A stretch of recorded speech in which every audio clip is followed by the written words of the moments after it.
Attack, families!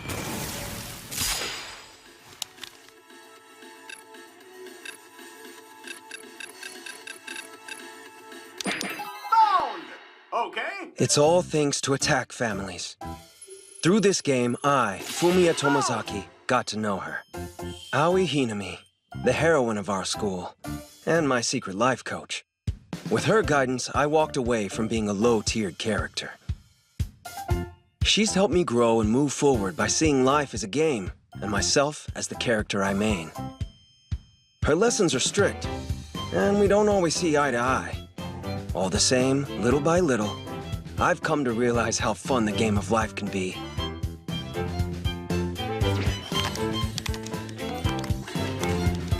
But summer's come to an end. Game set. One more match! Found! Bring it on! The second term starts tomorrow.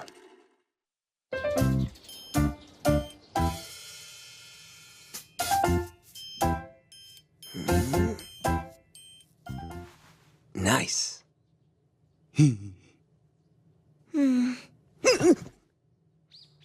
A small improvement, I'll give you that, but you're still not there yet. Thanks?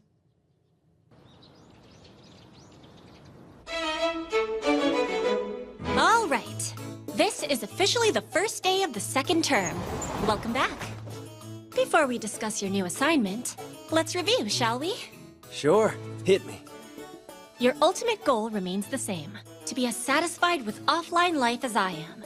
And your medium objective in between now and then is to have a girlfriend before starting year 3.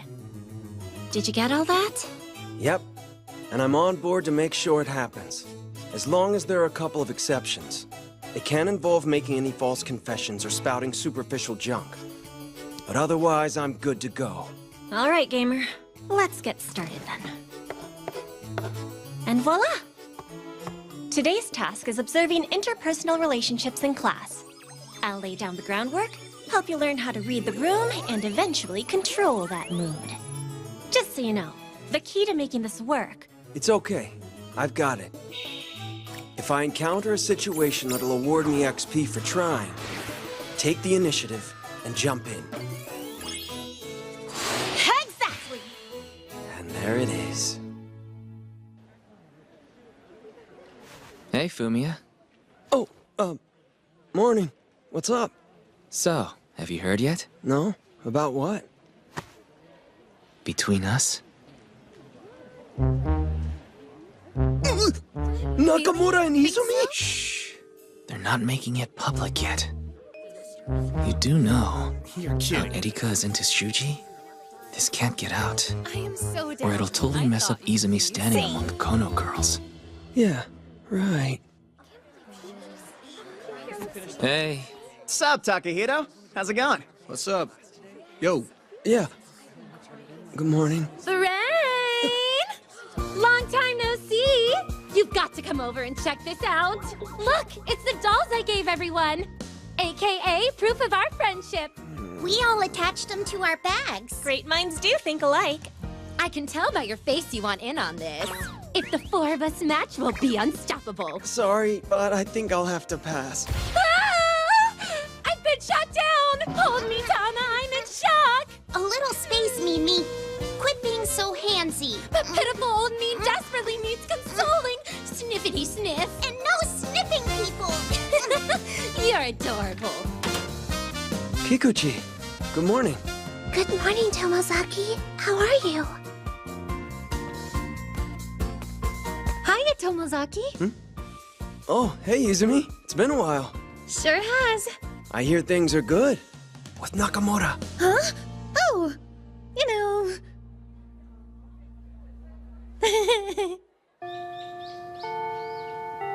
All right, listen up. Since the sports tournament is coming up soon, we're going to pick class captains for each team. We need to select one boy and one girl and decide on a single event. It's an important role, so think carefully before you volunteer.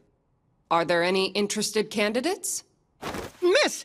I'll do it! Please, Takei taking charge? He can't strategize out of a paper bag. Rest easy, boyos. We've got soccer, and I just happen to be on the team. I'm the ideal leader. Hold up. Last year, weren't you captain right before we went through that brutal losing streak? Dude, would you stop bringing up ancient history? Okay, so Takei will represent the boys. What about the girls? Anyone? Owie, you don't want it? I've got my student council president gig going on, so probably not. Oh man, seriously? Can't blame her. It's not like anybody here wants to work with you. What do you know that I don't? What's wrong with Yuzu? Me? You think so? Well, you were our first-year captain after all. Yeah, but, how should I put this? This time round? I'm not sure.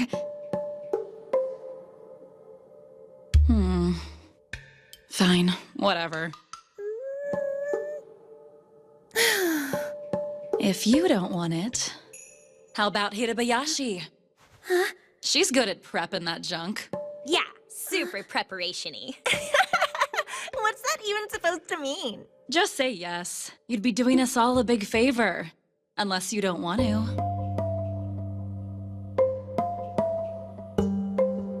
That's not fair.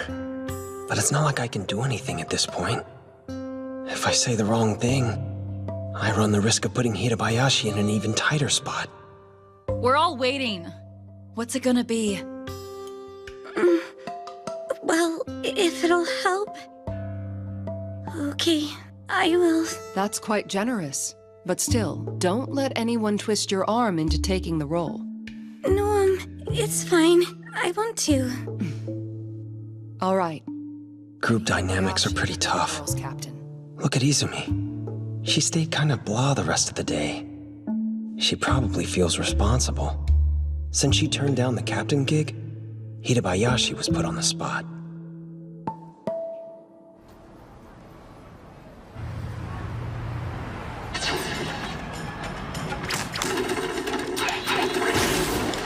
A lot happened the first day of the second term. There was the secret meeting with the school heroine in the morning, a normal conversation with girls in the classroom, hanging out with a few of the normie guys after school, teasing and being teased.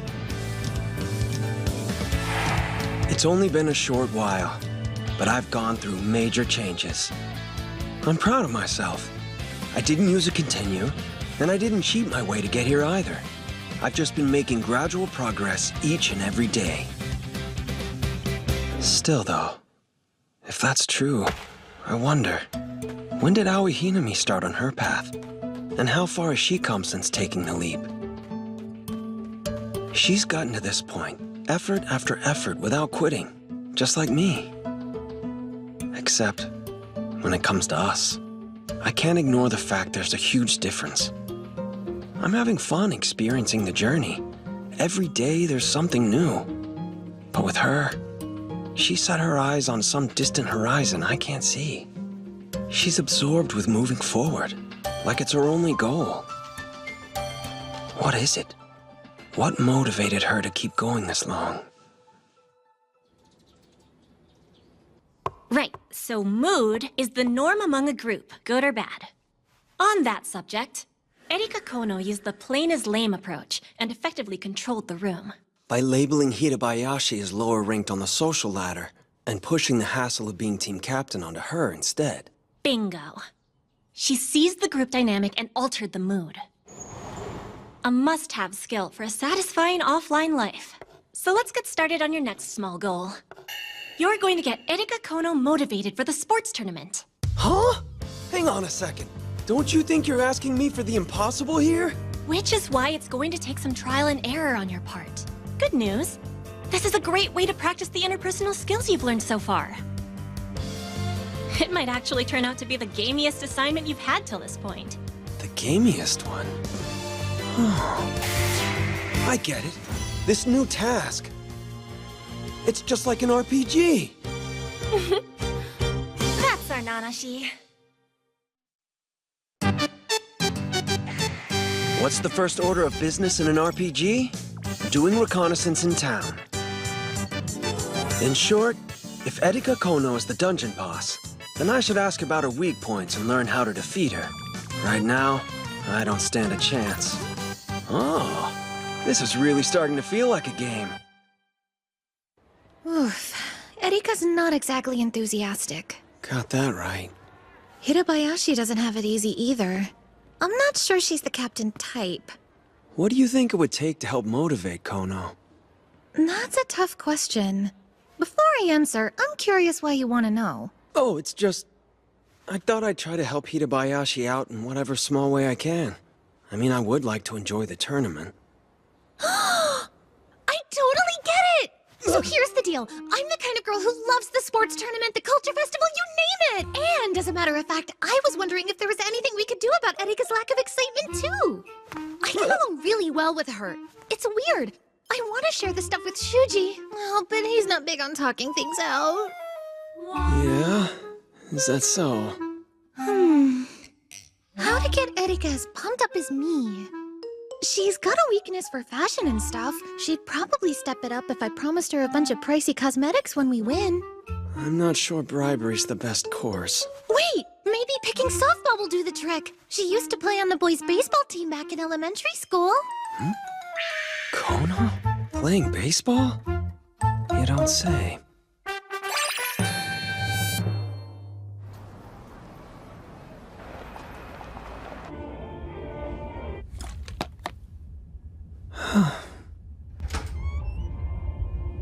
Tomozaki.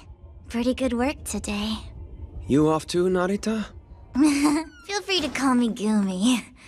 Ugh, so done. This is Sugumi Narita. She's my supervisor at work, and a year younger than me. Actually, I just wrapped up my shift. But I'm so dead I figured I'd rest a while before heading home. You know, seems like you get exhausted a lot. You don't need to tell me. It's so annoying. My plan's to move as little as possible. That's the trick to surviving. Really? Because that sounds counterintuitive. Aw, don't you want to make money in the easiest, breeziest way possible? I'm talking about a no-effort life combined with zero stress. I'm all over the map, but that's my one policy. Gumi's home planet is apathy, and compared to this world, we've got everything figured out.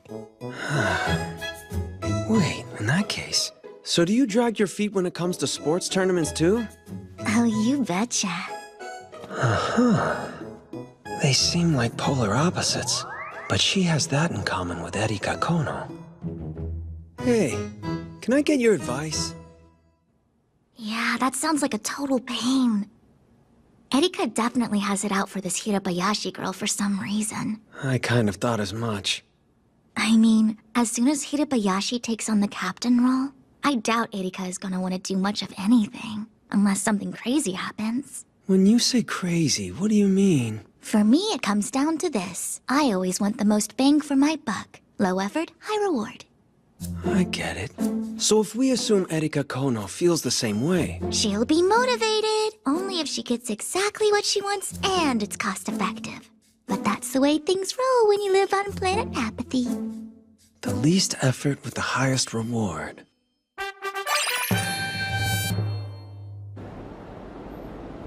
Now for the next person I need to speak with. Kikuchi. She may not be the most extroverted in class, but she is writing her own novel. I know she's a great observer of people. Oh, sorry. I know this is last minute. It's fine. You caught me right as I was getting off work. I'm just happy to receive the invitation.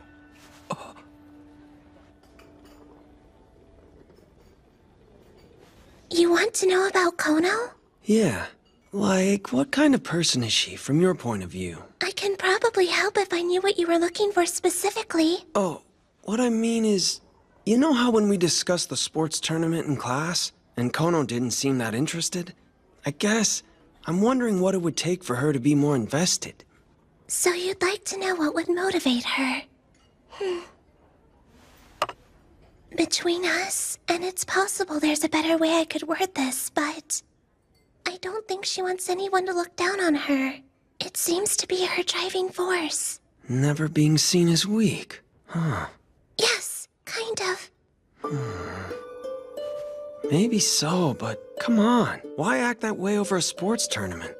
If you ask me, she's treating the whole competition as dumb to protect herself. So win or lose, it'll be like she never cared.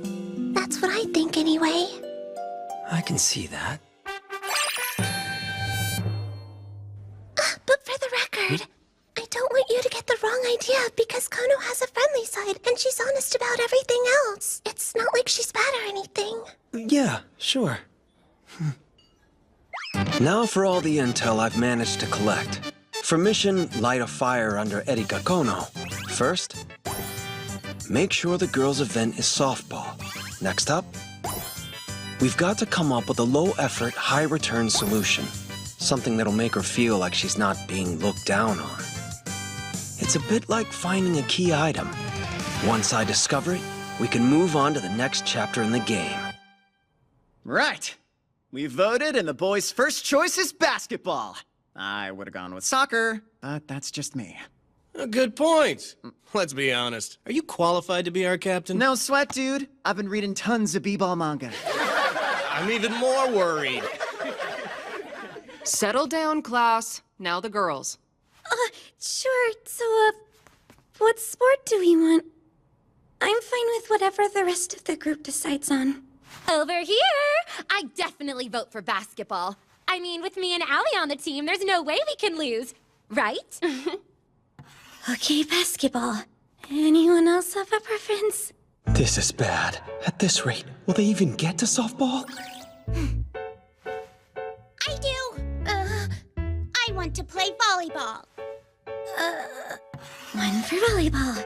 So out of these two, which do we want to do more? I'd actually prefer softball to those. Just saying. All right, then softball. Do you have specific reasons for your choices? Yep. I want to play.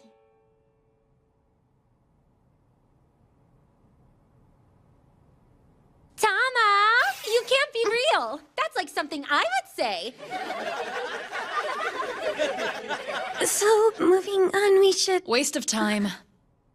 Let's put it to a vote already. Oh, yeah, right. Pump the brakes, Kono.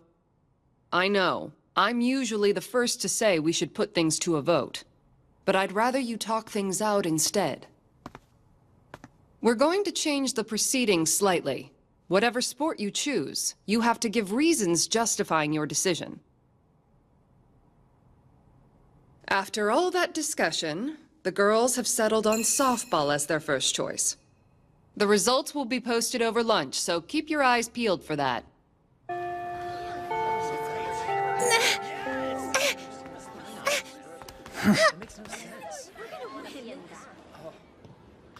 How does one get Erika motivated? The way things are going right now, that's gonna be kinda tough. What do you mean the way things are now? As long as Hirabayashi is captain, I don't see anything changing. I figured as much. There's only one option then.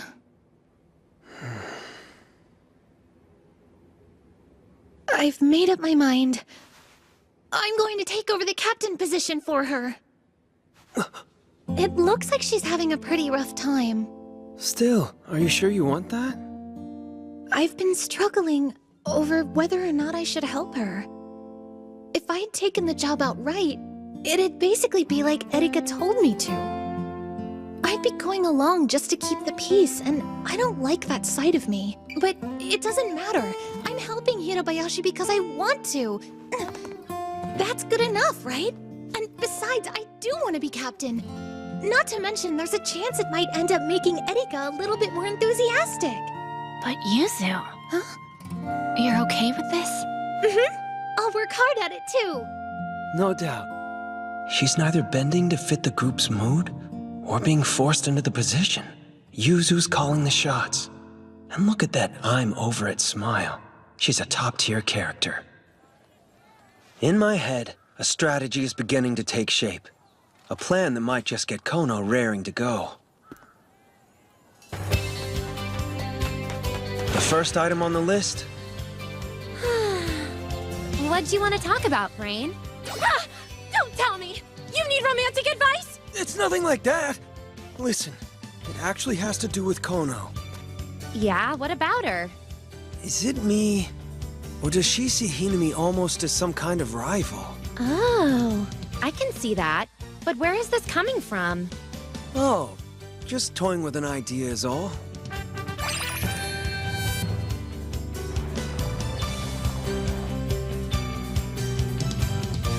Now, the next must-have item. So anyway, Huh? Yeah, I'm listening. when you told me Kono likes Nakamura, is that like a sure thing? Yeah, but they want to keep it on the down low for now.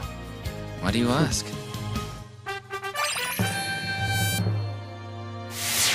My strategy has come together. Hey, I'd like to confirm something about the assignment. What do you mean? I don't have to complete this task all by myself, do I? I mean, is it okay if I get other people to help? Good question. Since you're up against Erika Kono, your current skill level may not be high enough for you to complete the stage. If that's the case, is it possible I could get your assistance as well? I need to know how much we're talking. Well, I'm not going to ask you what I should do, but can I include you in my strategy? For instance, there may be certain things I need that you could do for me, you know? Basically, I'm still the one with the controller, but I'd be using you as my selected character. Now I get it. I don't have a problem with that. Right on. But I'm not going to intervene whatsoever, even if I think your strategy's bound to fail. What's more, if there's any chance I'll take damage, forget about it.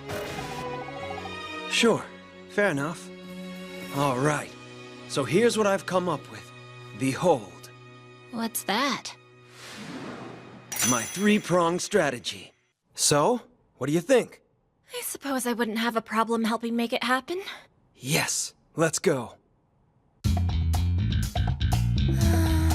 Motivating Erika, though, that's not the easiest thing to do. Oh, don't worry, because I've got a few other tricks up my sleeve. Clever. So that's what you've been thinking about, huh? I could see the gears were turning. I'm kind of shocked. Never in a million years did I think you'd be this manipulative. Dude, I'm not. Nah, I get it. I just need to let Erika know casually, right? Yeah, thanks, man. Well, that's everything that needed to be done. All that's left is for the 3 arrows I let fly to hit their target according to plan.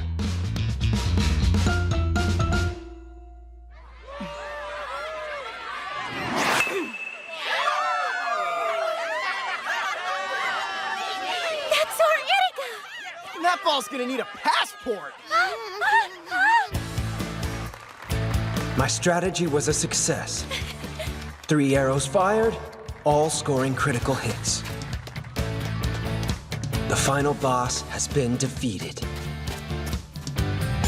The first arrow was Izumi.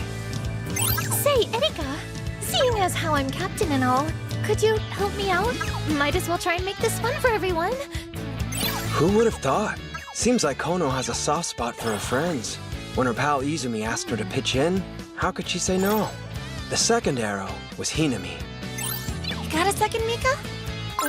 What's up? Erika's going to be in the game, right? Usually everyone participates. Good question. Beats me. Between us, she doesn't really look like she's cut out for softball. If she's not up to it, tell her she can get by with like 1 pinch hit. Then you can leave everything else to me. Erika, blah blah, yada yada. And the final arrow, Mizusawa. Hey, Erika.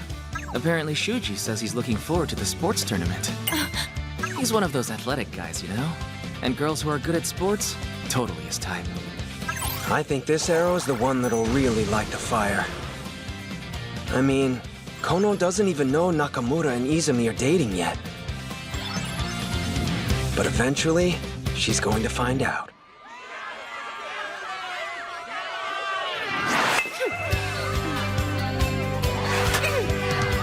I'm sending this one on a trip!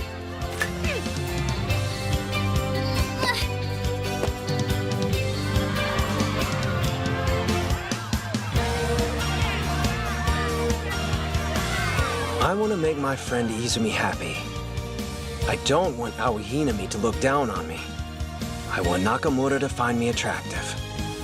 3 different goals, all that could be satisfied by simply doing her best in the sports tournament. In short, with the least amount of effort, she would reap the greatest reward. Meanwhile, at the gymnasium, thanks to Nakamura and Mizusawa, along with Tachibana on the basketball team, we sailed to victory. Of course, Hinami gave me a task for the game ahead of time. You'll be practicing your layup shots. Find a position where you can aim for a basket. When you get the ball, make the shot. It's your best chance at contributing to a win. Then you'll get an in with the athletic types too. Like Tachibana, for example. Let's do this. And so, I spent the days before the tournament practicing my layups.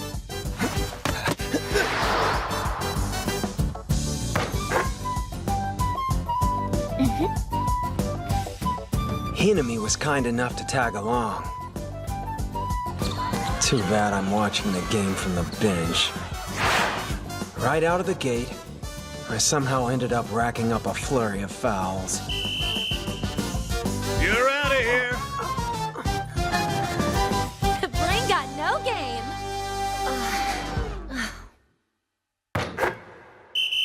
That's it, folks. Come on, shake it off. Can it? You madman! Like, who gets ejected in the first 30 seconds? That was a historic fail, Funin. For real? Must be a world record. I'm not quite sure if that's a compliment. Despite my performance, both our teams took home first place. Everything came together and secured victory for our class. Who's number 1? Our class, that's who! This is fantastic. Everyone's enjoying themselves. Like the entire class had finally come together. You couldn't ask for a better ending than this. But life goes on, and it wouldn't take long for reality to come crashing in. This game, it's not so simple.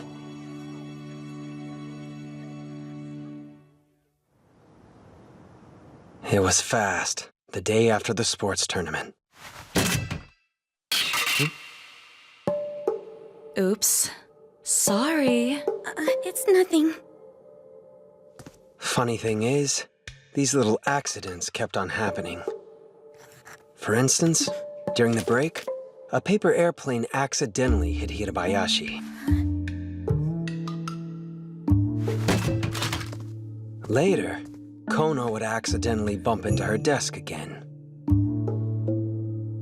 It didn't take long before I realized the truth, along with most of my classmates.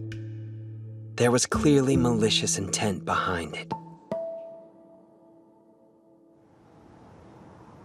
All of this is happening because of me. As in she's angry over you dating Nakamura?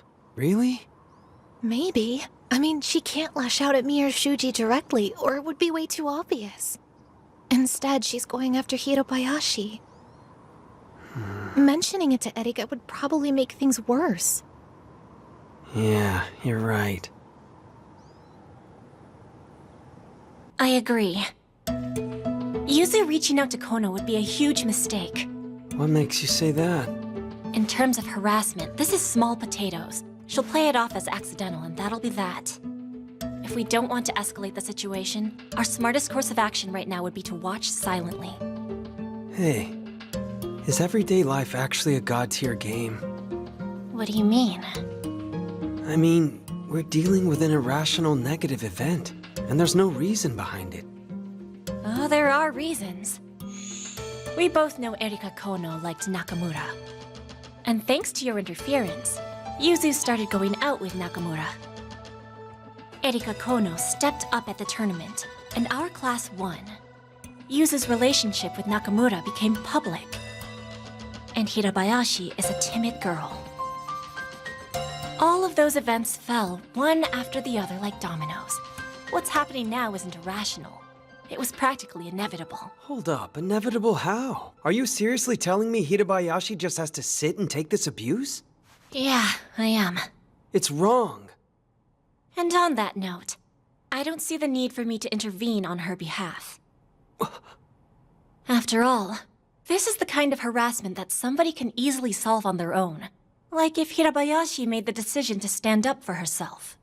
Hey, that's going too far. We need to face facts. To this point, we haven't seen any evidence that she'll speak up, so it's not going to stop.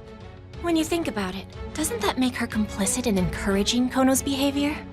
So now you're saying she's responsible for getting bullied? Erika Kono's methods are cowardly and awful, absolutely. She's the guilty party. That's not in question. But ultimately, the gamer is the one holding the controller and clearing a path forward. And the same applies for life as well.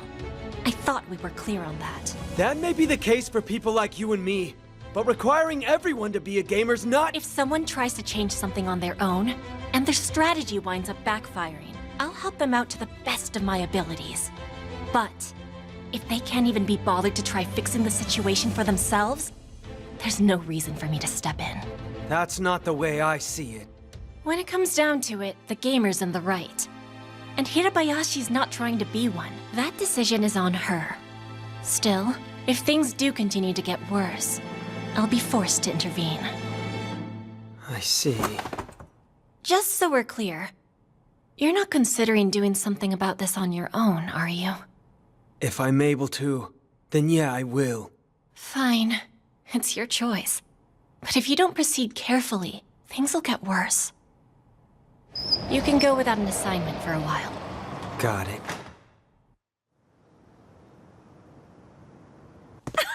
Like, I have no idea what they were thinking. I know, right? Who actually said that?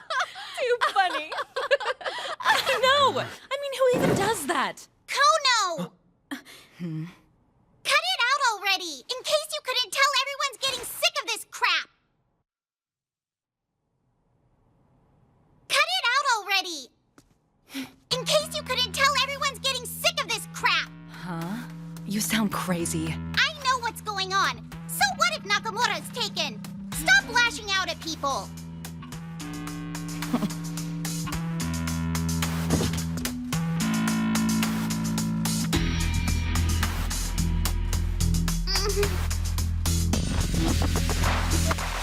Hanabi, shaking like a leaf. Are you feeling okay? Get off me! Wow. Ouch. Huh? I didn't hit you that hard. I guess you're gonna claim that was an accident?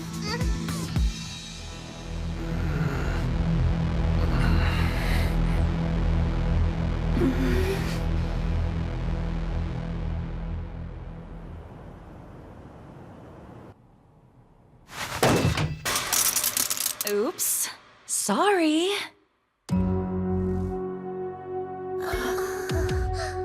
There it was, out in the open for all to see, leaving no question about Kono's campaign of terror. Now it had a new target, and it was Tama. Kono! I know you did that on purpose! Huh? Give the baseless accusations a rest. Baseless how? I said I was sorry, didn't I? And I'm sure you will again next time it happens. What? You gonna hit me again? Mm. Unlike you, I don't resort to violence. I was never violent against you and you know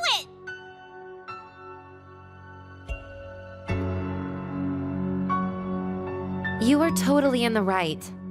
Hey, Tama. You good? Yeah, I'm okay. Hanabi. I waited too long. Let me handle this. Owie. As time went on, so did Kono's attacks. She would accidentally bump into Tama's desk. Or one of her cronies would accidentally knock Tama's chair over.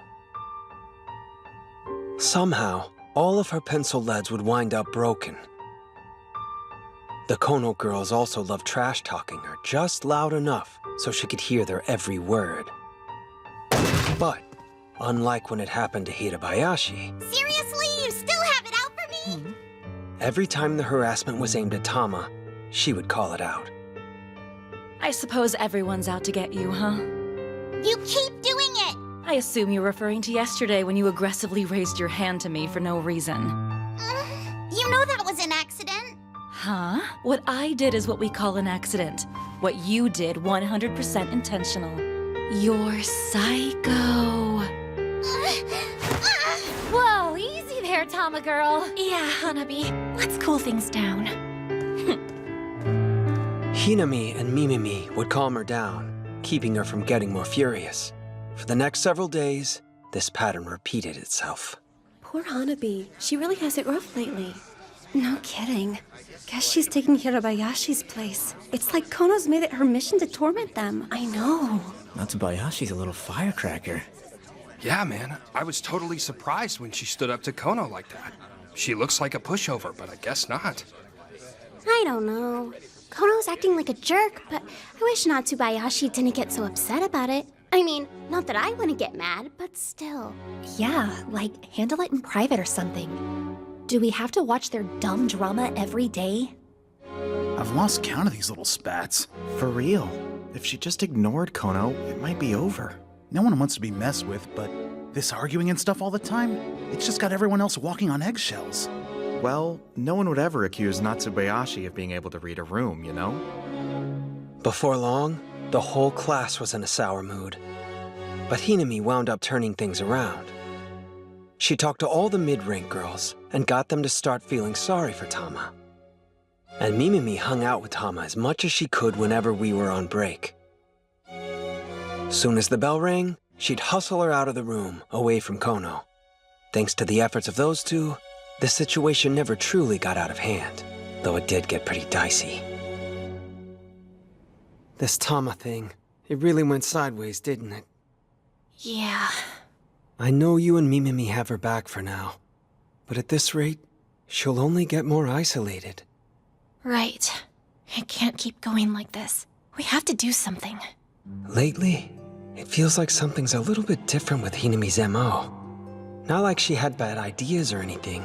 She just wasn't the same old Hinami that I'd come to know. Hey, Hinami. What? Our priority needs to be helping Tama as much as possible right now. So, I think Go on, spill it. we should ask her to chill. Every time she strikes back at Erika, it just makes things worse. If she'd just keep herself in check, then... What a bad take. She can't back down. The situation's messed up. I don't think she's doing anything wrong. This was like the exact opposite of what Hinami has been saying all along. Even if the situation is messed up, you adapt yourself to it and fight using the given rules. You may have to play with a different character, though. That's how she racked up all those wins. That's her policy, or at least it was. After class, Mimimi asked me to join her and Tama on their way home. Hinami had student council duties to keep her busy. Oh, you've got some whipped cream on your face. Huh? Really? Oh! Huh? Looks good to me. Ew! Why are you being so weird? Because it's yummy, silly. She obviously doesn't like that, Mimimi. Huh? That doesn't bother you, does it? Nobody likes having someone's hands all up in their face. Really? I'm totally shocked.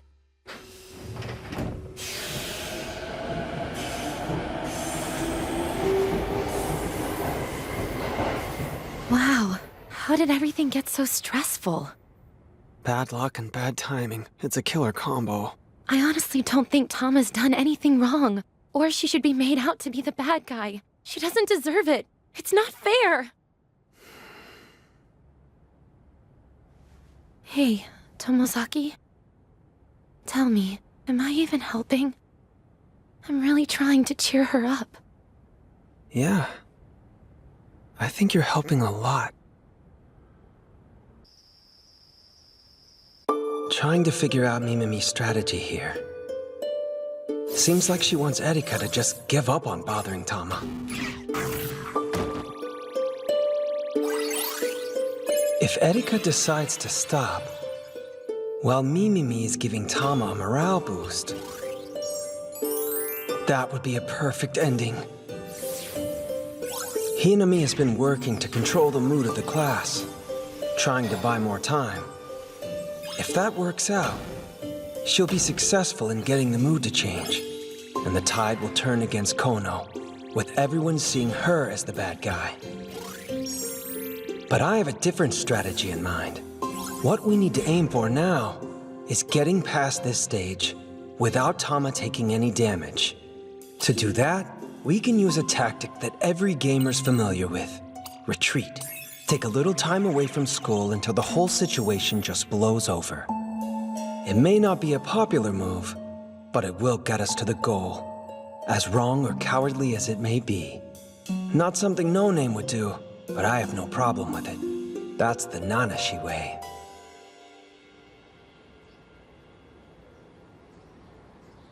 So, what did you want? Well, I wanted to talk to you about this whole Erika Kono thing. I guess this means that Aoi was right about you. She said you and I are alike, and I can see what she meant. If you've got something on your mind, you just come out and say it. Yeah, guess so. Go ahead and give me your take on the situation with Kono. My take? Okay. It's a bad spot to be in.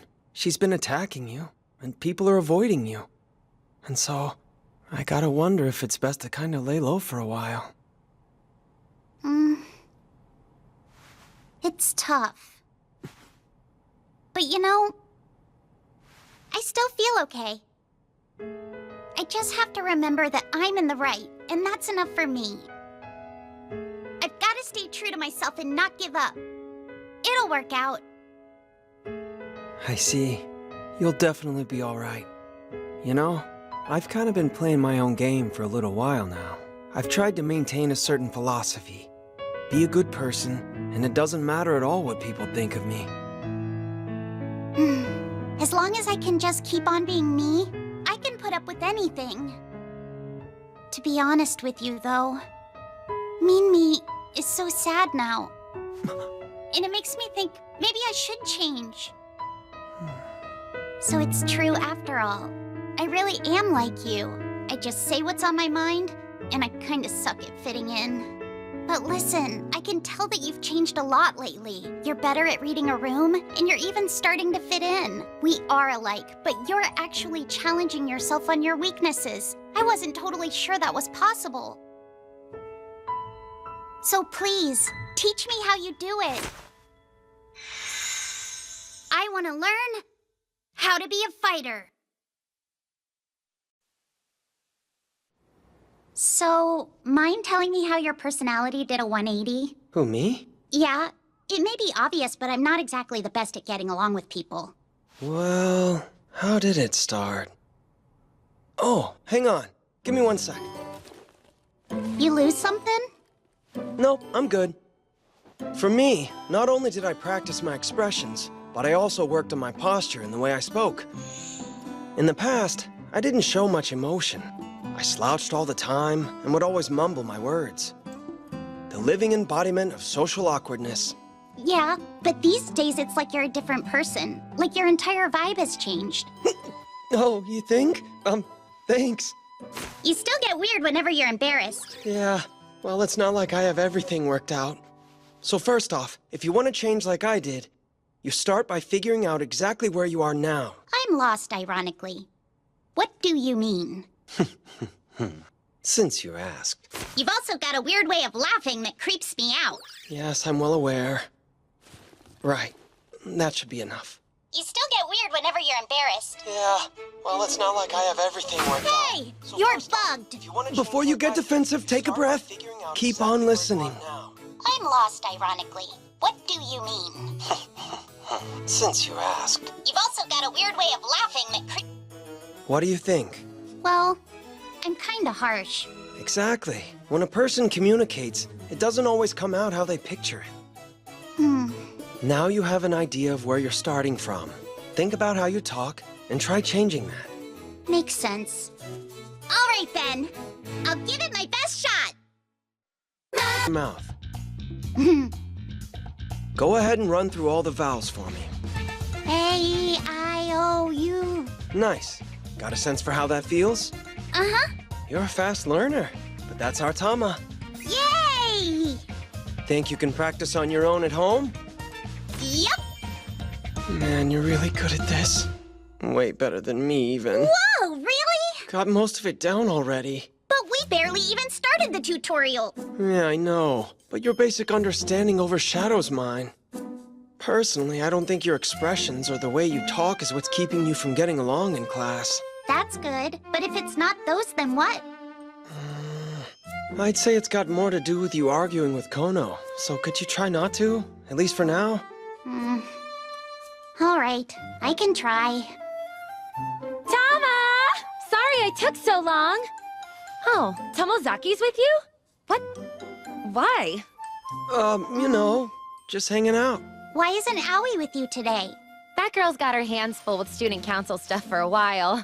Enough secrets, Brain! I want to know exactly what's going on between you two.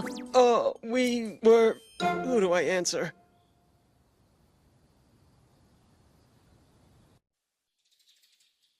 When it comes to changing Tama, you're dead set against it, right?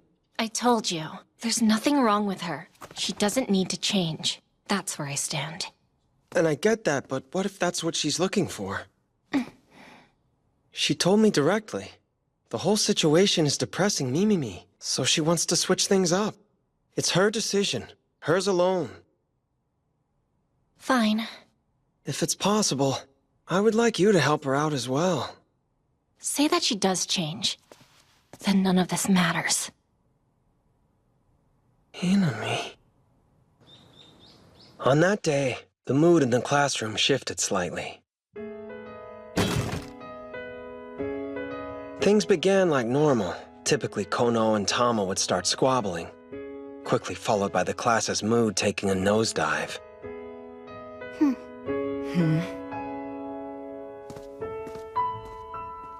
Yes.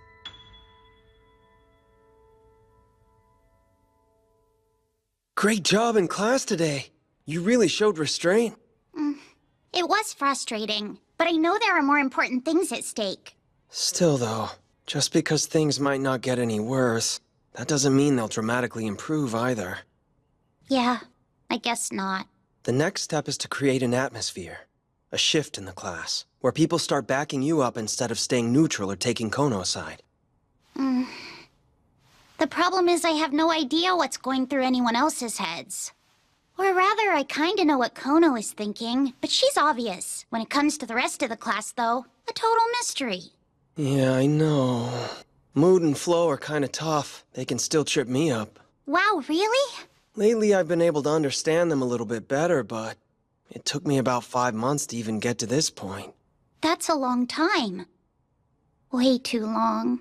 Yeah, the way I see it, we need some kind of big game-changing move. The sort of thing that'll flip everything on its head fast. But we're gonna need some help. I couldn't help overhearing. In a bit of a pinch, are you? Mizusawa? As I thought. There's no use denying it. You're secretly up to something, aren't you, Fumiya? Me up to something? I was convinced the two of you were scheming, so I kept a close watch. This has to do with Erika's behavior, right? Guilty as charged, Your Honor. Hit the nail on the head, huh? You good? Are you holding up? I'm doing great. Yeah, I sort of feel like I'm a third wheel here. It's not that at all. Wait, did you specifically drop by to see how we were doing? Meh. If you plan on standing up to Erika, shouldn't you have a slightly shady character like me in your party? Actually, you and Nakamura are a team. From what I've seen, you guys don't get along with Tama. And there it is, nice. She's like a carbon copy of you. Look, she won't bend, and Shuji and Erika, the two of them are basically boss types. It's like trying to mix oil and water. The fact is, a huge fight happened at school. Me and Takei were dragged into the mess. And yeah, I ended up taking Shuji's side. So I get why you don't think we're exactly close. Well, anyway, let me know if you need my help. Until then, I'll see you guys in class. Ciao. Mizusawa! Hang on a second! Huh? It came to me just now, what we have to do. Tama, as of today, here's your task. Become friends with Mizusawa. Cool?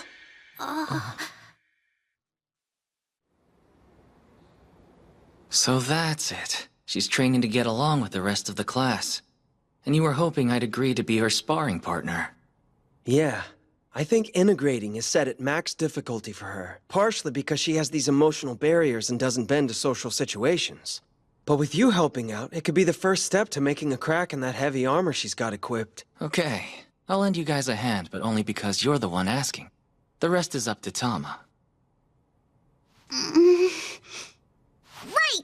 I'll do my best! It just occurred to me we've never had a proper conversation. Nope, never. Is that because you hate me? Like you hate Shuji?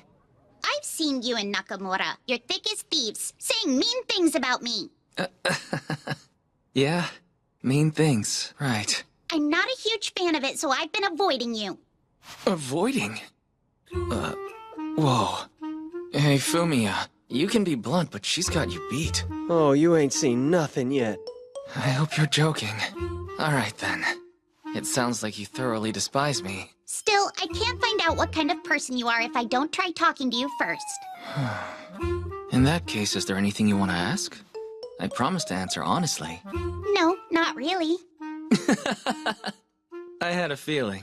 Wait, there is one thing I've been curious about. Yeah? Hit me. Do you have a thing for Aoi? Because I think you do. Tama! There's been a bunch of talk going around class. And Aoi is always so secretive, I can't help but wonder.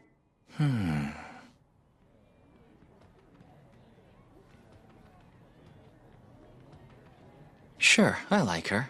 Then the rumors are true! If you mean as a friend, yeah. Oh. Turns out I found something juicy about you. You're into love and romance. Love? What could have made you think that? You're saying there's nobody you're into? No way, and I wouldn't tell you if I was. So, there is someone. What's their name? Back off! And don't go lying about me having a crush! After school meetings, just the two of you? Pretty suspicious. It's not like that! Even if I did like someone, it wouldn't be him! Yeah, maybe that's the case, but you could have worded it more gently. I'm totally sorry. No, I get it. And the awkwardness alone is worth hanging out with you. Tama! Ready to skedaddle? Oh, Takahiro's with you now? Hey, what's up? Funny, I was about to ask you. What? Now I get it. Both of these gents are protecting you, huh? Aren't you the smooth operator, Tama? A beauty on each arm. I'm not sure that's the correct term if both of us are guys. Yeah, I don't think so. Huh? Well, it ought to be. So what then? We're more like two knights guarding her, I guess. Look, that might work for someone like you, but personally, I don't see myself as a beauty or a knight. Ugh, are we really gonna go down this road again? You're like way cooler than you think you are. So show some confidence and own it for once, would ya? Sure. It makes me sad seeing you like this. So down on yourself all the time. I was kind of thinking the same thing, too. Yeah, between us, you have a tendency to beat yourself up. What? I didn't realize You've moved up a rank, Brain. Minami Nanami is expecting greatness. I'll try and do my best. Wait, why are we talking about me here? Okay, we'd better start heading home. Are you guys staying behind? Yeah, we both gotta go to work after this. So we might as well kill some time here. I appreciate all your help. Sure. See you tomorrow. So anyway, I'm glad Tama stopped fighting with Erika. It was the right move. Imagine if she kept going. Things were reaching a point where she was practically giving the class free rein to make her the villain. And it wouldn't take all that much. Suddenly she's attacked for defending herself. You see that kind of behavior online a lot. So, what's the next move? You've made progress on character creation. You thinking of ways to use her stat boost to break down the wall she's put up around her? It can't be her versus the class. Well, I'd prefer if I could come up with a cut-and-dry approach to make everything better. But for the time being, I think she needs to continue practicing, especially in a setting where it's okay to fail. Fair enough. Gotta have a safety net ready in case she falls. So next time, how about I invite Takei? Takei? She can max out her bluntness and the guy still won't take any damage. Yeah... I'll let him know. Also, it's probably best if you keep things simple with him. I'll just text something like we want him to cheer Tama up. And not to mention anything to Shuji. Huh? Her versus Shuji? That's a major disaster waiting to happen. This whole supporting Tama campaign we're doing, it's best kept under wraps. Yeah, I get that. Otherwise, I could end up with a target on my back. Even helping out as little as I am. You're something else, Mizusawa. What exactly do you mean? It's just, you strike me as a guy who's great at pretty much everything. And somehow you're still really nice. I wouldn't say that. As it turns out, I'm quite the schemer. What? When, for instance? Like how I came to check on you two earlier. Part of the reason was because I hoped Aoi would be there with you. Me, I'm like any other guy. I know what I want, and there's no reason why I shouldn't go straight for it. I can't remember who, but someone inspired me to live that way. Oh, yeah. Look, I don't agree with what you're doing, and it goes against how I handle things. But I don't have any right to stop you. Then you don't completely disapprove of trying to change Tama, I hope. Hanabi's decided to pick up the controller. My hands are tied. There's nothing I can do, except see my own methods through the best I can. We'll suspend these meetings for the time being.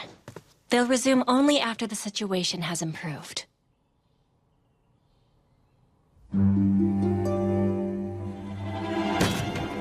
Like clockwork, Kono's harassment continued that day.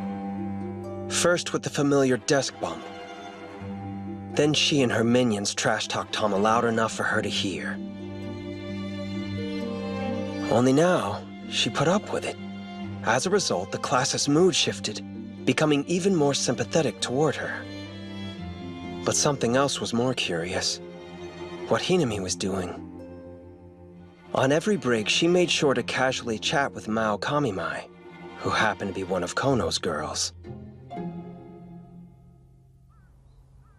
Takai said he'd stop by after soccer practice. The guy's kind of a dum-dum, so don't feel too uptight around him. In some ways, you and he have a lot in common. Sorry, we're nothing alike. No, he does have a point. Huh? Don't you take his side? You can't deny he says whatever crosses his mind. I'm the same way, remember? Then again, Takei's always been this important fixture in our class. Any idea what's so different between him and us? It could be any number of things. My opinion? A big part is whether the group is used to you or not. What do you mean, used to? So, remember when we chose sports for the tournament? And Takei was gung-ho for soccer? Everyone just rolled with it and was like, oh, here we go, this idiot again. But when Tama said what she wanted...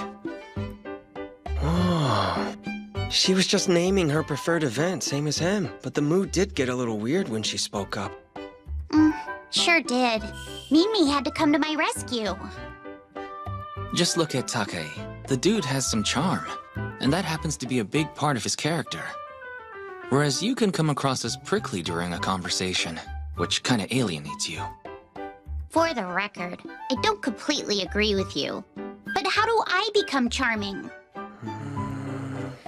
It can be boiled down to one thing, and that's having a consistent vulnerability. A consistent vulnerability? For example, let me see. A certain someone's love. For cheese. Yeah. Do you mean Aoi? She's very open about how she feels, but her lust for it is completely innocent. And she plays it up with an exaggerated zeal. What happens? The people around her say, oh, that Aoi, and it becomes part of her character. That's really good. Funny, but now you got me wondering if she does that on purpose. Who can say? Still, it's food for thought, isn't it? Sorry! I'm late! See? Overflowing with charm. Forgive me, Tama, please! I wish I could have done something to help you! At the very least, you were thinking of me. I wanted to stop her, but I didn't have the guts. No, I get it. Kono can be scary. You're telling me. Still, though, you were totally in the right. Oh, yeah? Thanks a ton. Why are you thanking me? I'm the one apologizing. It's totally fine. I just wanted you to know you've got a bunch of people in your corner. There's me and Yuko. Also, Sakura was worried about you. Yuko, Sakura. Yuko Ueda and Sakura Kashiwazaki. Even Mao made a stand. She told Erika, girl, please, rein it in. Oh, good. Who's Mao? Who's Mao? Mao Kamimai, Erika's friend? Really? Yeah, really? Can I ask you something, Tama? What? The other students. You're not really interested in them, are you? Uh, I mean, it's not like their names were ringing any bells for you just now. I was the same way. If I'm being honest, at one point I couldn't care less about them. That was until I tried being social and realized there were all sorts of people with their own thoughts and concerns. Gradually, I took an interest in others and found myself wanting to know specific things about them. So I started asking questions and learning things, which slowly evolved into a natural conversation.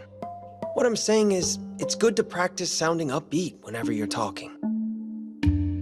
Even more than that, I realized you can't just focus on yourself. It's important to take an interest in others and accept them for who they are. So, if I don't make an effort to care about any of my classmates, there's no way I can get along with them! Dude! That was awesome! Tomazaki, bring it in, you miracle worker! Tama! Ready to go? Wait, Takei's in on this also? You better believe it! What the? Are you guys a club? Yeah, Team Tomozaki met up to discuss Tama's situation, and the meeting just wrapped. Whoa, hold up. First we're a team and now it's mine? You are our fearless leader, aren't you? Too late. Sorry. I wouldn't go that far. Who else but Tomozaki, our big-brained fearless leader? Thanks, but I have enough titles already. Are you really considering changing who you are? Why do you ask? Oh, sorry. I was just curious. I thought I'd like to try something new. You don't say. You think I'm better off staying the same as I've always been? Honestly, I do want you to stay the same. Huh? Maybe it's because you've never been afraid to face things head-on. There's a part of me that wants that to work. Hinami. But it's not like I can make that decision for you. It's what I want is all. And I appreciate your concern, Aoi. Really. Thing is, I've got Tomozaki and others backing me up, so I'll give this new direction a solid try. Which means I'll be counting on you, but just the tiniest bit. And there's that excessive honesty again. You two. You're like a couple of peas in a pod.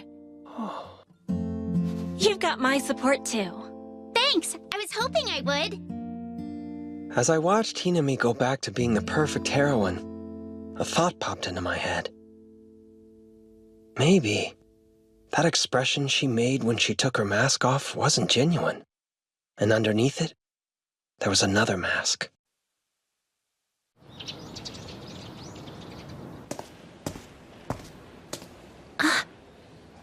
Hey, Tomozaki. So then, you need my advice? Yeah, I figured since you're always messing with Tama, you'd probably be able to give me a couple of pro tips. Well, first tip is for you to slow your roll, Tomozaki. I'm not quote-unquote messing with her. I'm merely expressing my affection for Tama. Sure. What a lukewarm response! Come on, at least try to work with me here. Right. For someone who claims to love Tama, you sure have a funny way of expressing it. You never said you had her signature move in your arsenal. Oh, hey, it worked. Oh, totally. You're the only comedy partner for Meat Brain. Now you're roping me into doing stand-up? Back on topic. What do you specifically target when you tease her? Did I say tease? I meant when you express your affection. Well, mainly her cuteness and tininess. I kinda suspected that. On a slightly related note, have you watched any good comedy routines lately? Why? What's your angle? My angle? It's charm. Take's got his goofy exuberance. If Tama had her own vulnerability, it'd endear her to the class. This is her homework.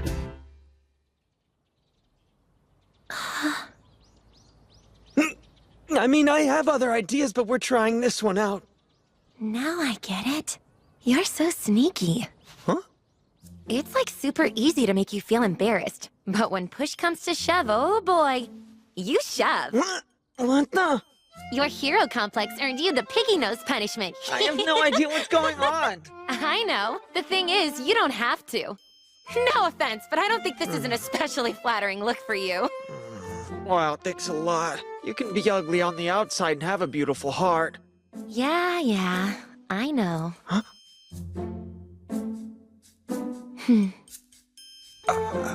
So, you need some comedy routines? Let's see. Wait. Oops, so sorry. The Kono girls continued their harassment campaign against Tama. But she stayed strong and was able to tough it out. As expected, the class seemed to grow more and more sympathetic. Hinami did her part, creating a protective atmosphere around Tama. In a big way. Seriously? Seemed like it to me. She asked me if I would mind not hanging out with Shuji until things blew over. Here or even outside of school, where we run the risk of Erika seeing us. Yeah, I suppose the situation could get a whole lot messier if she ran into you guys. For sure.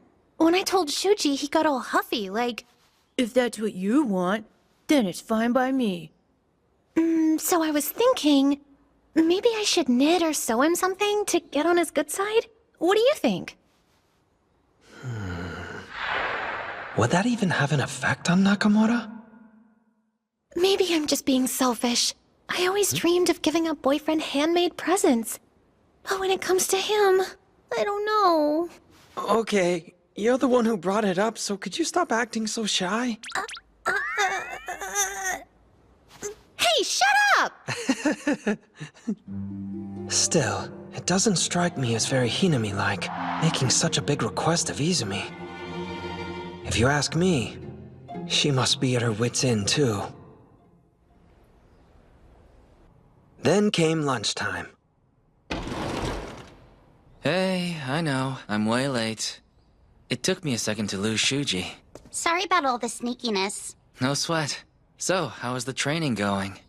Well, you tell him, Professor. Professor? Me? Yeah, why not? You're the one who's been giving me lessons during our lunch breaks. Yeah, I guess. So, in my opinion, her training is coming along pretty nicely. Really? Good work. But now let's see you in your Takei mode. Yeah, okay. Bring it on, my dude! Oh, not bad. I spent a lot of time training. Yeah? What did that involve? I talk, record it, then compare that to the way Takei and Mimi spoke, then fine-tuning. Modeling yourself after the two of them. That's pretty smart. Just for the record, I'm the one who came up with that part, not Tomozaki. It's awesome, huh? Yep, totally awesome. Come on! Say it like you really mean it! Right, sorry. Very cool. You're still not trying hard enough! So how did I do? Did you notice? I'm sounding more cheerful now, aren't I? Yeah, it's easier to talk to you. Your charm is coming through. Really? What'd I say? Hey, do the thing. Oh, you mean there's more? I drew inspiration from some comedy routines Mimi recommended to me. We're up. Ready? Here goes. Huh? How come you're standing so far away, Tama? This is the plight shared by all short people. It only seems like I'm far away because of perspective. Oh, are you sure? It's called an optical illusion. Now that I'm looking around, the room feels a lot bigger than usual. I told you it's only because I'm short. Pretty much everything looks big compared to me.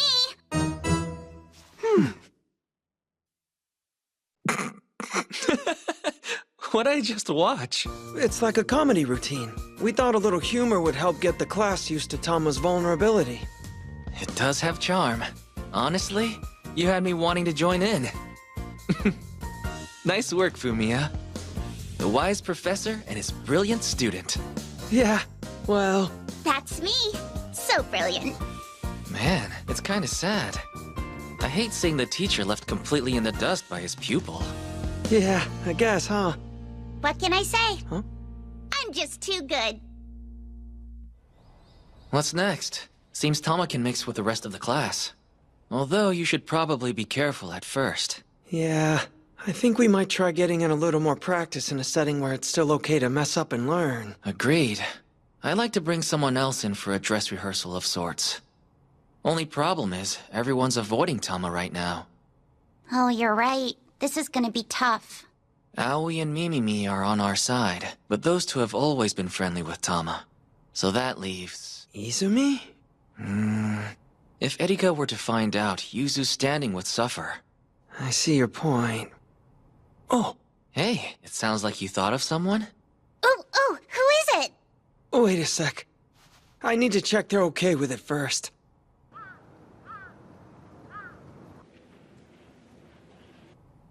I'm a bit nervous. Yeah, I get that. So you just want me to talk to Hanabi normally, is that right? Yep. I can't seem to remember you speaking with her all that much in the past. No. She struck me as strong-willed and kind of opposite of the way I act. Maybe I should have reached out more. So how do you feel about it? This whole thing with Kono, and everyone avoiding Tama like the plague. Well, I'm sympathetic to Hanabi's situation. I think it's unfair. But I can't bring myself to put all the blame on Kono or the rest of the class for their behavior either. Really? Why? First off, I should clarify one thing. Bullying somebody, or even shunning a person like that, I don't agree with that stuff at all. But the way I see it, there's a reason why they're acting like this. I think it's all because they're weak. Wait, because they're weak? Uh-huh. There has to be some kind of uneasiness inside of them that they can't seem to resolve on their own. If they can't vent, it becomes too much to bear. They worry about how they're perceived and join the crowd. That's my take on it anyway. The way I see it, I'm convinced they're all acting like this in order to run away from a bigger problem they can't fix. That doesn't make it right. I see. Huh. And I suspect out of everybody, and that includes Kono too, Hanabi must be the strongest. I've never seen her cave in. Maybe so. I wonder, are the other students relying on that strength? Seems like you can lean on her as much as you want, and it doesn't matter. Hanabi's not going to crumble. Still, I know that the problem needs to be remedied somehow. So thanks. I feel honored that you asked me to be a part of the solution. Makes me happy. Me too. It's like we're a team, huh? Yeah, let's do our best.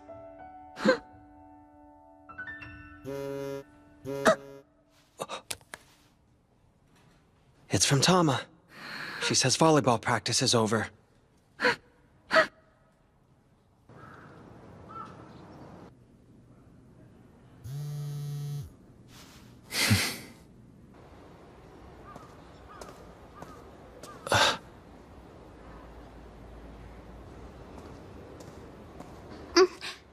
Nerves getting to you? Uh-huh. I thought you completely trusted Fumiya. Nuh-uh. This is all me.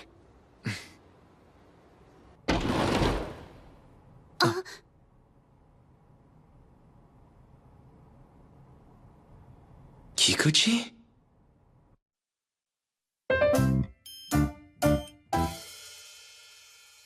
Hey, Fuka. How you doing? I'm fine. Thank you. You were thinking of Kikuchi? She's our mystery person? Oh, yeah, that's right. Good choice. She's neutral with no ties to Kono, and not close friends with Tama either. She's perfect. Glad you agree. I imagine he's already told you about our strategy for helping Tama? Yeah, and I'll help. Okay. Also, you can relax. It's just that we're not close yet. Well, whatever. Shall we start? Oh, sure.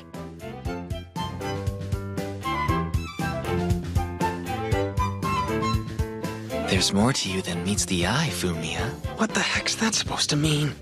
Come on, you know. She may not stand out much, but the girl's awful cute. Something wrong? Nope, nothing. It's so nice to see you. Yep, likewise. The polite championship is on. You know something? For Tama, this is kind of like a real competition. Should we start? I would, but I'm not sure where to begin. Oh, I never realized that you were friends with Tomozaki. I am, yes, but we only started hanging out recently. Have you noticed how he's been much more cheerful lately? Oh, yes. I think it's wonderful when someone works to change themselves and turn into the person they want to be. You hear that? Wonderful. Yeah. Is changing all that good? I wonder sometimes. Well, as long as the person wants to make it happen, I admire the courage it takes to make the leap. I mean, this is for Mimimi, right? It must be rough, you having to deal with Kono's abuse. It's like, but I know I'll survive. I'm not worried. After all, I have Aoi and Mimi in my corner. And obviously Tomozaki and Mizusawa, too. Then you're in good hands. I do appreciate your concern, though. Of course. You have so many friends that you can rely on. I'm a bit jealous. I know. Everybody's a rock, except for Tomozaki here. Hey. The entire situation is awful, but some really good people are coming to your defense. If that doesn't show how much they care about you, I don't know what does. Stop! Are you trying to make me blush? I think you're a wonderful person, not to mention cute. I'm not! I'm just short. It's an optical illusion. Sorry? Rewind the conversation about 10 seconds. It's a good thing we did a trial run. No kidding. Yo, Tama. Just because you're embarrassed, you don't have to run away. Like I said, it's because I'm tiny. That makes it always look like I'm running away. Oh, really? It's an optical illusion.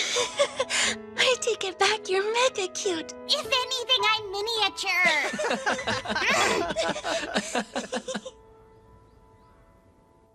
I think that's enough training for today.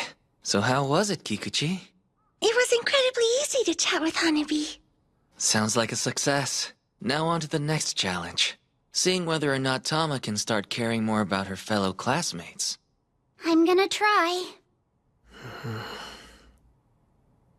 If you're anything like first semester me, I'd wager your thinking might go something like this. Whatever happens in class, it's a world that has nothing to do with me. So, I don't see a reason I should take any part in it. That's not... well... maybe. I know, because I felt that way too. Even if I was surrounded by fun, that reality seemed less relevant to me than fiction. Everything was just this shade of gray. But then, I decided to take a leap of faith. All of a sudden, the world was full of color, and I was able to take more of an interest in the people around me. Tama, maybe you believe the class doesn't like you very much. But they aren't bad people.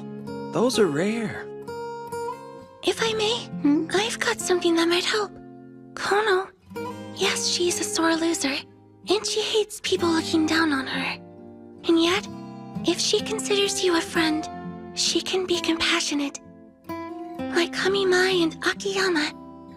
They aren't the most confident, so they make confident friends to make up for what they're missing in their own lives.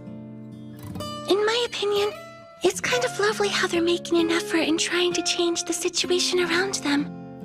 Or take Izumi. She puts others before herself and tends to be on the losing side because of it. But the way she experiences others' pain as if it were her own, that's kindness too. Our classroom, it's full of all sorts of characters living out their own stories. Yes, they have faults, but they also have worries and are constantly growing. There's not a person alive who's a completely blank slate. And I'm truly hoping realizing that might spark your interest. Just a little bit. I've done some thinking. Your progress, maybe Kikuchi's too. It's slow but steady, and careful as hell. The complete opposite of me. Tama! I have arrived! Wait, now you've got Kikuchi with you?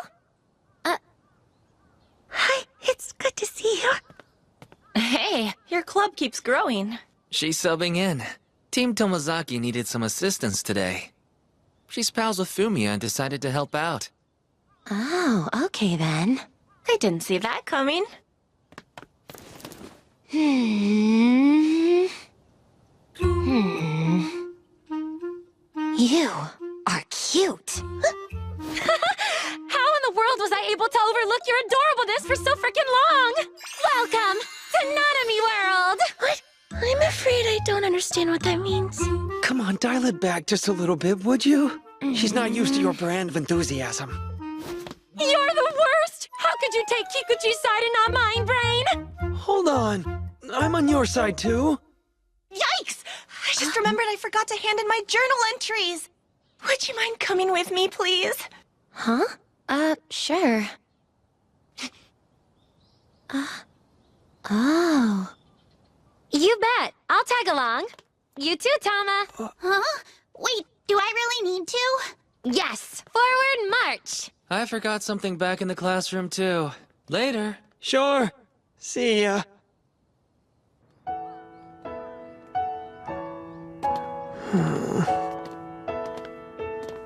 I've been set up. This is the first time you and I've walked home together. Yeah, I suppose it is. So today, how'd things go for you? You know, I was nervous being around so many people I hadn't really talked to that much before. Well, I think you did amazing. It was nice to see you chatting with everyone for a change. You think so? Actually, I enjoyed having a front row seat and getting to watch you interact with everybody. Today was a lot of fun. Yeah? Well, good. But then again, you always show me things I've never seen before. Hopefully that never stops. Oh.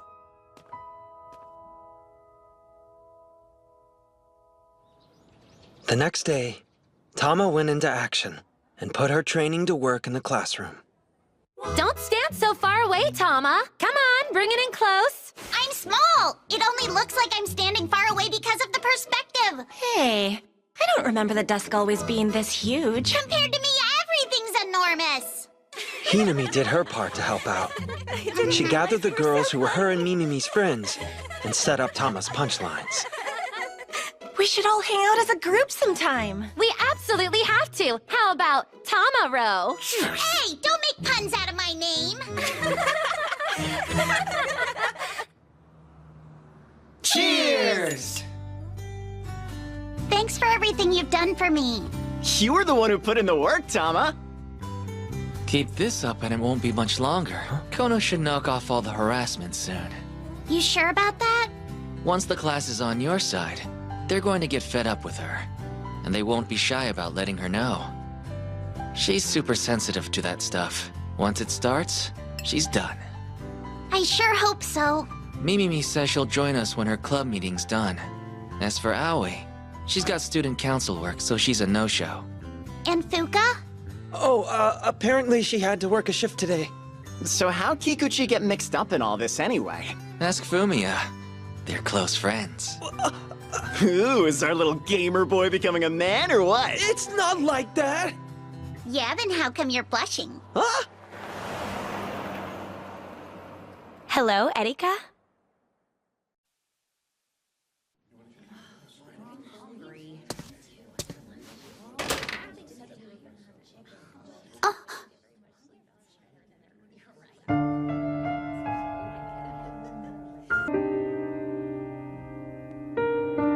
Wow, ouchies. So wrong.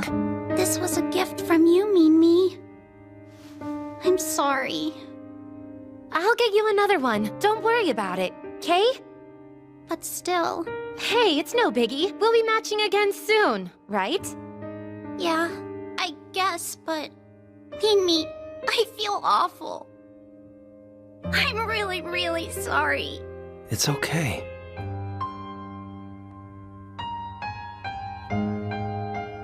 Tomozaki, the truth is, when I saw this, I was so close and ready to shout, "Quit screwing around with me," at the top of my lungs. But everyone's been doing so much for me, you know? coming up with all these ideas. I didn't want it to be for nothing. So instead, I sucked it up. Yeah, I know. You were strong. It took everything all that I had. But even now, all I want is to run away. Tama.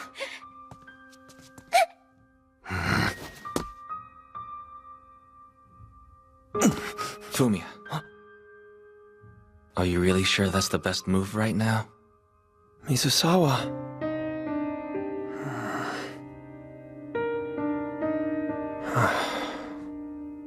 You're right. Thank you. Plus, it's not like we have any proof. The ringleader's not around. She's close, I bet.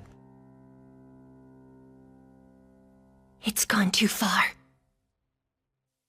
Aoi?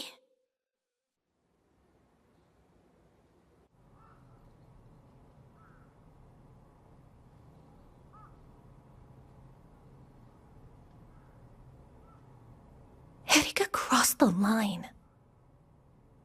It's so screwed up, but I couldn't do anything.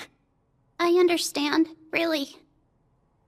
Sorry. Don't be. It's not like all of this is your fault. Oh, hey, here's a thought. I've gotten super into knitting and sewing and stuff recently. I bet I can fix this right up. Yeah, you know what? Sure thing. I'll take you up on that. Beautiful. Leave it to me. Let's see. We attach this part here. You sure surgery's not too difficult, Doc? I can do it no problem. I've already made some tissue covers and they turned out great. No offense and all, but this is a bit more complex. Yeah, you got me. Right, here's the plan. At least for now, stick beside Hanabi as much as you can. We have no idea what might happen next. Yep, you got it.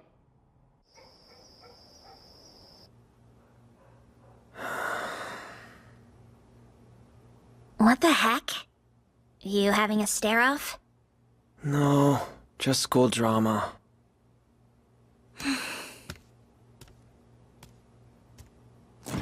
Hmm?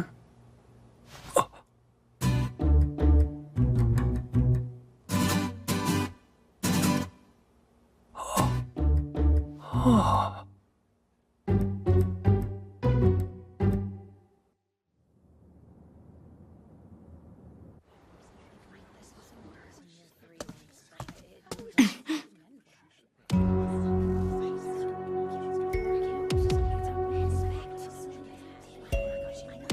Whoever did this, you better own up to it. And I mean right now. Well, I'm waiting, Hanabi. Huh?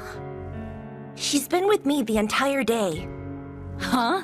And what's that got to do with anything? Because I can prove there's no way Hanabi could have done it. It's not just my word. Lots of people saw her with me. Yeah, fine. In that case, it must have been Mao. Huh?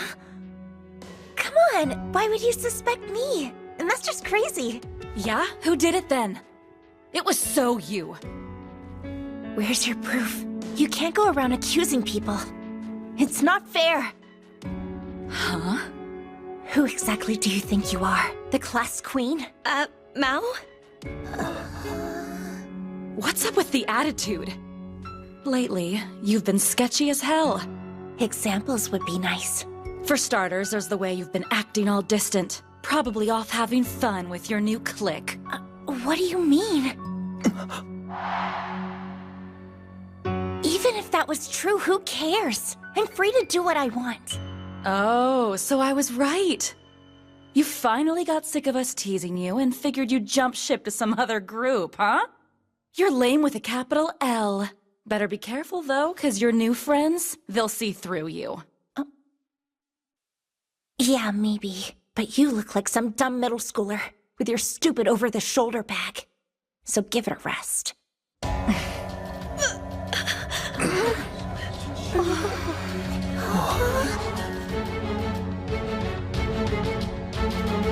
You want to repeat that? I said your fashion sense. is on par with a middle schooler. Also, you totally suck when it comes to putting on lashes. They look all fake and crappy, like today. That's enough out of you! That hurt!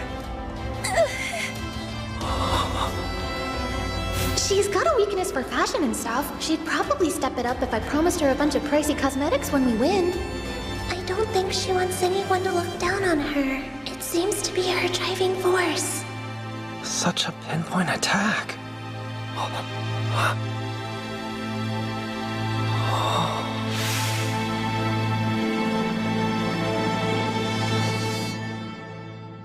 Oh, Mao, are you okay? What's wrong? Did something happen? Is Mao hurt? What's with Erika's death? A fight? You're kidding. Given the mood, she'll have to apologize. Or else. Mao? Are you hurt? That's the class queen. Ultra sensitive to the mood. Apologize now. Say you're sorry, Erika. Me? Apologize to her? Really? Unbelievable. No, it was just, I didn't mean... Erika, that was uncalled for. You made a mistake in the heat of the moment. But that doesn't change the fact that you're responsible. Exactly.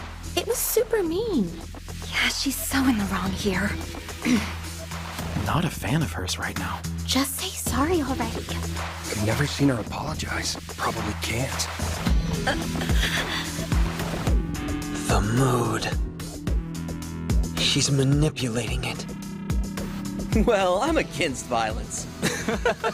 Shut up! It's called an accident, moron. Don't you know what violence means? Tell them, Mika. I'm not sure. Sounds like you don't know the definition. No kidding. That means what Natsubayashi did wasn't violent either.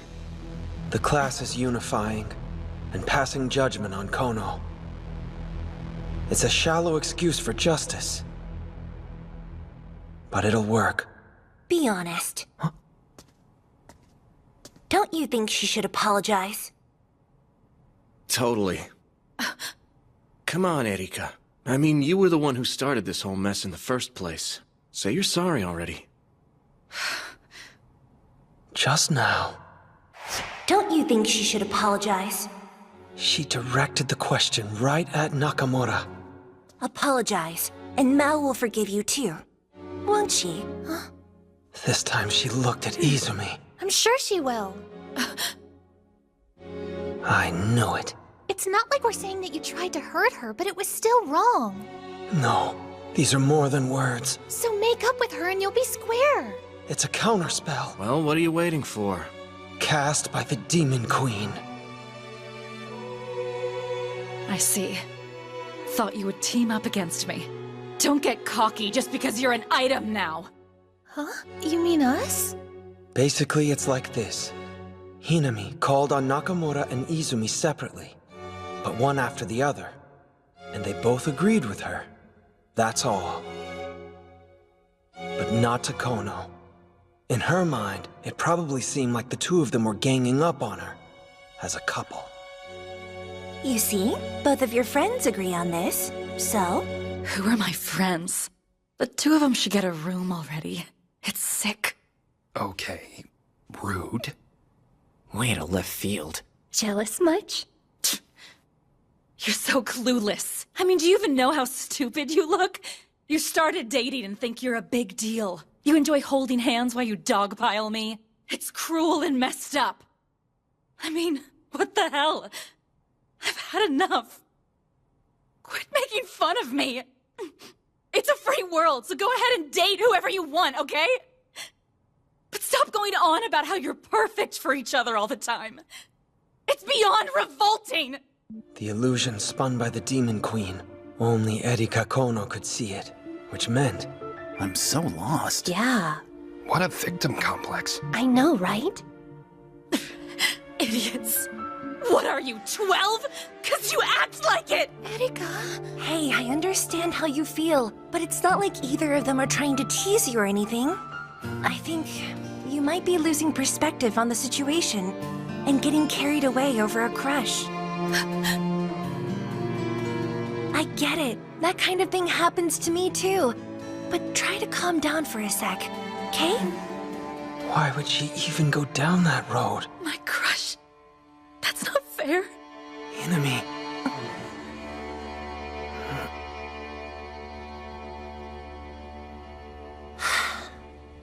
Well, that's that, and we should all probably move on. I'm sorry for being so weird. I don't know about you, but things still feel pretty heated. So let's talk later, when tempers cool down. Now come on and wipe your eyes. Tissues. It's probably a long shot, but do you have any on you? Oh, sure. Just a sec. I've already made some tissue covers and they turned out great. Here you go, Erika.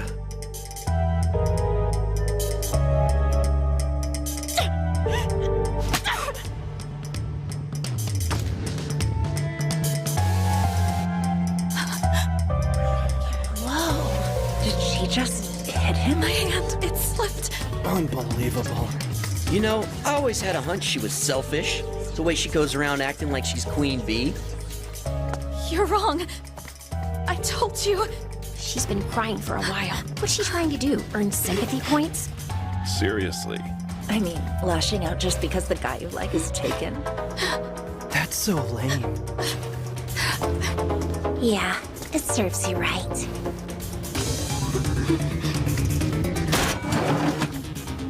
Oops, my bad. It was an accident.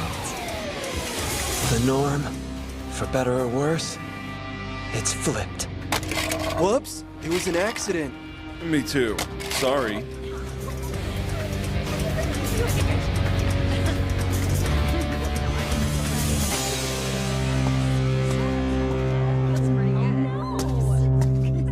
At this rate, she's going to be eaten alive. Hey! Even if Kono was going out of her way to constantly pick on me, doing the same to her doesn't suddenly make it okay! Uh-oh. Too righteous.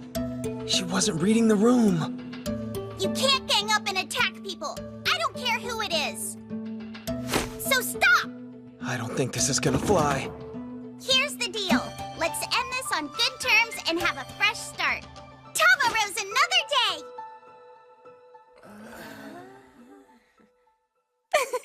Oh wow, you're amazing, Hanabi! She so is. I didn't see that coming. But you know, she's got a point. Yeah, I mean, if the person who's victimized is saying we should stop. I guess we better cut it out. Erika! That was mega cool, Tama! Huh?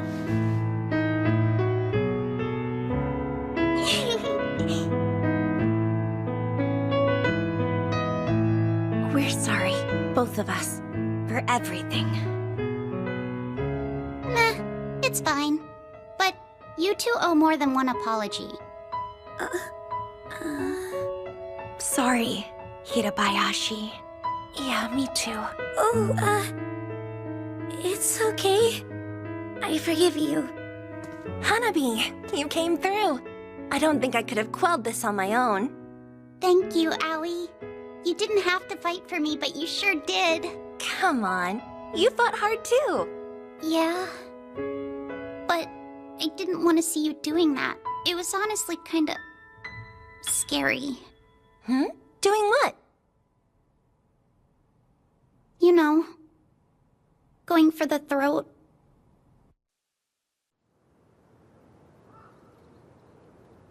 I feel bad. Seeing that side of Aoi was kind of upsetting. You're talking about what Hinami did? Yeah. I mean, did you see how angry she got? It was shocking. You're right. I'm pretty sure Aoi didn't want to have to crank things to that level. But because of me... At first, I thought Tama had picked up on Hinami's ulterior motives and was disappointed in her. It's not that. You trust Hinami a lot, I can tell. Thanks for everything you guys have done for me.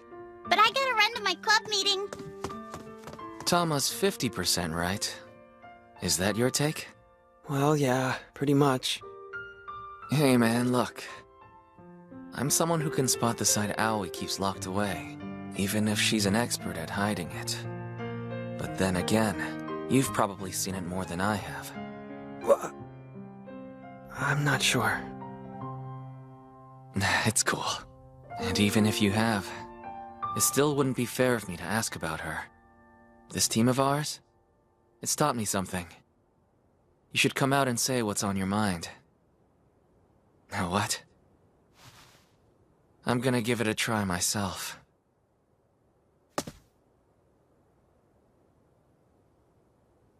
I've got feelings for Aoi.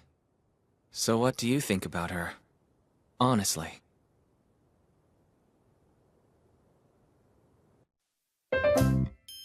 Several days went by.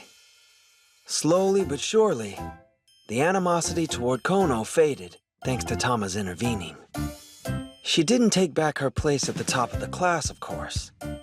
But Izumi's efforts and Kono's naturally strong communication skills restored her to a perfectly respectable standing, which I don't hate seeing at all. What's next? I guess that's up to Kono's maneuvering. And Tama, how did she fare in all of this? Simply put, she gained a bunch of new friends. So, Tama, we're doing karaoke soon. I'm not all that big on it. Well, at least you're brutally honest. Whenever she came right out and shared her opinion, the class got a kick out of it and would say, "That's Tama for you." But I'll go if Mimi comes along. Holy cats! I'm feeling the love! Mimi! Boundaries, please! I knew you were close, but you really love her, huh, Tama? Love? It only looks that way because I'm so tiny! Hold on. What's that got to do with it? It was a bad joke! Oh my gosh. I've never seen you get that red. Whoa! No one lays a hand on my Tama! Don't be overprotective. I'm not yours either, Mimi. Long story short, she succeeded making the class used to her character. At any rate, her relationship with Nakamura improved. Hold up. What's your opinion on this, Hanabi?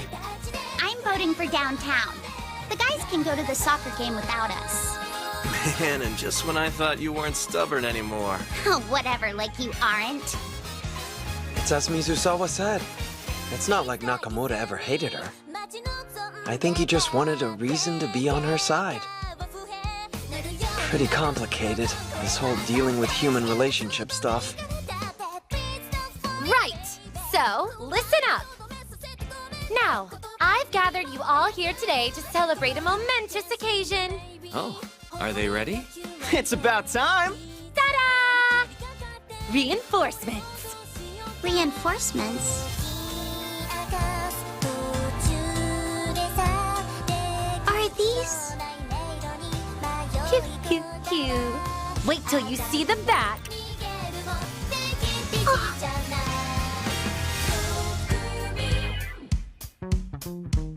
Now all of us match. Not bad, huh? As if I even need to confirm. You came up with this, right? You got me. But at least now everyone knows we're on the same team. You are a certifiable dum-dum. But still, thank you. Sure. I worked my butt off to sew those. It's kinda coming apart here and there. No way! Psych. So you were lying to me? And this early on? Yeah, we get it. You're dating, so enough flirting. We are not We're not flirting. They're kind of pretty when they're all laid out like this. Know what? You're right. A big colorful circle. Kinda. Like fireworks. Hanabi, like me. I was going to make that joke. Since we're all here, let's take a picture. Hey, good idea. Yes, to show our friendship. I'm so down! Bring it in! Everybody say cheese. Tamaya!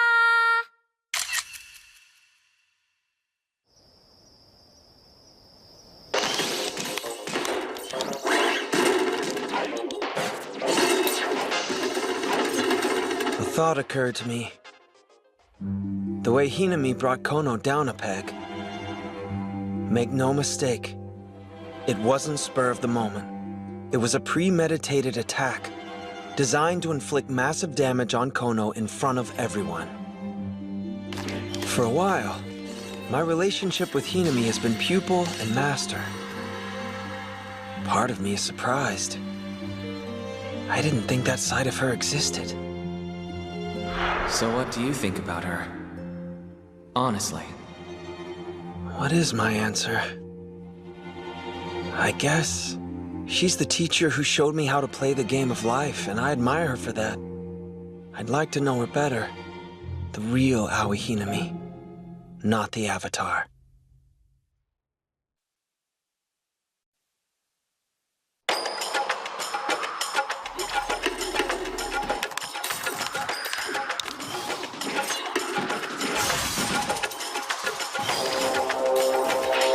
So what's the play? The two of us are at a complete standstill. No name. What would Hinami do? Game set! When, apparently. Found! Knowing Hinami, her line of thinking went something like this. If I'm going to get caught in these high-risk mind games, I'm way better off just taking a direct hit. You ask me, it's too single-minded. Huh? Jeez, her competitive streak never fails to surprise. And after that... Game set! Game set! Game set! Winner! Found! In the end, I beat her handily, breaking in a staggering 17 wins to her 1. What can I say? Turns out I'm pretty... Now then, I think we should begin by clearing the air.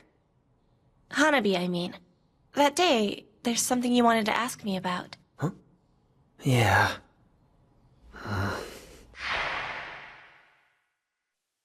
The way you went about handling Kono was calculated. You had a strategy planned, right? Yes. You knew that. I wanted Erika to think Nakamura and Yuzu were in cahoots. Whenever she's off balance, it takes only the slightest push to tip her over. I exploited her weaknesses, made an example out of her, then shut the whole thing down before anyone else got dragged into the drama. End of story. Fine, all the same. It's not like you had to go overboard and be vicious about it. Is that how you see it? You used a crush against her pride, and in front of the entire class. In my eyes, that's a step too far. It wasn't a lesson. It was a public execution. If I didn't go about it that way, I wouldn't have been able to stop Kono in time. You saw how fired up she was getting. The only option I had was to pummel her spirit completely. Okay, but still, didn't that final blow feel a little bit overkill? You didn't need to make Nakamura part of your scheme, and have him brandish the tissue cover Izumi made for him. That's basically kicking someone when they're down. Yeah, I suppose you have a point. Then why do it in the first place? One reason. What she did to Hanabi was wrong. If she doesn't like being bullied, maybe she should give it a rest. What you're describing, though, certainly sounds a lot like revenge. Oh, 100%. Yeah, I thought so. What's wrong? I'm human and I get angry. Is that so surprising? No. I prefer the righteous version of Hanabi, who always stays true to herself.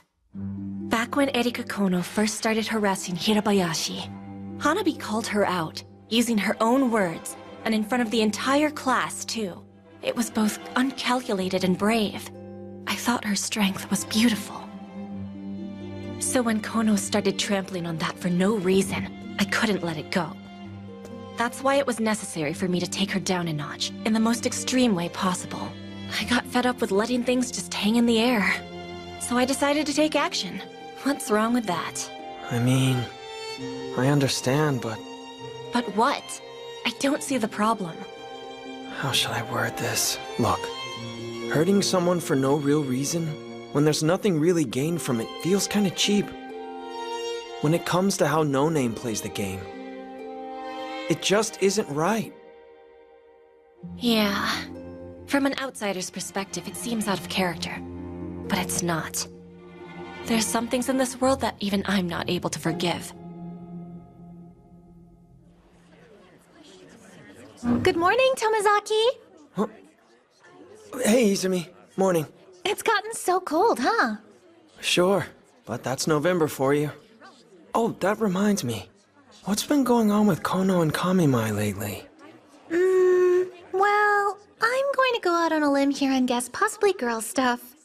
On the surface, it looks like they're getting along, but I know for a fact Erika and Mao both badmouth each other behind their backs. And now that they've been brought together, you feel like you're caught in the middle. Bingo! So right. But I figure it's something only I can repair. So I'll hang in there. I imagine it must be rough. It's way better. Imagine the alternative where the two of them are awkward as heck. I owe Tama big time thanks. She saved the day. There's not a lot of people who could have pulled that off, including me. I could definitely learn something about myself from her. You've got to change and be your ideal self.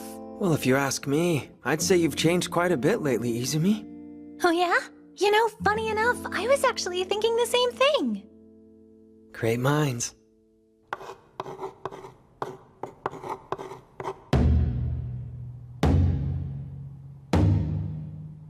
So, as you know, the Culture Festival's coming up.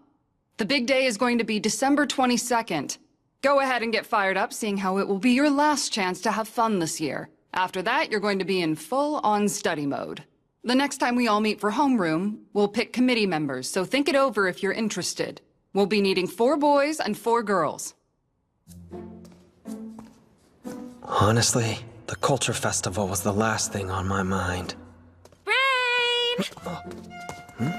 Hey, what's up, Mimimi? Oh, just wondering if you're gonna be on the festival committee. I get the feeling Hinami's going to make it one of my upcoming tasks. It's possible. What gives? Is that a yes or a no? It's a new year and a new you, so it goes without saying I'll be expecting big things. I appreciate the confidence, but I can't actually do anything, though. There you go again with the mega modesty of yours. I've known you long enough to be absolutely certain you'll come up with something nifty.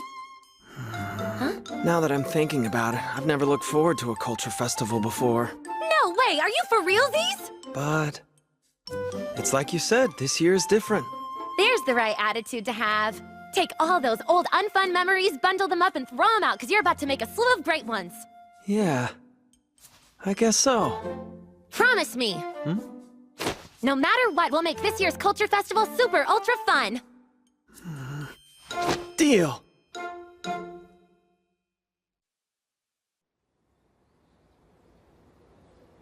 All right, out with it. Huh? Out with what? First, we have Yuzu. Then there's Mimimi and Hanabi. Lastly, Fuka. Which one of them do you want to date the most? Huh? 4 solid options. Oh, wait, there's me. Well, so who do you like the most? Hold on, let me think. You're turning all red. Did I embarrass you? What's this, a game? Can we back up just a second? Why would you even include Izumi on that list of yours? She's dating someone! As I thought, you may have gained a level or 3 at this game, but ironically, you're not a player yet. Would you mind your own business? Don't get mad.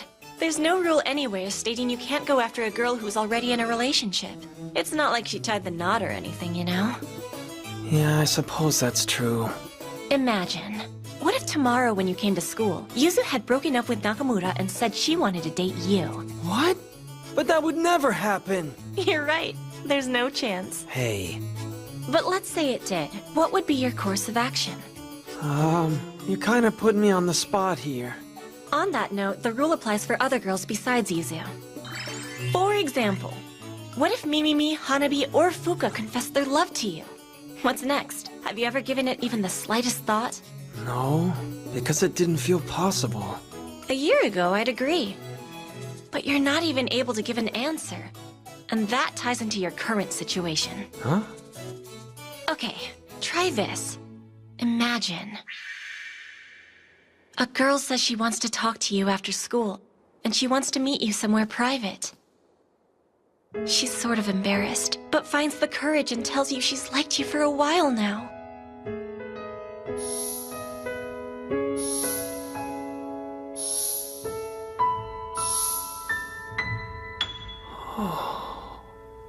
That face, you're picturing it, right? Huh?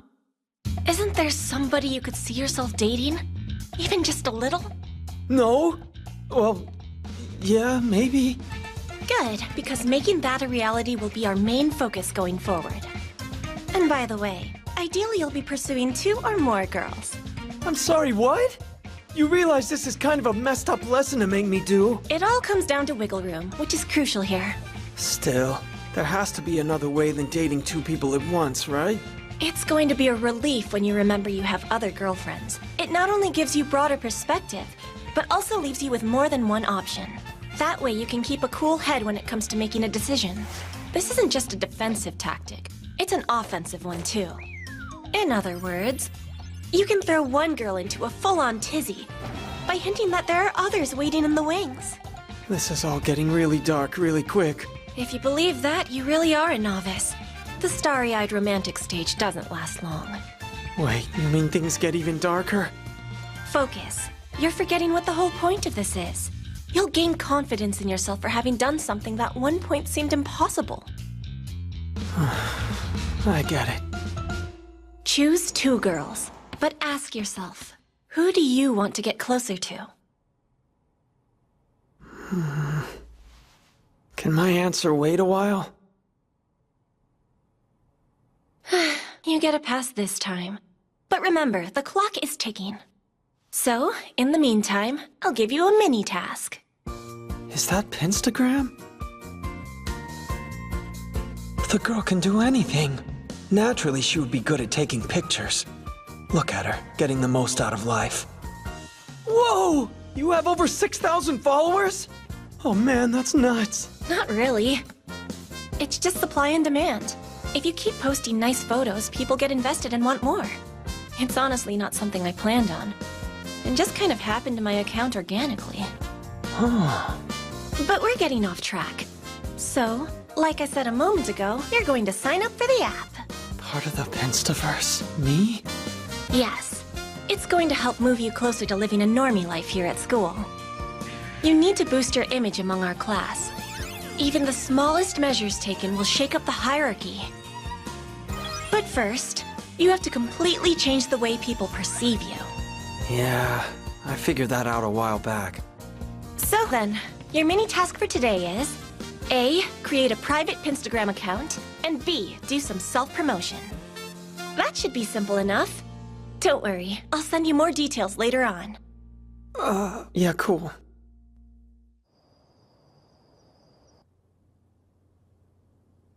She thinks this is simple? Please. While you're at it, why not ask me to land on the moon? I'm glad, now that things have calmed down. Uh-huh. Didn't Hanabi handle it amazingly? Like she grew wings and soared all over those walls in her way. Don't get me wrong.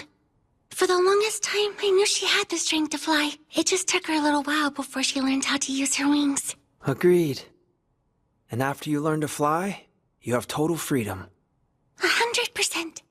Kikuchi, thank you. A lot's been going on and you've been a major help. I won't forget it. Oh, sure. If you need me for anything else, just let me know. Although I can't promise I'm going to be all that useful. Hey, you know that's not true. If I ever need help again, I can depend on you. For whatever you need. Oh, well that's great. I'll be sure to let you know. Uh-huh. Still, though, after seeing how Hinami handled everything, I don't know what she was thinking. Something about the whole thing felt a little off. You think so? Same. Kikuchi picked up on it too. I've been wondering, why did Hinami feel like she had to push things that far? It's got me really curious. It's like there was something inside of her that made forgiveness not even an option. There's some things in this world that even I'm not able to forgive. When someone's angry, I think it's because they're being confronted with reality. And things aren't lining up with the way they see the world. They don't want their version challenged, so they lash out. Huh. For Hinami, I wonder what that looks like. Oh, yeah. If you have time, I'd like to show you something. Don't tell anyone, but I wrote a new novel. Do you mind? Oh, of course. Sure thing. Yeah? Okay then. I'll bring it along next time. Oh, I totally forgot my assignment.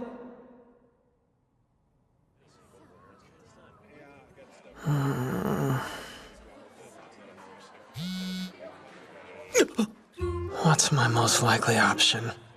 Tama, Mimimi, and Kikuchi aren't around, so scratch them off the list. It'll have to be a selfie with Nakamura and Takei, or one with Mizusawa wearing his glasses.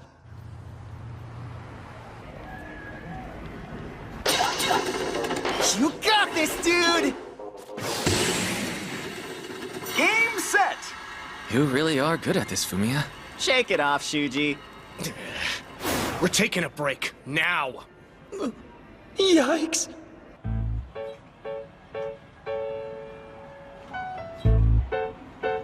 It's hard finding the right time to suggest getting this photo. If I mention taking a selfie out of nowhere, they're gonna think it's weird. I need some kind of excuse. Shuji, given any thought to the festival committee? Yeah? You're doing it, right? I kinda have to, don't I? Uh-huh. And what about you, Fumiya? Huh? You're gonna sign up too, right? For the Culture Festival Committee, I mean? Huh? You bet. Wait, did I just volunteer? I was too focused on my assignment. We ought to start heading home. You're right. Homeward bound, lads!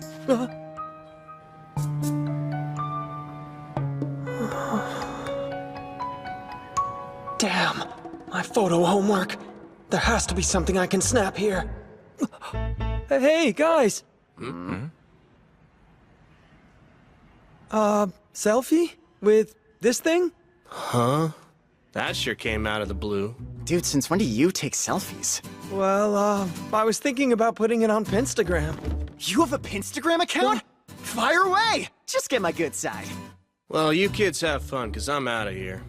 Oh, it's not like it's a big deal. Come on, one pic. Think of it as a memento. Have you totally lost it? Sure. I mean, why not? Come on, you too, Shuji. Are you joking? Ugh. Come on. Let's make this quick. And you only get one shot. Okay. I know your list said the selfie was only supposed to be with Nakamura and Takei, but Mizusawa wound up in the photo with us. Yeah, well, that's not the part that bothers me.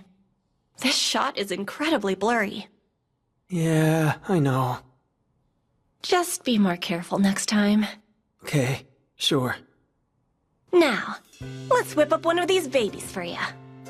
I'm guessing you mean a Pinstagram account. That's all it could be, right? Exactly! And there it is. I hate using a blurry pic as your profile photo, but it's the only one you have, right? Uh-huh, sadly. While you're waiting to set up your account, I'll go ahead and explain your additional task. You mean there's more than one? Later today during homeroom, we're going to be putting together the festival committee. When the boys are called, I want you to volunteer to be on it. Yeah, actually, I already agreed to be a member, before I was assigned the task. Yesterday, I was talking with Nakamura and the guys about being on the committee. Well done. You've certainly come a long way, haven't you? As far as the girls go, I imagine they'll all be from the normie camp. Not only is this gonna earn you XP, but when the class sees all of you working together, it's going to make a good impression on them. The same idea behind Pinsta. Right. Basically, you make posts that get your opinions across. That way you actively market yourself. That's going to be your new assignment. To wrap up, muster up the greatest enthusiasm you can no matter what you attempt. It sounds kind of like a tall order, but... You got it. Listen up. It's time to choose committee members for the Culture Festival. We'll need 4 guys and 4 gals. First up are the boys. Ooh, I'll do it! So, our male volunteers are Takei, Mizusawa, Nakamura, and Tomozaki. Next up are the girls. Are there any takers? Me! I'm so in! Nanami kicks us off.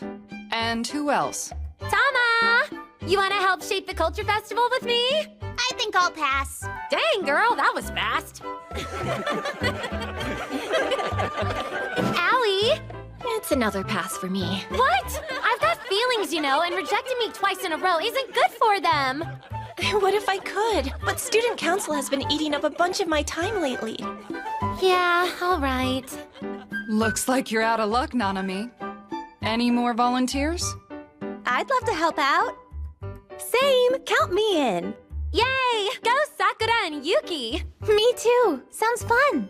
There's our girl Yuzu! Okay, so we have Nanami, Kashiwazaki, Seno, and Izumi. All members, let's have you up here front and center.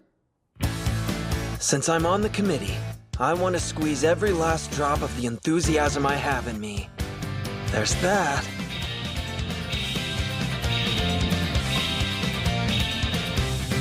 And deciding who I want to date.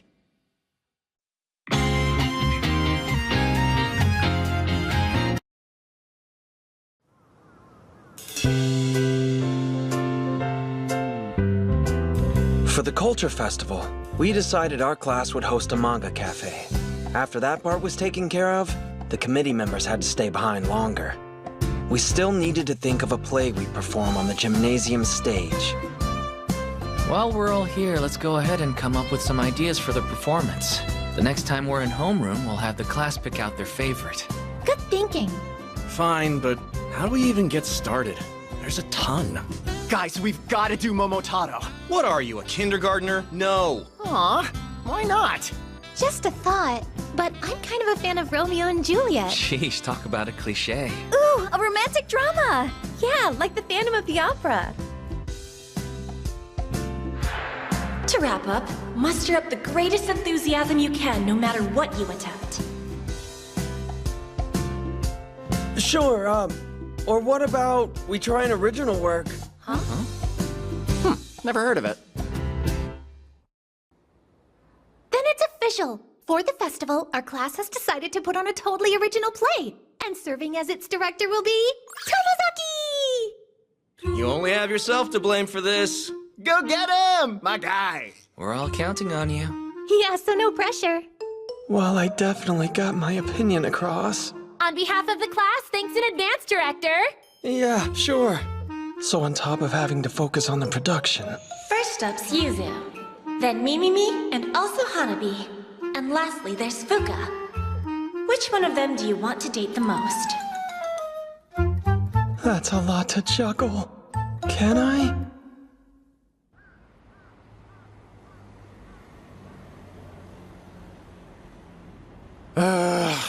Man, what an exhausting day. Having all those meetings sure didn't help. Oh, and by the way, Yuzu, congrats on being the prom-em leader. Prom-em? Hey, dude, what's prom-em? It's an abbreviation. Culture Festival Project Member. It's someone on the class committee who also helps run the festival, but more on a school-wide level.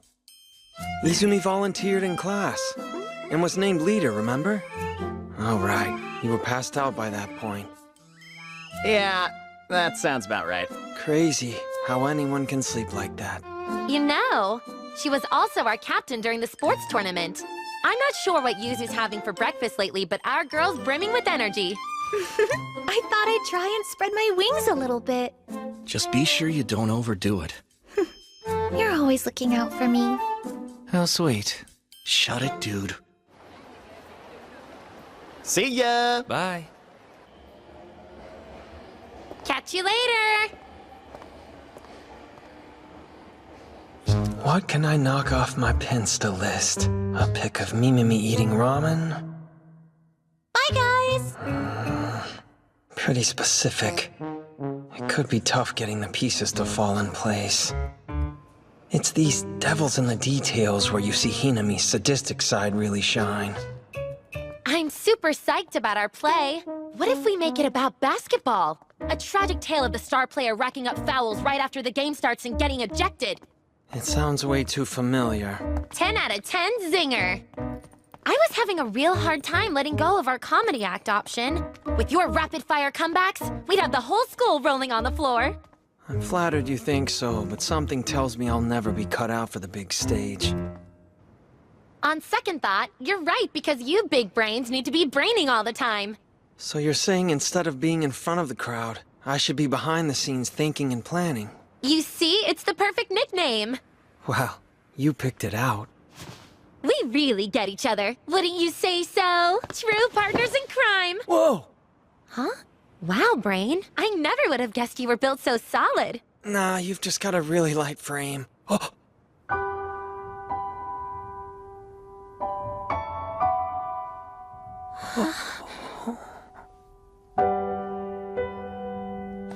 How very suave. I don't get compliments that good every day, you know.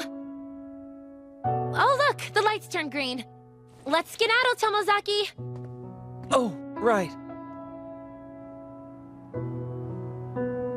Hey, Mimimi? Hmm? Yeah? What is it? Well, if you're not busy... Look at you, bringing a young high school girl to this fancy place. So, are you gonna tell me what your intentions are? I didn't have a motive, I was hungry. Same. Don't get me wrong, I'm cool with us eating here. Maybe I was a little heavy-handed in my approach. But at least now I'll be able to get that photo of Mimimi eating ramen. Right. It'd be criminal not to order the gyoza combo. Huh? Gyoza? What's the brain craving, huh? Well, some ramen, I guess. Okay. When I picked out this spot, I just assumed Mimimi would order a bowl for herself. But at a gyoza chain? I'm such an idiot. I gotta say, this is a pretty rare event for the two of us, huh? What, you mean grabbing a bite to eat? Actually, yeah. Now that you mention it, I think you're the first person from school I've asked. What? Oh, yeah? Out of everyone, how come you decided to invite me? I suppose you sort of gave me the idea. Of course, there's always the ramen, too. A likely excuse. It's not an excuse. I was really craving noodles and noticed the menu. How long have you been holding out?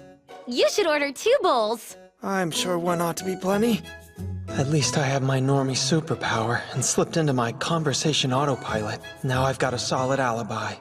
Could you imagine if I answered her honestly? Actually, I wasn't even feeling hungry at all. I just wanted a photo of you eating ramen saved on my phone. What? Instant game over. Here you go, enjoy. Let's dig in.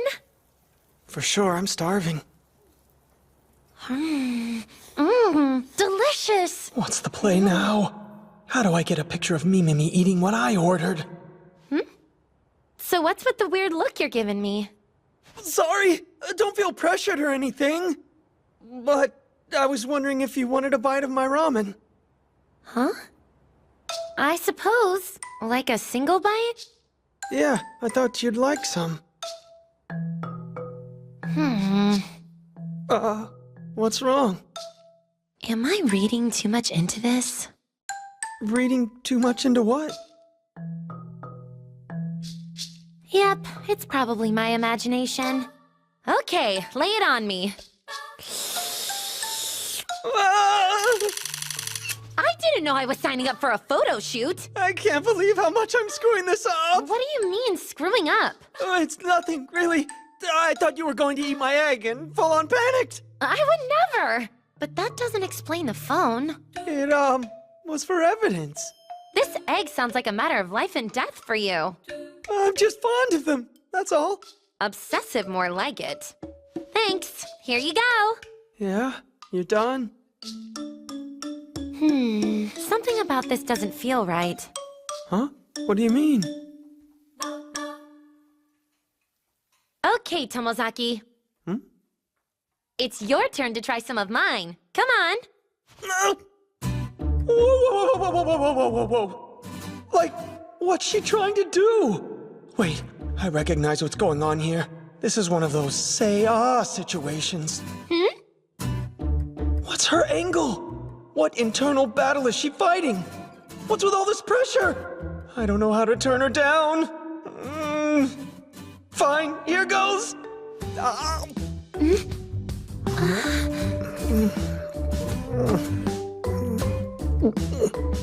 I didn't even get to enjoy it. Yeah, something is super fishy. Huh?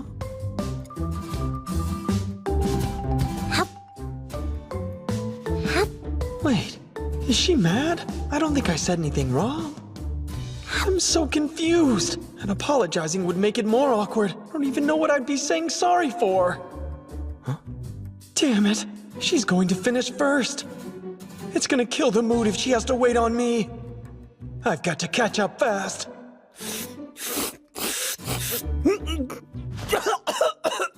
We're not having an eating contest. What are you rushing for? I'm not rushing, it's just you... You were going to finish your meal before me, and I didn't want to make you have to wait around. You are the biggest weirdo, for real. Okay, I'll see you at school tomorrow. Yeah, later.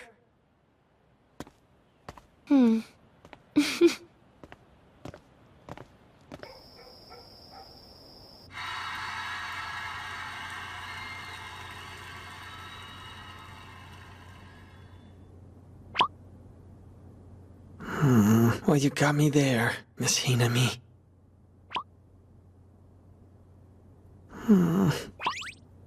Huh?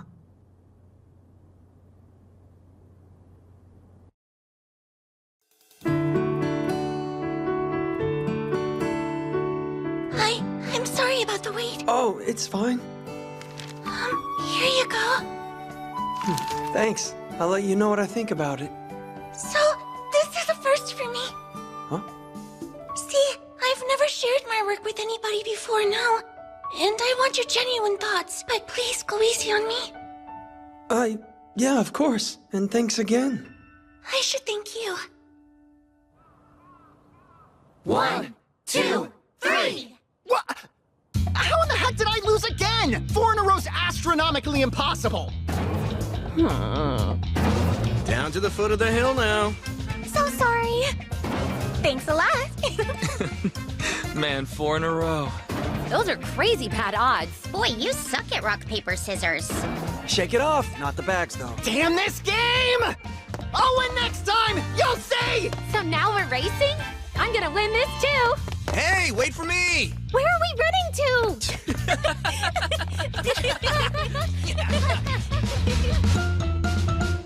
They're sure full of energy. Yeah, so am I. I know what that look meant. Here's a perfect opportunity to check another selfie off the list, so don't you dare blow it.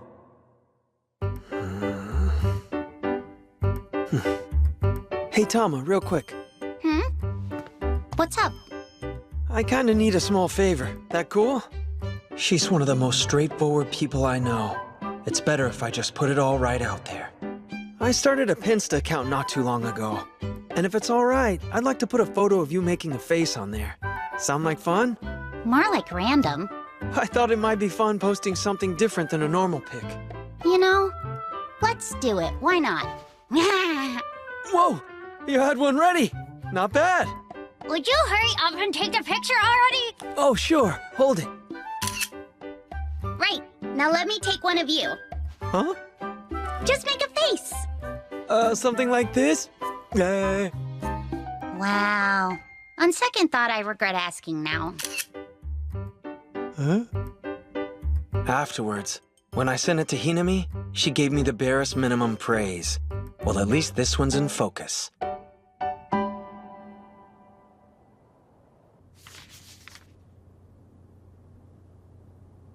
The manuscript Kikuchi had given me earlier was a collection of 5 short stories, with a common theme woven throughout.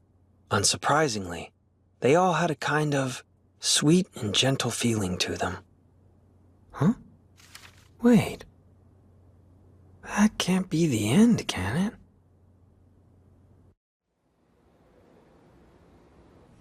I gotta say, I never predicted the father showing up at the end like that. Oh, yeah? That wasn't in the original draft either. But I thought it would be a huge weight off of poor Wolfen's mind. Yeah, for sure. Oh, and another thing. That Luger the Beastman didn't break the rock. Having Mita the human do it was cool. He relied on brains instead of brawn to smash the wall between their two species. You don't know how happy it makes me to hear that the meaning got across. Hey, question. I did want to ask you why that last story kind of just stops. Huh? Which one? Was it the dragon story? Yeah, that's the one.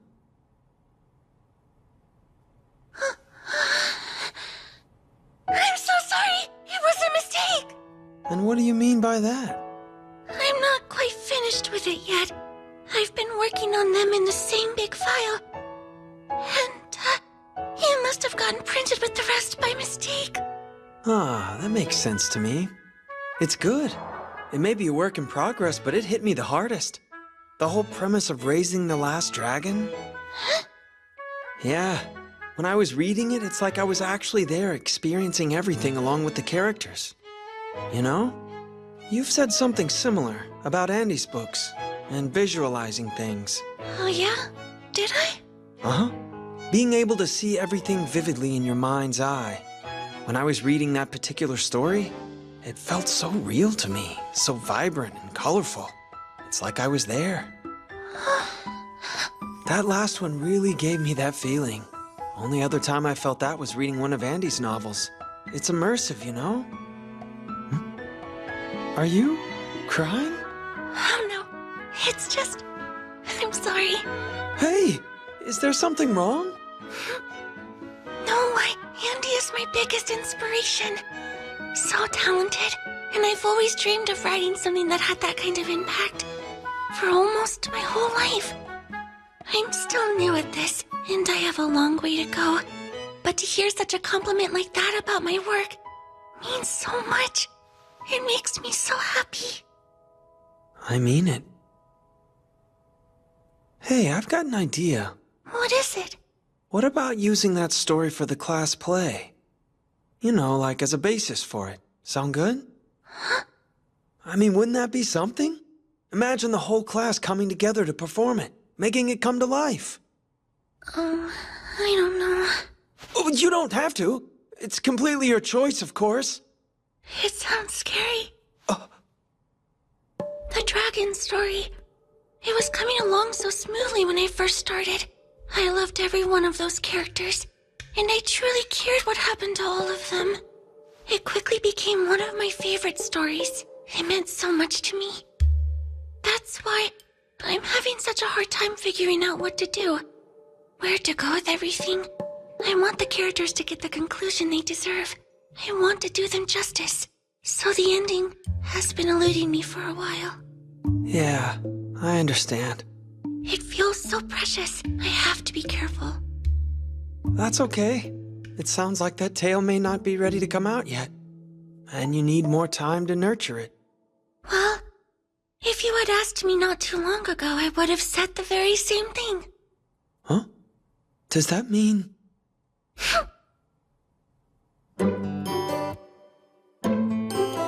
Okay, we still need to figure out the class performance. What do we do? Any ideas? I might have one.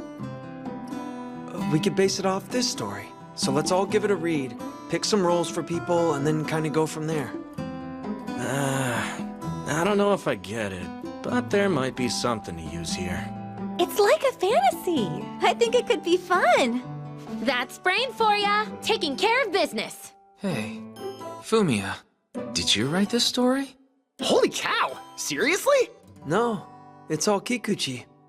Huh? Oh, I see what's happening. Hey, what's that supposed to mean?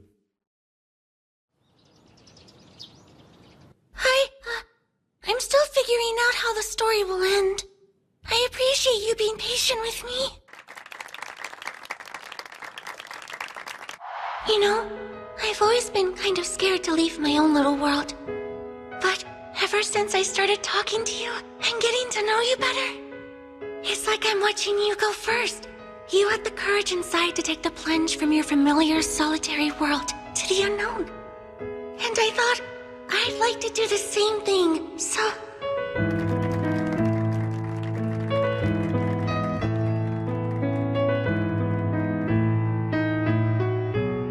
I guess we're all set then. Kikuchi, do you think you could write up a quick synopsis for us before our next meeting? Oh, yeah. I could definitely do that. Okay. Then the next step is to start assigning roles, isn't it? That's the plan. Never fear, my friends. I'll take the lead role. Takei! We're more afraid you would.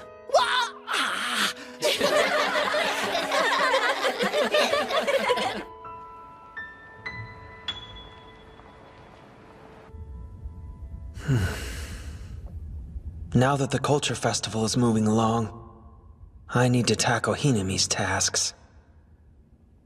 Something on your mind? You scared the heck out of me! You know what they say, that still waters run deep, don't they? Don't know what you mean.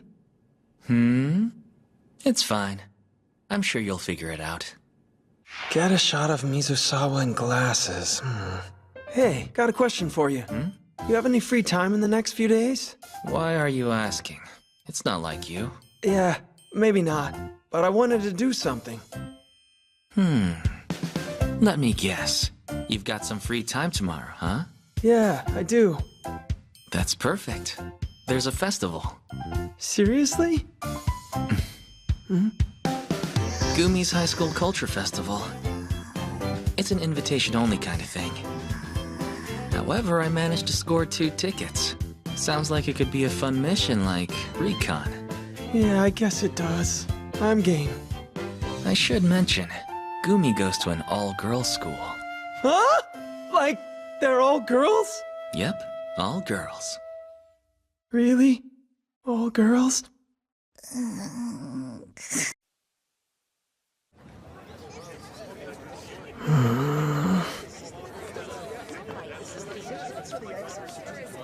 Jeez, relax those shoulders, dude. Try to smile. Right. Alright, so I'm hanging out with Mizusawa. And now, well, on to Aoi's tasks. Right. Time to flirt with some girls. Huh? Aren't we scoping out their festival? Sure, of course we are. But 2 guys at an all-girls school event? That's really why we're here. Seriously? Man, I'm not sure I can just lurch into flirting. Wait, Mizusawa? Hi there. That sure looks tasty. You bring those from home? Wow, he dove right in. Extroverts work fast. No, of course not. There's a booth here selling them. Oh, you don't say. I thought you were just cotton candy enthusiasts. Is that a thing? Well, if you like it enough to bring it from home. Come on, nobody does that. Hey, you mind if I have a bite? Yeah, I think I mind. Sorry, but who said I was asking you? I was clearly talking to your friend. Sure you were. You'll give me a bite, won't you? Well, I don't see why not. That's amazing. Tastes just like cotton candy. Probably because that's what it is. So hey, what are you even doing here anyway? Did you come by yourself? Well, I actually got separated from my friend. So, help me out and tell me if you see him. We don't even know what he looks like. True. Guess I better send you a picture of him, and that way you'll know. What's the best way to send it to you?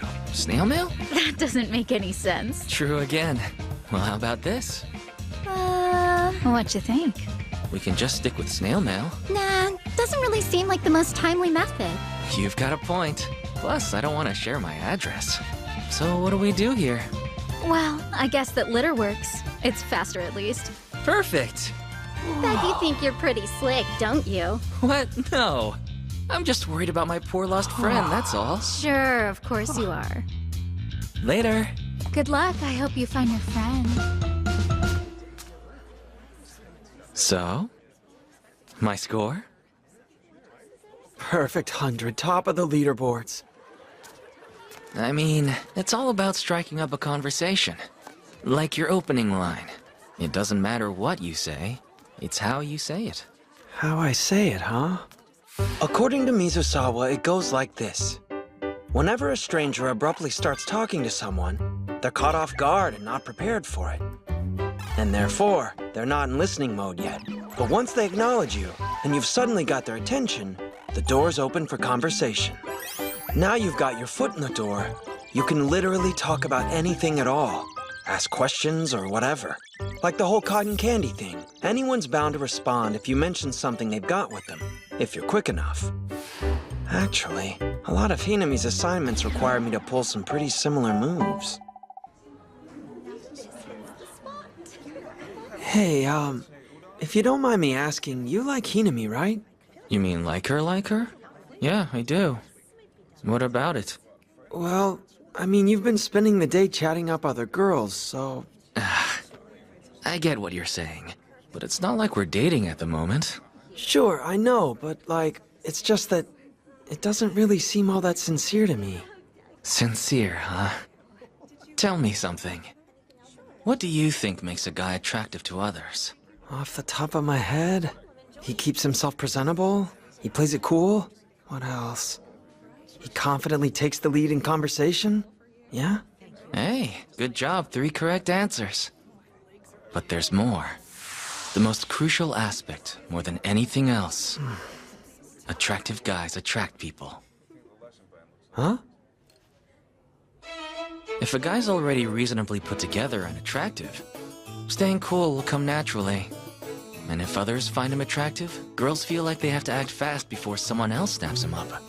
And there you have it. Being attractive makes you more attractive. It's essentially a hotness spiral.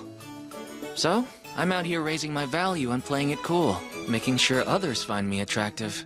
Until it eventually clicks for Aoi and she sees me that way. I get it now. You're flirting with all these other girls to boost your appeal, and when she notices, it'll make Hinami much more curious about you. There's more to it than that. Huh? I'm also playing the field simply because it's fun and I want to. Dude. Oh, one more correction. Huh? Aoi won't just notice me. I'll make her notice, right? Sure.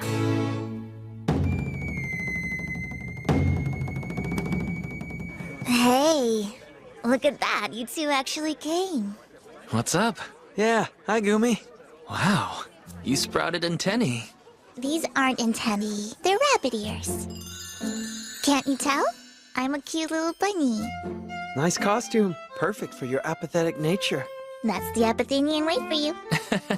Apple what? Hey, you should go pop in and get a good laugh at our ghosts. It's scary how not scary they are. Your honesty doesn't make for the best advertising. What can you do?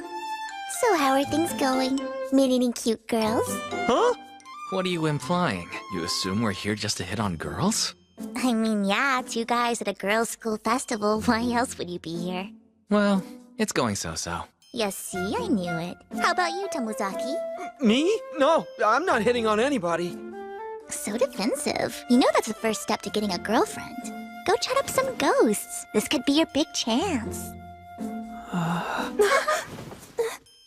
My chance, huh? Not a bad idea. So, shall we? Sure, yeah.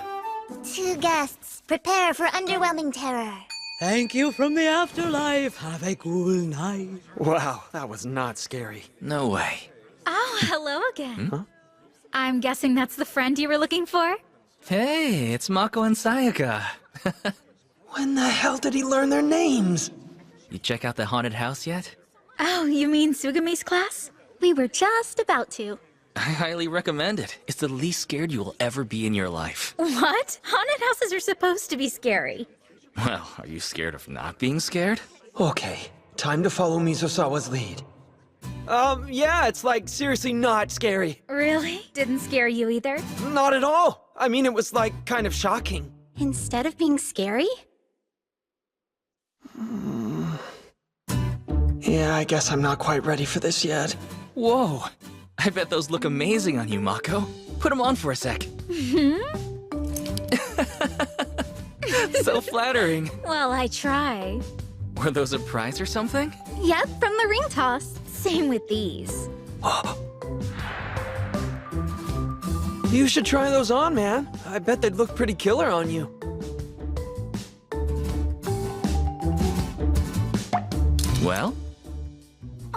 really compliment your face. I don't know how I feel about that. It's really a great look, Mizusawa. Here, how about I get a picture? Sure, why not? Good idea. Come here, you two. Don't leave me on my own. You player. Cool if we share it on Pinsta? He just got an account, trying to build up his followers. Oh, well, sure, I guess that's cool. Right. Everybody say cheese. Cheese! Cheese! Kind of a loophole, but those are glasses. Good. What's the deal, man? I wanted to see your game out there. No, you don't. Not at my current level. Your current level, huh? Try not to get so down on yourself. You've been reading self-help books or something, haven't you? Well, it shows. They're working for you. Huh? You didn't realize they're working? You've clearly been more interested when engaging with other people, asking specific questions and whatnot. Oh, also, you found a good rhythm and you're easy to talk to. Really? Really. Oh, wow. For someone as awkward as you used to be, you've come pretty far in a short amount of time. You've clearly been working hard at this, and you're doing great. You can try to hide it, but I can see right through you. And someone putting in that effort, you know? I admire it. Well, thanks, I guess. That feeling you've got right now? When someone tells you nice things, that's exactly how you go about talking to a girl. What? Come on, man. Later, Tomozaki. Even if everything he just said was couched as a joke, it feels good someone's noticing my efforts. I'm making progress.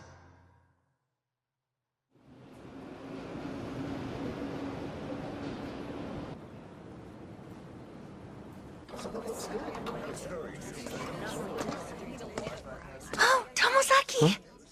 I see you got here early.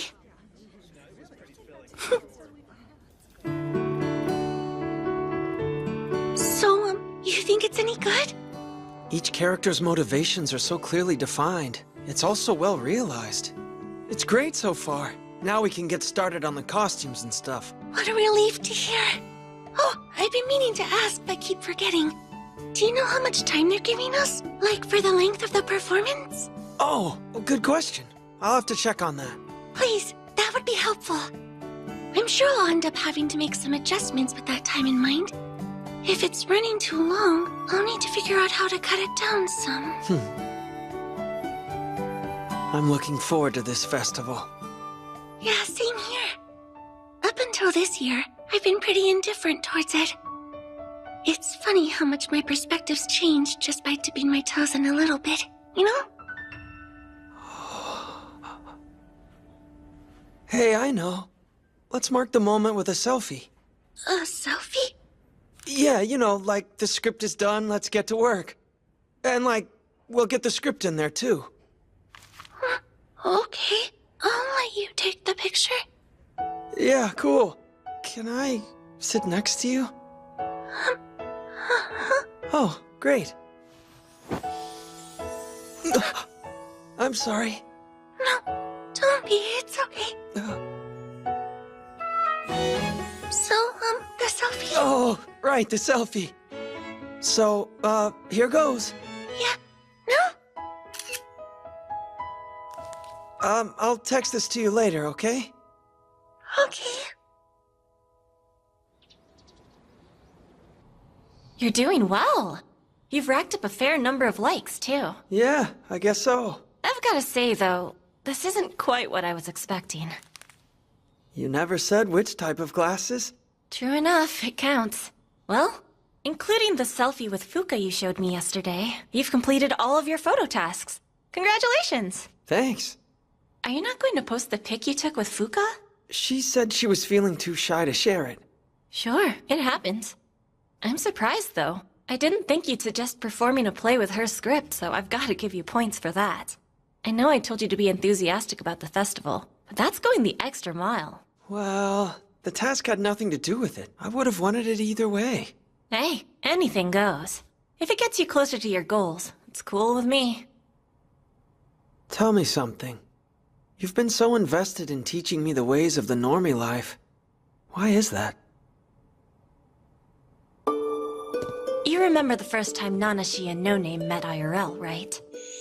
You were so fired up and adamant, convinced characters can't change in real life, that it was a tier issue. Huh. Yeah, I said that. And I heard it, loud and clear, and immediately felt determined to prove you wrong. That's all there is to it. What? Huh? Your face tells me you're not buying it. It's just... I'm a sore loser, plain and simple. Sure, I mean, if you say so. Well, anyway. Have you decided on who you want to date yet? Oh, well... You said you needed some time, and I've given you a fair grace period. You have been thinking about it, right? Yeah, sure. I'll need an answer soon, no more stalling. I want the names of at least 2 girls you'd like to date. Understood? Yeah, I got it. Brain! I need you to just please say yes and don't ask me why. Agree to something sight unseen? No way. I'm asking why.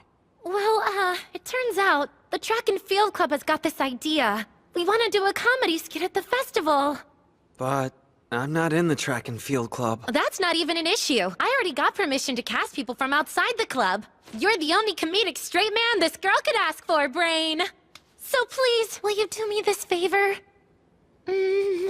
Please say yes. I'm supposed to show Max enthusiasm on all fronts, which means... Okay, I'm in. Oh, come on! How can I convince you? Wait, huh? Isn't that the answer you wanted? Why are you surprised? I just didn't think it'd be that easy. Oh, I get it. Let me guess, Tomozaki. You're itching for more of our classic husband and wife routine, huh? Nope, can't say I am. See? That's exactly why you make such a perfect partner. Those dry comebacks. Hang on, though. When would we rehearse? With the play, we're not gonna have that much time. Don't worry about it. It's no sweat. Just leave it to me, okay? Hey, sup, me? Morning, Takahiro. Oh, look, it's you. Such an enthusiastic greeting. Hey, I got a text from Gumi. She's coming to our festival. Wow, no kidding? Who is Gumi? So I think the short story will work perfectly written in script form. But you're still having trouble writing the climax? Yeah, I am. Well then, think you can explain it to me? What's causing you so much difficulty? I can't make up my mind. You know the hero Libra? I can't decide if he should wind up with Chris or Lucia. And then the one he doesn't choose, what happens to them in the end? You know? I know it sounds kind of silly, but... it's like, I think I'm scared to decide. I'm afraid of making the wrong choice for the relationship simply because I need to choose one. Okay, in that case... And this, I'm just thinking off the top of my head here. If you were in Libra's position, which of the 2 would you choose? I could never choose one over the other. You couldn't pick? I don't think so. I mean, sure, I have an idea what I might personally do in the situation. But is that the best choice for the story? I can't just think about what me or the characters want. I have to consider what's best for their world, and how that decision then affects the overall story. So you want to make the best choice for their world, huh? Letting my own feelings get in the way. Something about it feels insincere.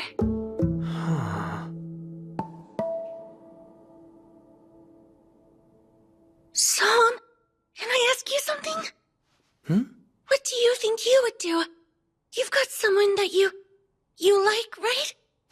Wait, you mean me? Yes, you personally.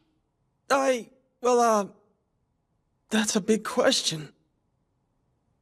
What I mean is, if you were lucky enough to have 2 or more special people in your life, but when it came down to it, you could only choose one of them, how would you choose that one person?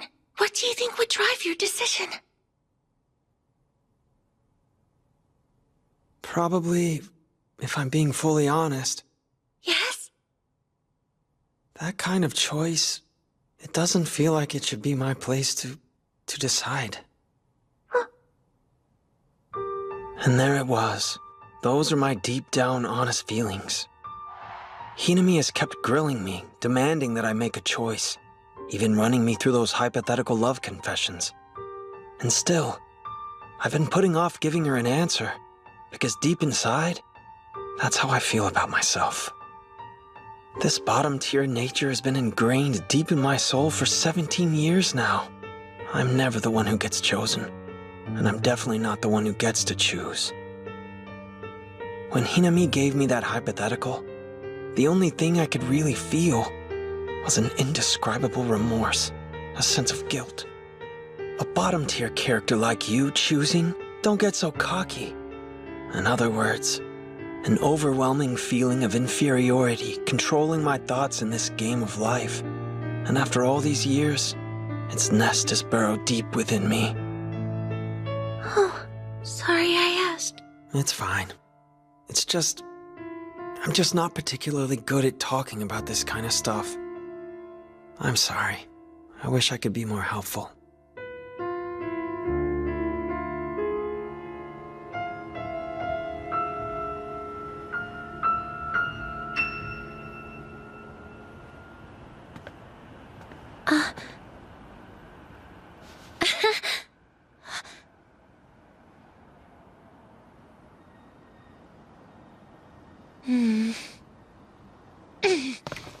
Hey, Brain! Hey! Oh, man, not cool. Don't scare me like that. It's your fault for staring at your feet. Oh, really? Still working hard at this hour, huh? So, did you have a little one-on-one session with Kikuchi? Yeah. I guess.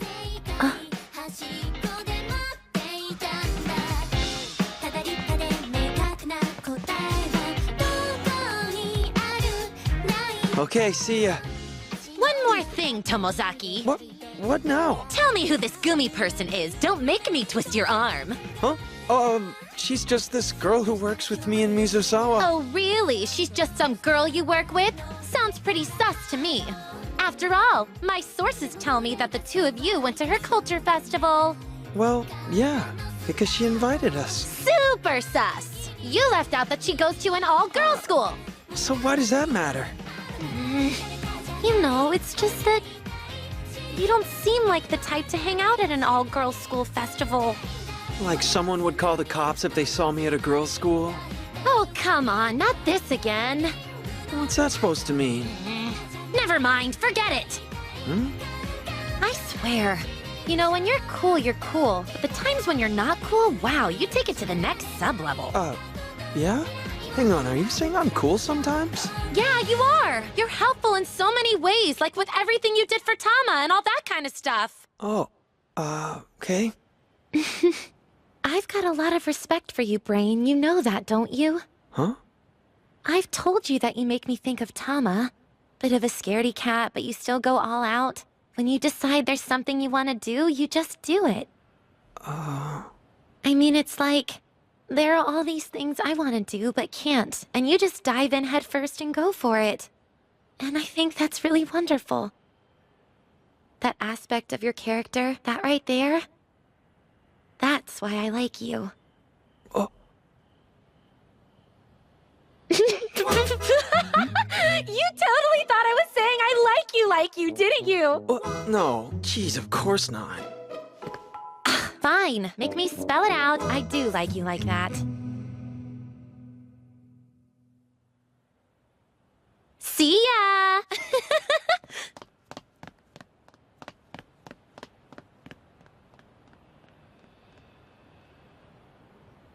Huh?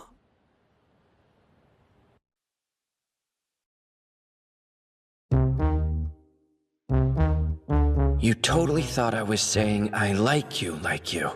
Make me spell it out. I do like you like that. Really? A bottom-tier character like me? This calls for some top-tier assistance. As always, I've got to rely on Hinami. Sorry for the short notice, but thanks again. Sure thing. What's your deal? It's not like I can come out and tell him what Mimimi said. I know. Are you having some girl trouble, perhaps? Yep, that's what I thought. So, did you jump the gun and confess your love? Or were you dating someone and got dumped? Dumped? Kind of the opposite, really. Hmm? Meaning that somebody opened up to you? You've been spending a lot of time with Kikuchi. Just the two of you. Huh? Kikuchi? Hmm? It's not her? No, it's not. Interesting. That narrows it down. The other possibility is... Mimimi, then? Whoa, seriously? Sorry for sounding so surprised. I see. Nice. So, which part of that got you confused? For starters, I'm not sure it even counts as a confession. Like, did she mean it or not? With her, it's hard to say. There's a chance it could have been genuine, though she could be playing games. Some kind of joke? But if you want to keep the relationship status quo, you can always pretend as if nothing happened the next time you two run into each other. Wait, that's allowed? Although she's the one that put it out there. So if you wanted to date her, I'd say you have the green light to go ahead, if you wanted to. Huh? Indoor voice, man. Right. But yeah, the pressure's on. I get why she's feeling the heat now. What are you saying? Like I said, attractive guys attract people. Me? She's probably all worried, and thoroughly convinced that you're either going to get snapped up by Kikuchi, or somebody from the girls' school. Sure, but like even if I got taken, there are better options. Shut up. When are you going to quit with that self-deprecating crap? You're constantly using your weakness as an excuse. You think that it means people should expect less from you. That's a nasty habit. Just admit it. Every single time you put yourself down, you get this expression like you're relieved. So stop doing that. I think you're a cool guy, so don't prove me wrong. All I know is guys like us only feel relief after constantly raising the bar for ourselves, and then working towards clearing it. Then again, keep putting yourself down if you want. I don't care either way. Just know, every time you do sell yourself short, it upsets the people who really like you. That's a fact.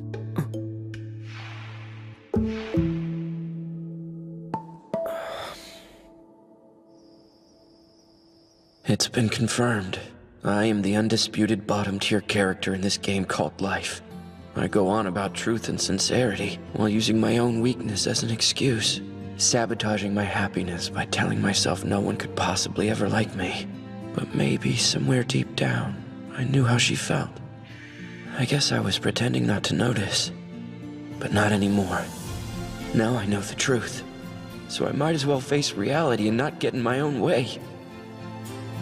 Yeah, it's true. Minami Nanami. It turns out, she likes me. Now then, you've chosen 2 or more girls to pursue.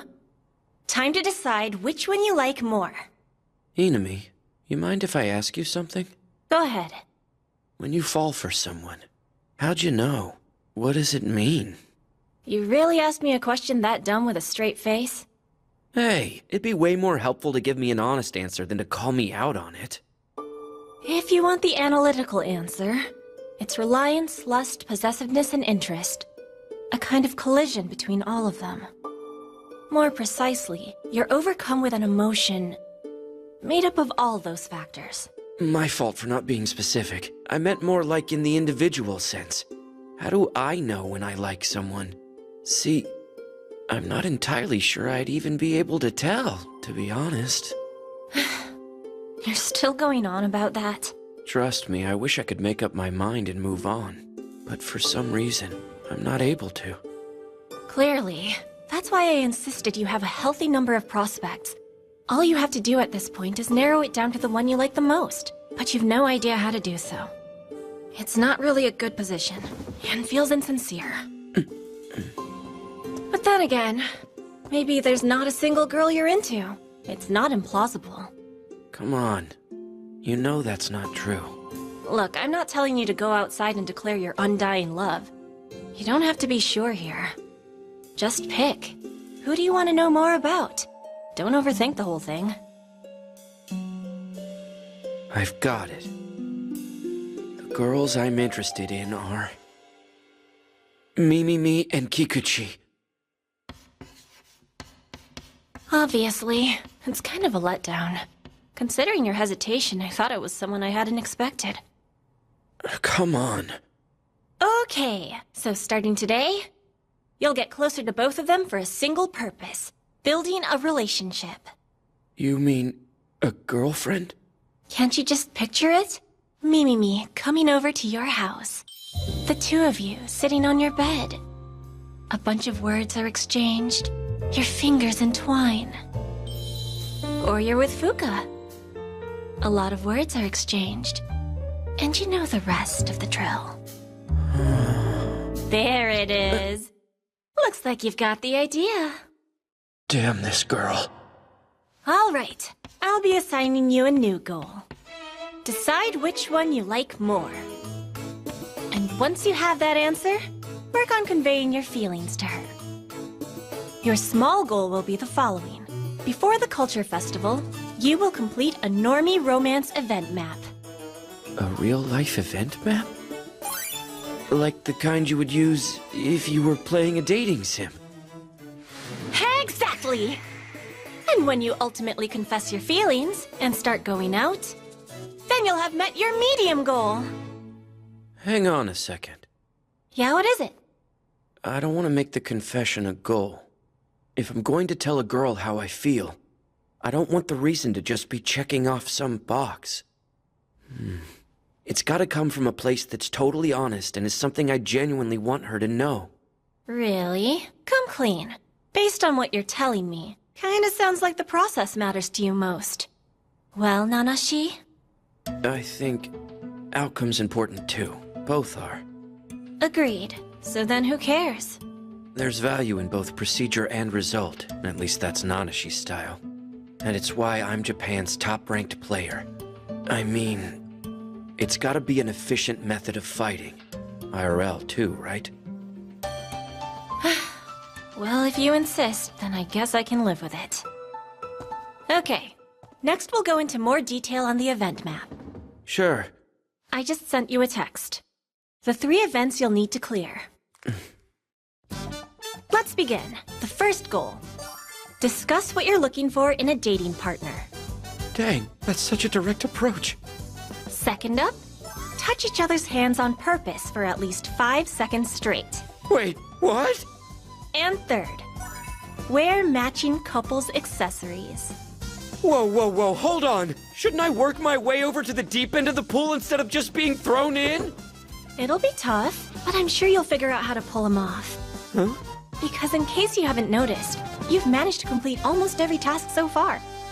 Have confidence.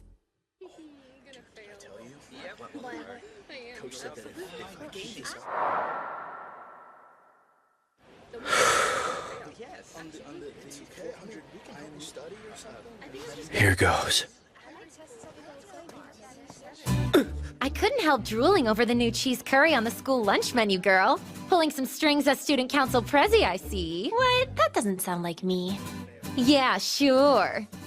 Huh?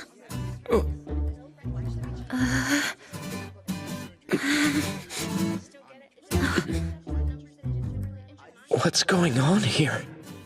Something the matter, Mimimi? Perfect. Now Hinami's picked up on Mimimi acting weird too.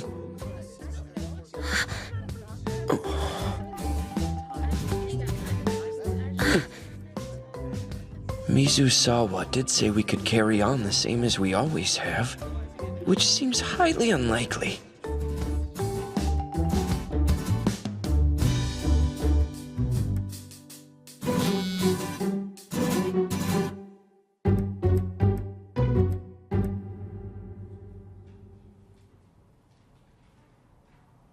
First, ask what you're looking for in a partner.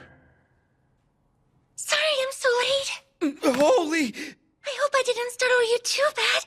I shouldn't have snuck up on you like that. Not at all. Really, no worries. Oh, wow. It looks like a real script. Well, isn't it? You're done already? That was so fast. Actually, I'm still having some problems figuring out how the second half goes. Oh, sorry to hear. Don't be. It's really kind of fun. When I imagine the stage and these characters coming to life, I get excited. And sure, a little nervous too. Yeah, I totally get it. All those people, and their eyes glued to the festival stage. Okay, I'll give this a read-through. We can meet up again after school. I appreciate all your help. Before I leave, though. What's wrong? Go ahead. Well, you see... Hey, you can tell me. What am I supposed to do? That's right. If Fuka's my choice... So, about what you said earlier, how you weren't sure who the hero Libra would end up with at the climax. Are you still trying to figure it out? I am. It's either going to be Chris or Alicia. You wrote a romance with 2 potential endings. I think people are going to be really invested in the story. I hope. So, for argument's sake, say there's a guy and a girl, and they're looking to date. What do you think the criteria should be? You mean like how they decide on the right person they should date? Exactly. So... Since it's hypothetical, it's difficult for me to put into words. But in a general sense, I think my view is this. It probably depends on what the definition of dating is to the individual. That's not the answer I was expecting. For example, somebody could simply be interested in dabbling in this dating thing. Or maybe, if you're a couple and you want to put a name to the relationship. That makes sense. Know what? This probably counts towards my task. But I'd like to take it a step further. Good answer. But since we're on the subject, what about you? What does dating mean to you? Like me personally? Seriously? Yeah. Okay then. Well, you know, there's this one story by Andy called The Scissor Man's Lie I think about a lot. I remember. It's about this scissor man and a princess who fall in love? That's right. The lead character has scissors for hands and ends up hurting people unintentionally. He's pulled into a storybook world and falls in love with a princess. Gradually, a bond forms between the lonely pair. The Scissor Man is the only one for the princess. And the princess is the only one for the Scissor Man. I think in terms of dating someone, that's the kind of relationship that I would strive for. No one could possibly take your partner's place, because there's only them. Exactly.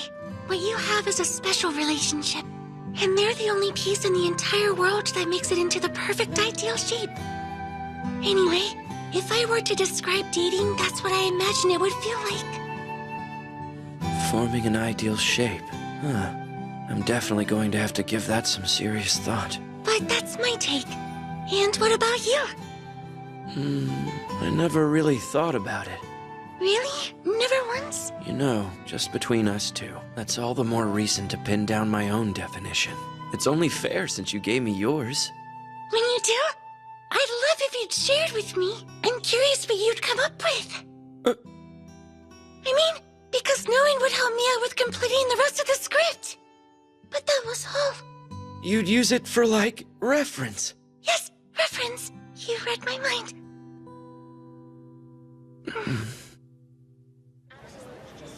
Yo, what's new? Not much, Mizusawa. Besides you and Mimimi being awkward. Well, you know.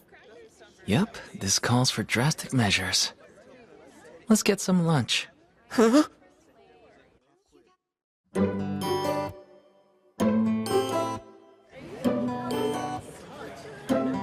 Oh, Brain's got a nice Mappo bowl. I see you're going with ramen. Hey, Tomozaki? Yeah? What's up? I wanted to explain about yesterday. It's just, I don't want you to worry about it too much. In fact, forget the whole thing. Well, not all of it exactly. Could things just stay the way they were between us? Oh, all right. No problem. Wait, it's not true? What'd you hear, Aoi? It's just a rumor, but apparently it got around. Everyone keeps asking if we're dating, Takahiro. If you want my opinion, I think you and I'd make a great couple. If you do say so yourself. On that subject, what about you, Tomozaki? Huh? Sorry? I feel her pressing me to make the most of this situation and get my tasks over with. The sadist. Share already. It's like you have something going on, but you really don't. Or it seems like you don't, and you really do. Well, which is it? Oh, something's cooking. He went to the all-girls school culture festival. Who knows who he talked to? I wouldn't be surprised if something developed afterwards. Are you seeing someone from that school, Brain? We went there to check out their culture festival. So you say? Something is going on here. What do you mean? You've been acting kinda strange. Weird. I was just about to say the same thing. If you ask me, she's hiding something big from us. No, well, it's nothing major, I guess. Me, please don't look in my direction after giving a cryptic answer like that. Can we switch gears? Since when was I front page news? Oh, shoot! My ramen's getting all soggy. Hurry up, everyone, and eat before lunch gets cold.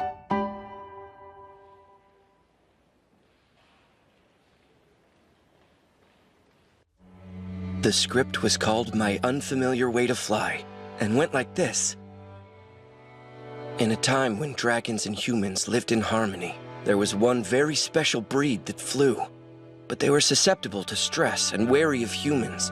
When raising them, the most important factor was never allowing them to be exposed to the impurities of the outside world. Libra was a locksmith's son, and Alucia was next in line to be queen.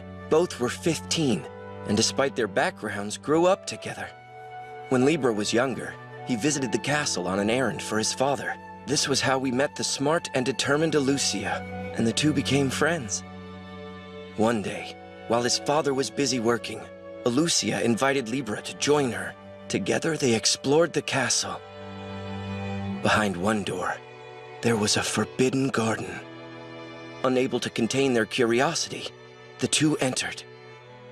Inside, they found a pure white dragon with huge wings, as well as Chris, a young girl who knew nothing of the world beyond the walled sanctuary she called home. Chris was abandoned outside the castle as a baby and was now also 15. She resided here, serving as the Dragon Keeper, both of them far from the influence of the public. Neither she nor the dragons were permitted to have contact with any humans who weren't royalty. For the crime of entering the Forbidden Garden, the king sentenced Libra to death. At that moment, Alucia intervened, with a hard truth for her father. She reminded the king had illegitimate children hidden throughout the kingdom.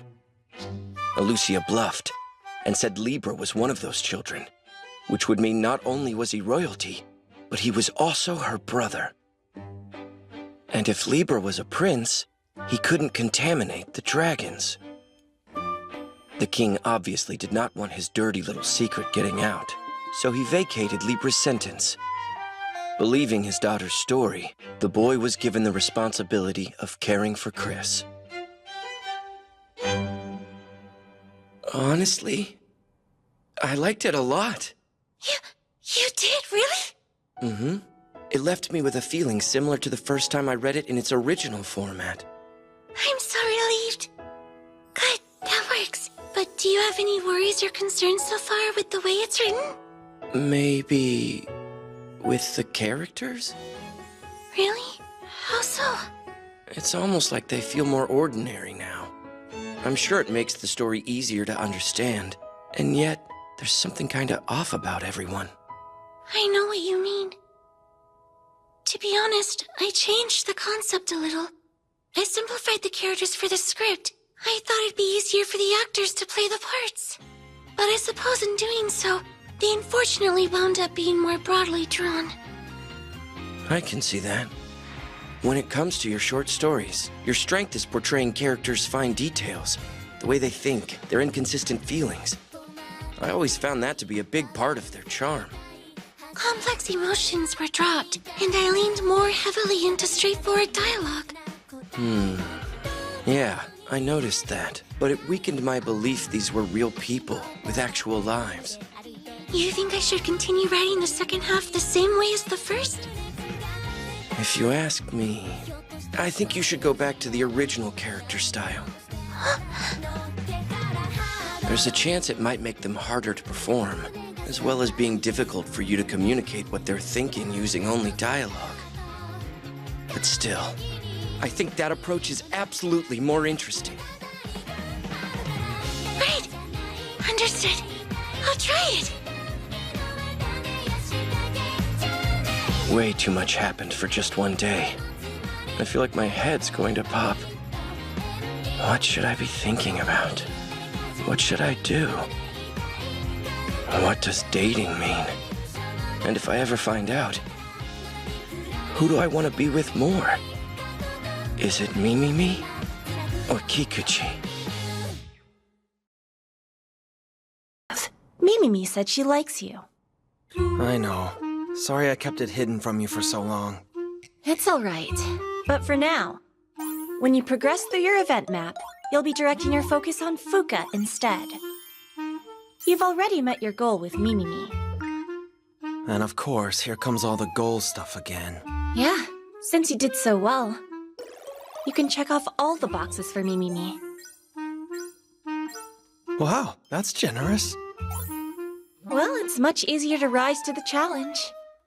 When it's what you want, right? Need to decide who gets what part. Starting with the hero, Libra. What's he like? Let's see. Closest distance between himself and others. He's both considerate and smart, and very curious. Who else but me, naturally?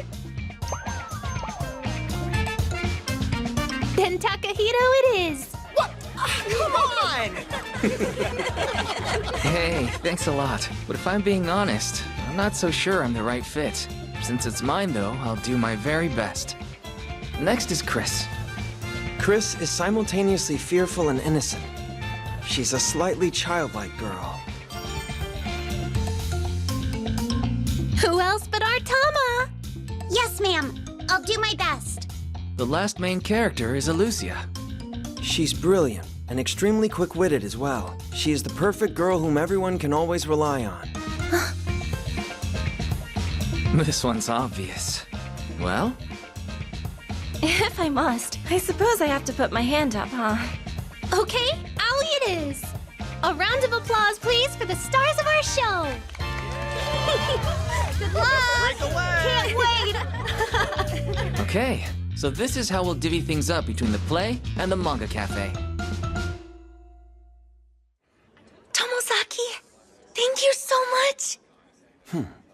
You know, this experience is fun. And now that we have all our actors cast, I'm getting all these new ideas. Oh, yeah? Hey, Brain! You and I need to have our own meeting, FYI. I'm not sure we'll make it in time. Oh, that's right. Our act. Yeah, duh, Brain. I hope you haven't forgotten, you little so-and-so. Sorry, I've been kind of busy lately. Sure. You are directing the class play, after all. But since I'm so considerate, I'll do you a favor. How about we meet after school today? Wait, how is that a favor? Would that be A-okay, Kikuchi? Sure. So, what's our plan? Yeah, what the heck are we gonna do? Well, do you have any suggestions, or...? Do I? You know, I was thinking about how we could try out a married couple routine. Married couple. But then I changed my mind all of a sudden, so yeah. Oh, got it. Hey, listen. I spoke, you heard, and you know. You mean that, you... Like you. Yeah. What did you think when I told you, you know, the way I felt? In truth, I'm glad. Really. But honestly, it's like, now that I know, I'm still not exactly sure what to do. Really? That's cool. There's no pressure. But just making sure, I'm not, like, getting annoying or anything, am I? What? No. Everything's fine.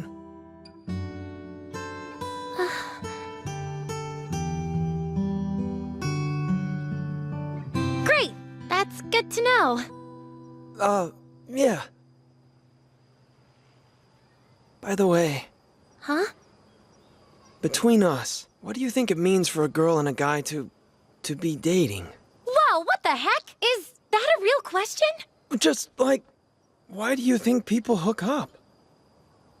Can I be serious for a sec? Yeah, sure. I told you, when it comes to first place, it's way elusive. It escapes me, so I'm never anyone special. I tell myself not to think that way all the time, but it's so deeply ingrained in me, I didn't think I could change. But then you had to come along with your big old dumb brain and switch things up. The election, right? For sure, but Tama and Erika too. Lots of times. Even though I couldn't do anything, it's like you changed the world to get things solved. Truth is, I secretly want to be someone like you, and I know that's not something I'm capable of. So yeah, at first it was kind of spur of the moment saying I liked you the same way I liked Tama, you know? But the more I thought about it, the more I realized how I really felt. How's that? If I'm being totally honest, you got me feeling all kinds of things. Maybe that's what's going on. In fact, maybe it's the entire reason that I chose you. Uh-oh! I bet I'm starting to get annoying again, aren't I? No, not at all. You're just being yourself. Oh, come on. Now you've got me all embarrassed and wanting you to forget everything I just said. Huh? If you say so. I do. But it'd be super lonely if you forgot all about me. What in the heck? A girl's mind is complicated. It certainly seems that way. Got it. Since we're in agreement, see ya! Make sure that big brain of yours gets rest! Hold up. What about our comedy routine?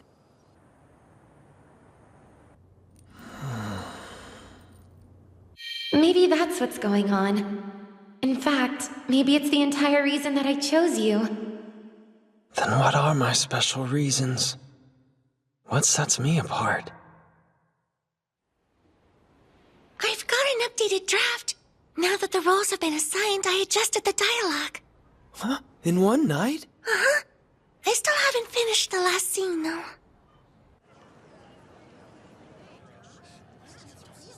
Nice! She changed the dialogue, and a bunch of other things.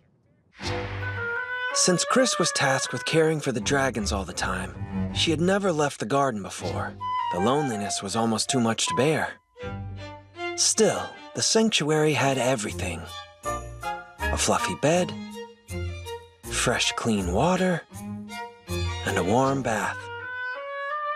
She read fairy tales and books of myths, and was served the same meals as the royal family. However, despite its treasures, the garden was lacking everything else. The first change she made was how they meet. Chris lived in solitude, knowing neither joy nor sorrow. In the first draft of the script, when she meets Libra and Alucia, her reaction went like this. I get to meet other humans? By the way, I'm Chris. And what are your names? That version showed her natural curiosity about the outside world and how direct she was. But the rewrite went something like this. Other humans? I'm confused. Who are you?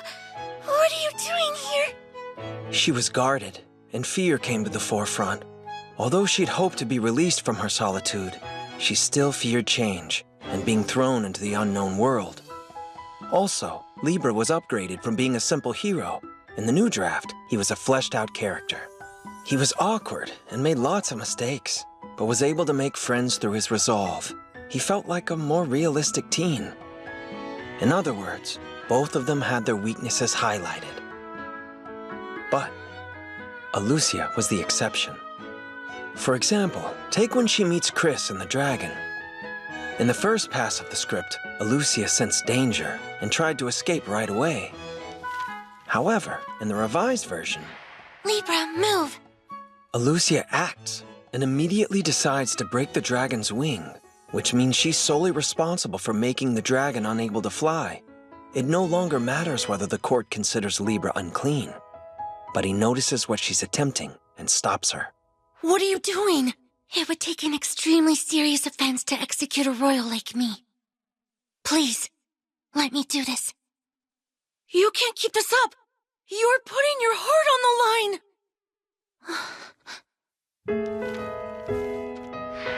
Libra's life was spared, thanks to Alucia's bluff. At this point, the story shifts to the relationships between the three during their time in the garden. With their new roles of caretaker and educator, the three of them strengthened their bond. It was warm but strange, somewhere between a family and a friendship. Chris enjoyed decorating with flowers and reading books, but to keep her from the world's impurities, she was only allowed to consume stories dealing with either myths or fairy tales. After exhausting the castle's library, she became engrossed in Libra and his tales about the outside world. The giant dragon is actually the fastest out of all of them. They move at incredibly high speeds, going whoosh, whoosh. Wow! Tell me more! Nowadays, there are even facilities that generate magic using their movements. Apparently, it's a huge discovery, turning their physical power into spells. Really? That's so amazing! Actually, I happen to know a little magic myself. Well, just one spell, Unlock. That's a physical power, isn't it? So tell me, what's so magical about opening a lock? You got me. Libra shares everything he knew about the real world with her. A place where people lived, sometimes argued, loved one another, and yes, occasionally died. But see, as long as I have this, I can go all kinds of places and see all kinds of things. So even if this is all I have, that's fine by me. I see. So Unlock is very useful. Huh? Yes, it's such a marvelous spell. In direct contrast, Alucia was talented and hardworking enough to win magic tournaments. She was tough on Chris during their lessons and wanted her pupil to learn. Okay, look, the idea all non-royals are tainted in some folks' belief. There's no basis for it, but there's no denying noble society loves its old-fashioned traditions. Oh, that's a little frightening. Could we study something more pleasant? Perhaps some delightful tales of the outside world? Okay, do you know what butterflies are? Yucky! They're insects, aren't they? They look like this. That one's called a pillbug. Both are insects, but a butterfly's different. Well, that's the only insect we have in here. See, this is why you need to study. You need basic knowledge to understand stories about the outside world. It kind of feels like you're buttering me up. Like a butterfly, get it?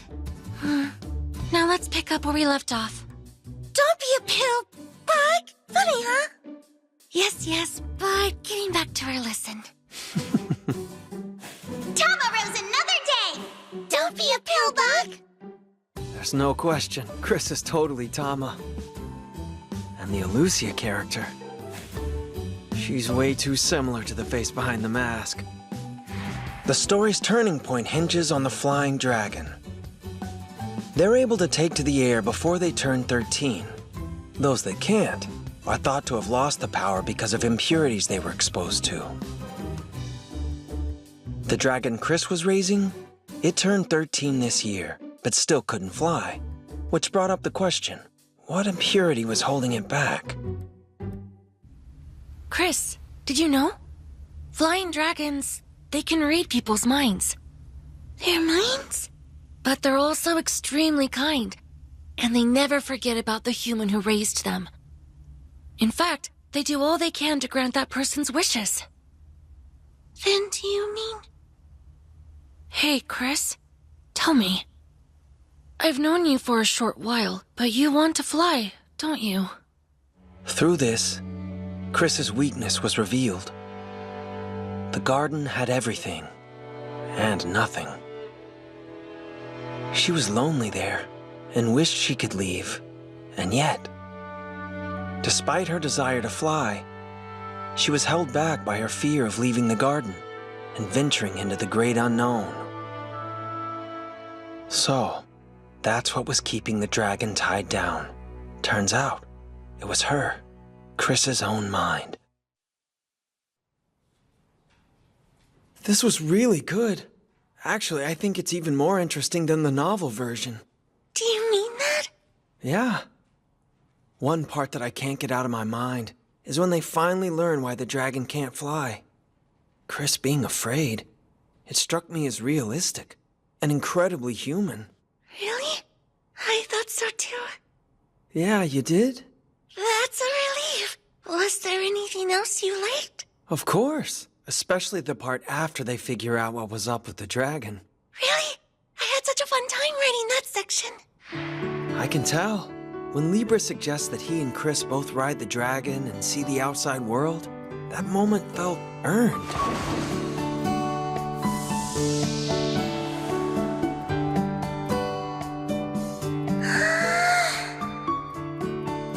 Chris was just afraid of seeing the world all by herself. Right. Although, when she's with Libra, she can.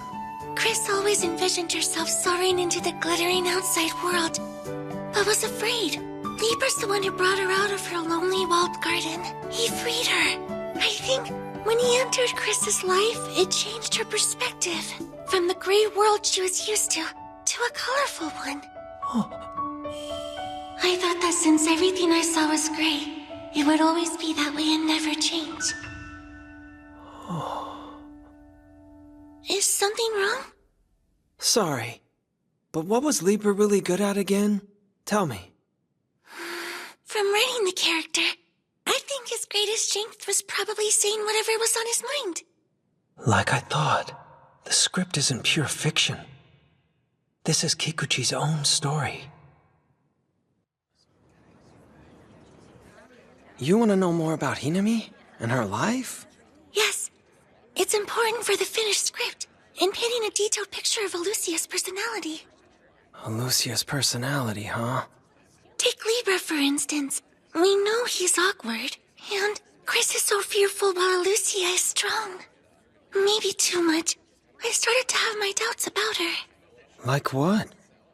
She's resilient, but Alucia being this strong has gotten me asking, how?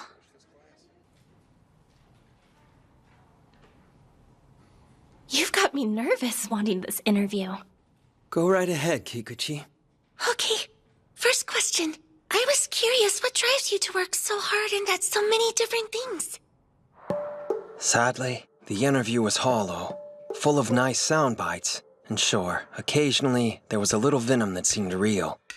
However, I doubt there were any answers for Kikuchi's story. The mask stayed on. While I do like Hinami, I think she was lying to us. No matter how pretty her speech was, the motive at the center continues to be hidden. The weirdest thing is it seemed like she believed what she said. If anything was revealed, it would be this. Alucia isn't just going along with her environment and working hard out of a sense of duty. There is something else. Something more unusual at play here. Yeah, I think so too. But I didn't know what. Even though I knew the person behind the mask. Her true face. You game? Let's dig a little deeper. See what makes her tick.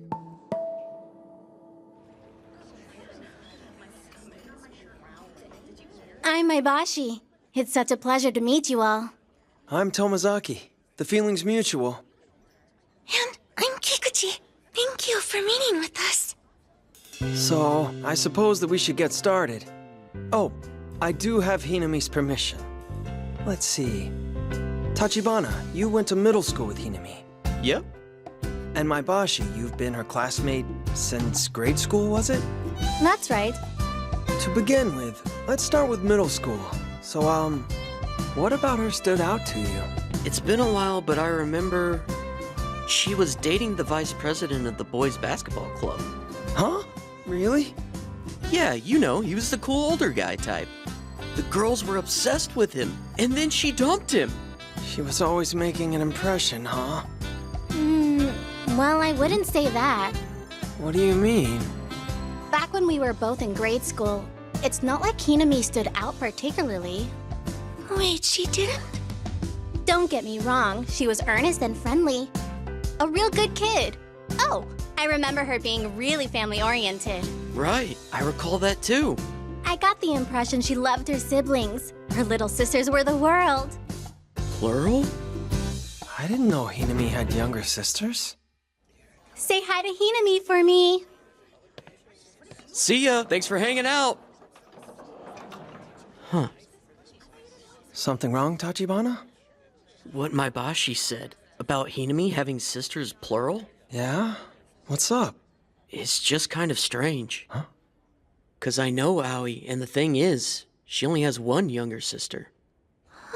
And you're positive? Yeah, I'm pretty damn sure, man. It's not like it's really something that we can pry into. She's never said a word about it to us before. Yeah, understood. Why don't we stop here? That should be enough. I've made some revisions concerning Alicia, but I haven't written past the scene where Chris takes flight with Libra on the dragon. That's all right. We'll go ahead and get some rehearsals with the first half.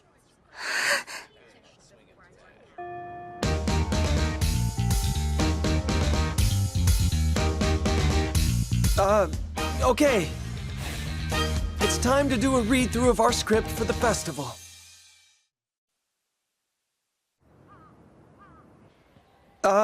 Okay. It's time to do a read-through of our script for the festival. But first, anyone have any questions? Dead silence. What the heck's going on with the mood? Oh! I have one to ask Fuka. In this scene, is Alucia's emotion here desperation? Or do you think it's more like resolve? Oh, when I wrote it, I imagined it was the latter. Got it. That helps me Whoa, get a better nice picture. assist, Hinami. All right, then. How about this? But I have to act! If I don't, then you'll be killed! So please, let me do this. That good? Wow, it was perfect. Oh, so cool! I mean, of course she's good at acting. She does it all the time. I hate to do this when it's our first rehearsal, but I have a lot of stuff to do for student council. Would it be okay if I slipped out? There it is. To create a pretext for spending less time in rehearsal, she starts out with a bang to make her case more persuasive. I think she's got this. Shall we let her go? Sure. Who are you? And what are you doing here? My name's Libra, the locksmith's son. And this is... Now freeze, all three of you. Seize that man at once. By His Highness's orders. Do not resist. Come quietly now. Having escaped execution all thanks to Alucia's quick thinking. Ha! Ow, ow, ow! If you take things that aren't yours, that makes you a thief.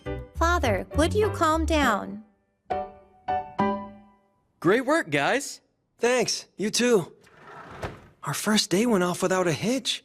I was nervous, but it was a lot of fun. Is that right? Well, that's good to hear. And I wanted to thank you for being so supportive of me. No problem at all. I'm invested in the project because I believe in it. It's just, I understand how busy your schedule is. You've also got that thing with Nanami. You mean our skit? Uh-huh. It's important, and something you agreed to devote your time to. So, I think that's what you should do tomorrow. Huh? Okay, but what about our rehearsal? I can manage it. I'll do my best.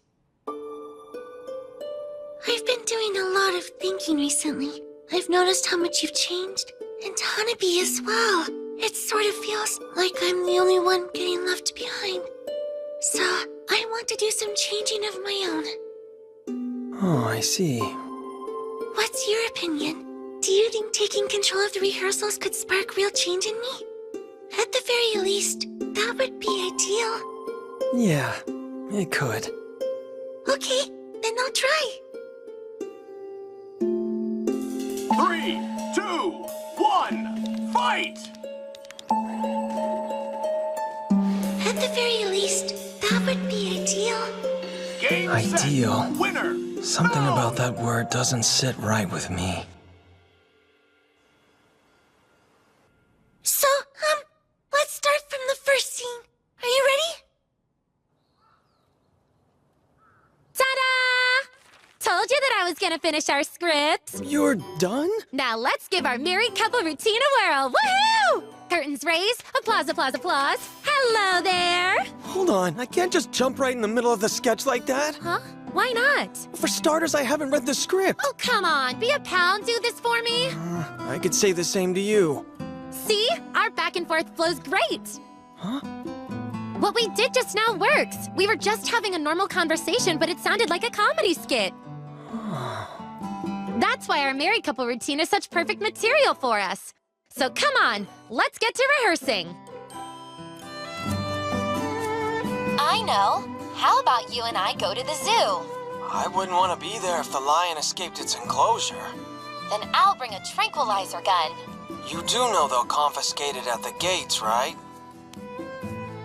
It's weird. Don't you think our normal conversations are a lot funnier than this? This feels really stilted, like we're reading off of a script. When you watch the funniest comedians, it comes across like they're having an impromptu chat. What I'm saying is this. We should still memorize our parts, but maybe not every line needs to be carved in stone, cool? That sounds both smart and kind of terrifying. I guess. But whenever you and I talk, we always have these totally crazy conversations. Couldn't it work? I mean, it wouldn't hurt to try. And once we get our routine down, it's on to conquering the world! Let's just focus on surviving the Culture Festival. See? That's the perfect comeback! Oh boy. I have fun with Mimimi. So by extension, it's easy to picture the two of us dating. But am I thinking that way because I like her, or because we're friends? Here. Huh? Nice work today. You've had a lot on your mind lately, huh, Brain?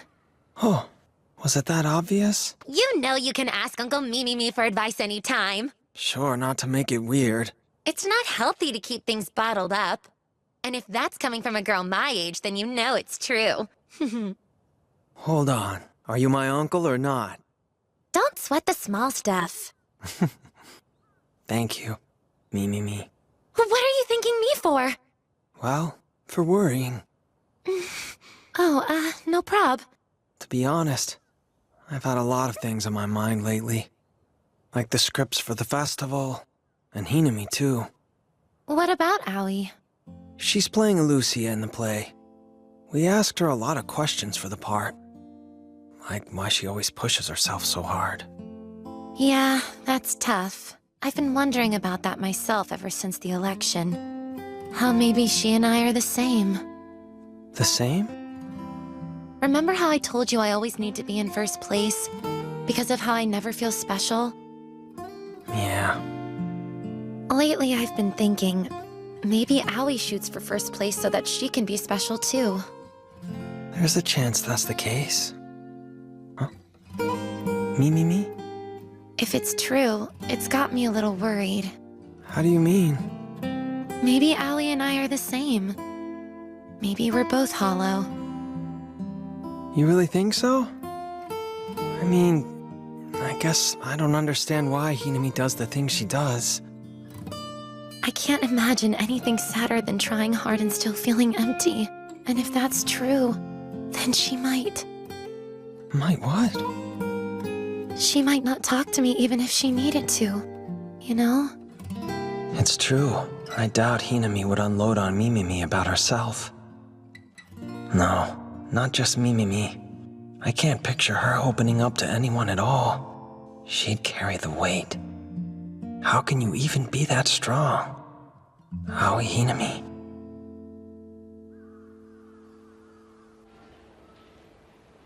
I came back to rehearsals for the first time in 2 days.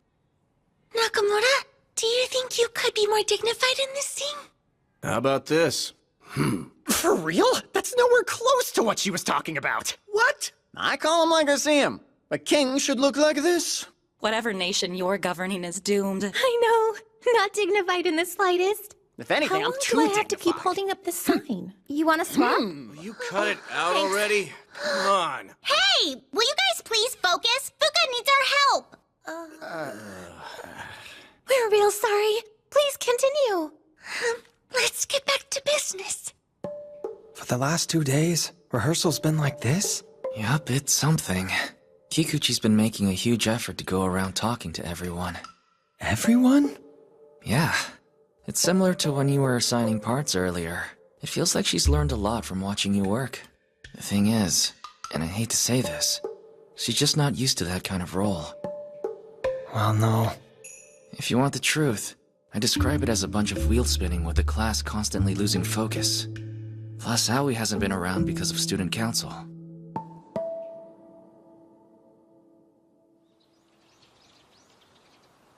Good morning, Tomozaki. Morning, Kikuchi. The script! It's finished? Yes, I know it's taken a long time, but I managed to write the last few pages. Whoa!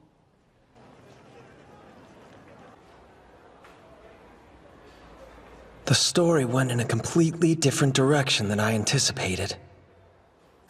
After Libra and Chris took off, taking to the skies on the flying dragon, Chris got a taste of how beautiful the world was. She later asked to venture into town, and Libra accompanied her on the journey. She didn't know how shopping worked, and got a real scolding from the greengrocer. And thus, Chris became acquainted with the real world. After exploring the town, Chris got to thinking about the garden. She'd been cooped up and wanted to leave, yet everything was provided for her there. She was given clean clothes, delicious food to eat, and she could read all the fairy tales she desired. In fact, it may have been a little too convenient. Say, Libra, do you think that I'm spoiled? Why would you say that? I know I've been shut away in this garden, but I've never had to work hard to survive. Sure, the outside world is beautiful from a distance, but I'll have to pull my weight if I ever want to be part of it. In the end, Chris sneaked out of the castle and went missing. Libra and Lucia searched for her. They asked the castle residents, but no one was overly concerned. Chris had finished raising the flying dragon, so, in everyone else's eyes, she was only baggage. It turned out, Chris took a job at the greengrocer's. Despite a string of failures, she used her own skills to learn what life required of her and decided to live in the outside world. Libra and Lucia both celebrated this new step she had taken. I sure didn't see that coming. Still, it's so similar to what I felt back then. So, I read your script. And what do you think? Well, why was Chris acting that way? Was she acting weird? She left the garden and Libra and Lucia. Then near the end, we find out she decided to live all alone in the village. That's right. I'm sure you put a lot of thought into these pages. But after I was done reading them, I felt kinda sad. After everything we learned about her in the garden, it felt like a 180 from what she deserved. So there's a favorite Andy book of mine, and the title of it is The Popple on Raptor Isle. The Popple's on... Oh, I remember you mentioned it before. It's a very uplifting story. This popple, a blind creature, was living on its own, until one day it decided to go on a journey. It knew it needed to find its friends. At the beginning of the voyage, the other creatures feared it because it was different. But it made friends through the power of its words. And after making all these new friends with the different species, they all went on an adventure to see the ocean. When I was done reading, I became convinced that the Popple character was an ideal for the world. Ideal for the world. How so?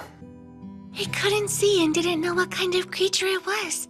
However, it still tried reaching out to all of these other species and made friends thanks to the power of language and a little effort. The way it acted, interacting with others, well, it reminded me of certain people, too. Wait, do you mean... Yes, I'm talking about you and Hanabi. That story, the one about the Popple's life, I just find it so inspiring. The sort of ideal that the world should be striving for. For the longest time, I felt like I needed to be more like that Popple. Then I remembered how often I'd given up. Maybe changing was impossible. That is, until I saw what you and Hanabi had done and thought, look how brilliant they both are. Literally ideal people. And maybe, just maybe, I could be like that too. You think you need to change to reach that ideal? The Chris character's the same way. Working so hard to change like the Popple did, and fitting in with the world. After all, that's the good kind of change. You know, becoming your ideal self. When I was writing, I was caught up with who'd be with whom in the end. But I discovered the actual story was really about how Chris lives her life. Yeah, agreed. But for right now, these new parts of the script. If it's alright, can we put them on hold? Put them on hold? Just mull it over for a while. And if you still want to use them in the end, we'll go ahead and do that. I know we don't have a lot of time, but these edits feel too sad to me. If you say so. Okay, please take your places, everyone. Where am I supposed to go? The king's position is over here. Isn't that my mark? You're not the king. So where do I need to be? You need to stand, Come on, guys. Stop bombarding Fuka. She's got a lot on her plate. Shuji goes here, Erika goes here, and Tachibana goes here. Did I get all of that right? Yes. Remind me where I go again? Are we in the right place? Matsumoto, you're here. Hashiguchi, you're here. Maybe it's because the school's perfect heroine is here, but Kikuchi is mirroring Aoi Hinami. Right, let's begin with rehearsal. She's sure acting different. Would you warn me the next time you're gonna sneak up on me? And yeah, she is. There's some stuff she's been going through lately. Oh? Stuff like what? Well...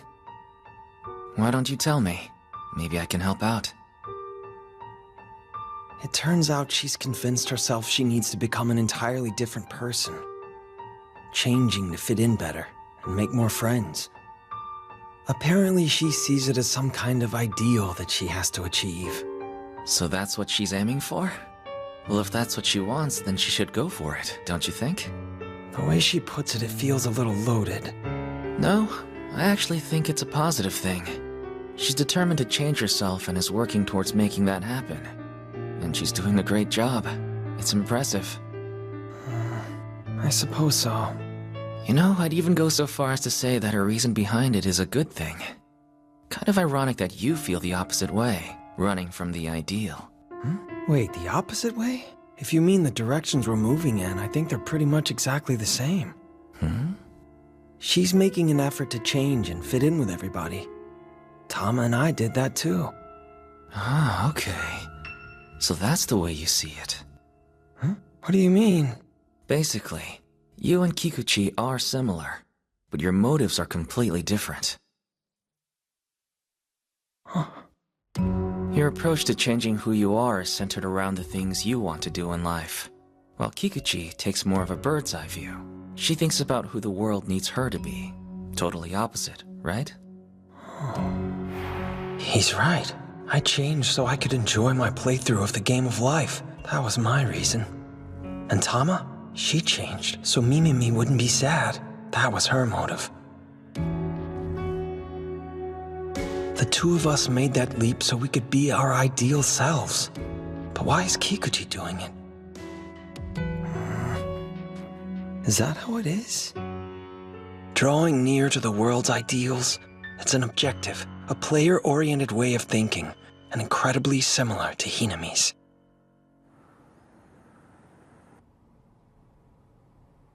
I see what you mean.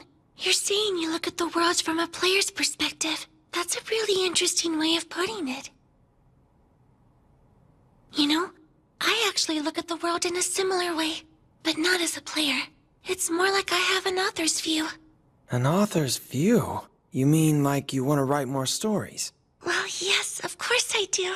But more so, I want to be an author for this story we call the world. The world's author, huh? What's that mean? Well, up until now, I've approached the world passively. I never thought about how to make it a more beautiful place, how to improve it, what an ideal version of it would look like. I wasn't living my life like an author at all. But now, I'm choosing to live differently. You mean having a player perspective? No, Tomozaki. That's the way you see the world. In the game world, the opposite of character may very well be player. In mine, a world made up of novels, I believe the opposite of character would be an author. From now on, I'll hold on to that perspective. I think I'll be happy that way. I feel like it's right if I'm going to achieve the ideal version of myself and become more like Hinami. That's what you're aiming for? Sure. I mean, why wouldn't I? She's the ideal person, right?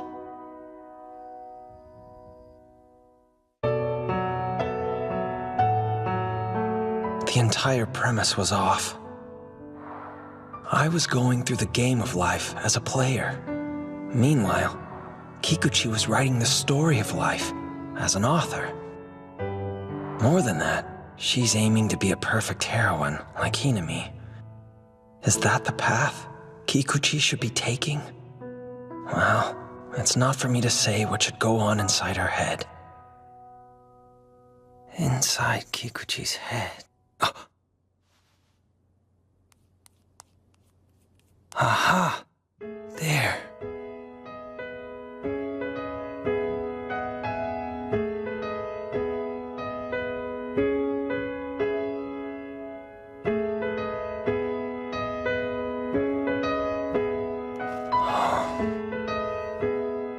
I read the whole thing, and within the pages I found a clue. One that could give me an answer.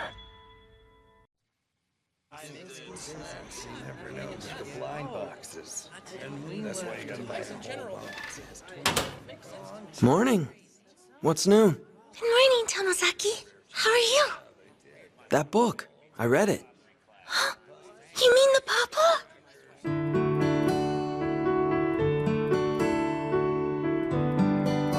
I had no idea that there was an ebook version of it available.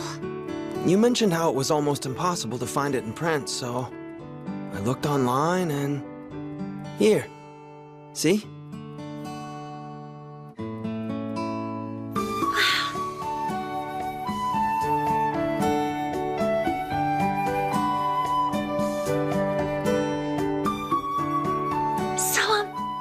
Now that you've read it, what's your favorite part?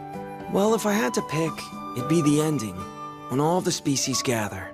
I loved how they all came together and told the blind Papa how beautiful the ocean was. That's mine too. But on that subject, there was something else that stood out to me. And what is that? It's the firelings.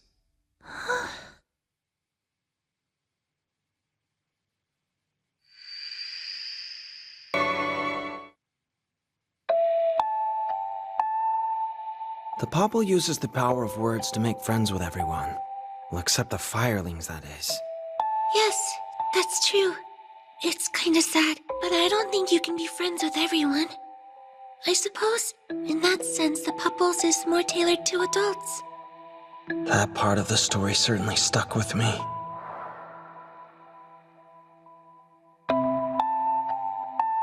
It felt about as jarring as when Kikuchi explained her view of the world. What her ideal was. You told me something earlier. You said that you want to view things from an author's perspective. That's right. Well then, if you do see life that way, you should accept Popples as well as the firelings. The Popple was an outsider, but despite that, he still made friends, and with different species. And yes, that's certainly ideal. Still, when Michael Andy crafted that world, he purposefully included the Firelings. He wanted characters in his story that struggled to make friends with others. You told me that you wanted to change who you were so you could be more like the Popple.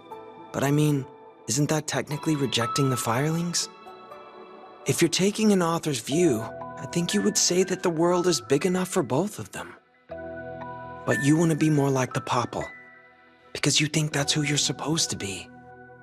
Am I reading that right? That's a possibility. I know. I'm playing with fire.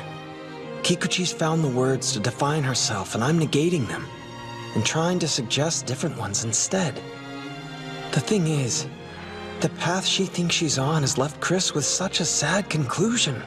I know she's trying, doing everything she can to fit in, but at the same time, I can't let this go. It's not an issue of if I should help her. I want to help her. You don't need a player's or an author's perspective. You can see life through your own eyes. There's nothing wrong with having a character's point of view. Honestly, you might have overthought things and lost sight of that. I just don't know what I'm doing, what I'm looking for in life, or what goals I should have. I mean, it feels like everything I see is in gray. Not everything. Huh? Andy's novels. You love them. They're not gray to you. And we both know nothing's going to change that. Is that enough? Yep. After all, his books are what showed you a world of color. They were your guide. I can see your reasoning and understand why you think you have to change to fit in. But imagine if you were a Fireling this entire time, and everyone else was a different species. You could still find friends over at the Firelings Lake. What's this? There's a bunch of people who like the same things as you. And I'm sure some of them you're going to want to meet in real life. When it comes to Firelings, they'll always have each other. You know what, Tomozaki? You're amazing. I don't know about amazing, but I am sneaky. Still, are you sure about this? It's just when I see you and Hanabi, how you both change so gracefully, and how you're able to fit in. It feels wrong for me to stay the same. But it's fine. Huh? So here's the truth. The friendships you make here at school, they're nothing special. Within the last 6 months, I've changed myself. Been involved with all sorts of people. And of those I've met, I consider a lot of them friends. But for the most part, it was about clicking with others. This school, that's what brought us together. There's one encounter in particular I can think of. I'm so relieved it happened. That day, I said what I thought about school. How there was nothing special about it or being a normie. And Hinami threw it back at me. I did as she said and set out to play the game of life. My way of thinking, it was nothing but sour grapes. I was a sore loser who couldn't accept defeat. Then again, that's not entirely true. Of all the grapes I discovered, not all were sour. It's simple. Some grapes are sweeter than others. Some are more sour. When I accepted that, it finally dawned on me. The truth is, nobody should feel the pressure to become friends with everybody, just because they think the world demands it. I see. And you're saying that I'm fine the way I am. I belong, and I'm not just some outsider. There's plenty of space here in this world for me. Mm-hmm. You're great just as you are. Thank you. Now then, back on track. With what? This, right here. You know how to use this app, right? Huh? Let's see. First, you make an account. Actually, it's easier than you'd think. If the sweet grapes are hanging out of reach, seek out the strawberries on the ground. If you don't care for sugary things, look for something savory instead. And if you're not even hungry, go have fun however you want. It really is as simple as that.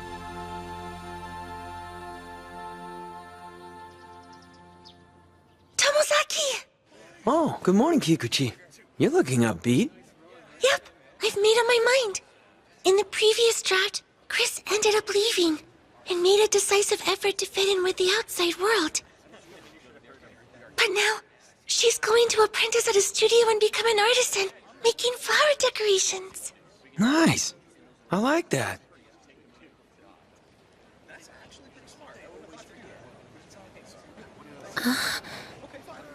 I realized Chris was always lonely in her garden, and she didn't know about the outside world. But if she had to work, I think it'd be with flowers.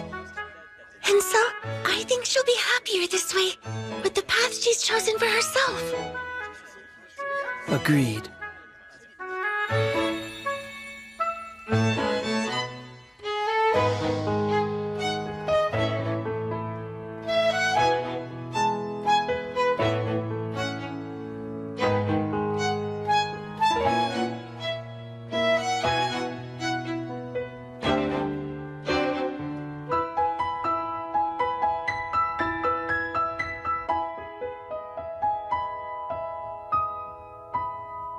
Hey, Kikuchi? Uh-huh. After the festival, I'd like to talk with you.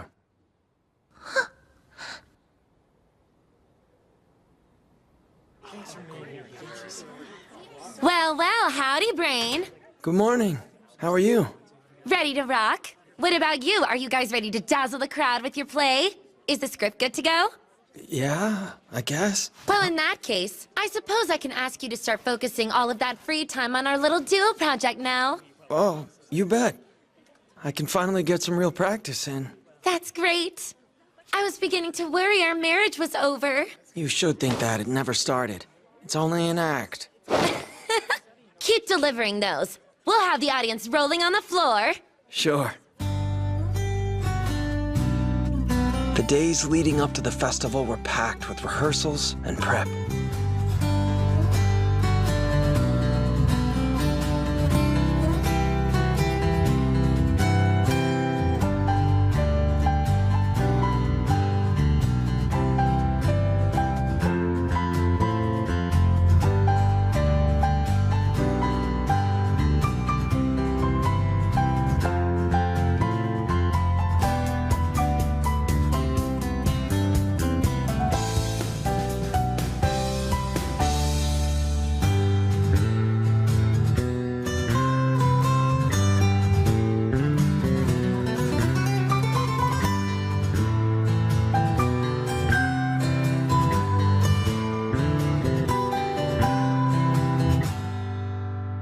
Finally, the festival starts tomorrow.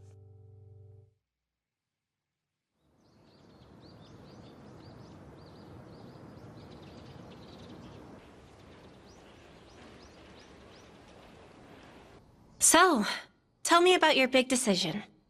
Fuka and Mimimi won't wait forever. So, what's the verdict? Have you chosen someone? Yeah, I have. That's good to hear. So, regarding the play, the final version of it, did you influence the story? I just acted as Kikuchi's sounding board whenever she got stuck. Besides that, it's entirely her own. Yeah? How come you're asking? No reason. I was just a little curious about your overall role and what you were contributing. You were at our interview, after all. Pushing that aside, today is the big day. So, are you ready? Yep, let's go. This is it. I'll say what I'm feeling, because that's what I want.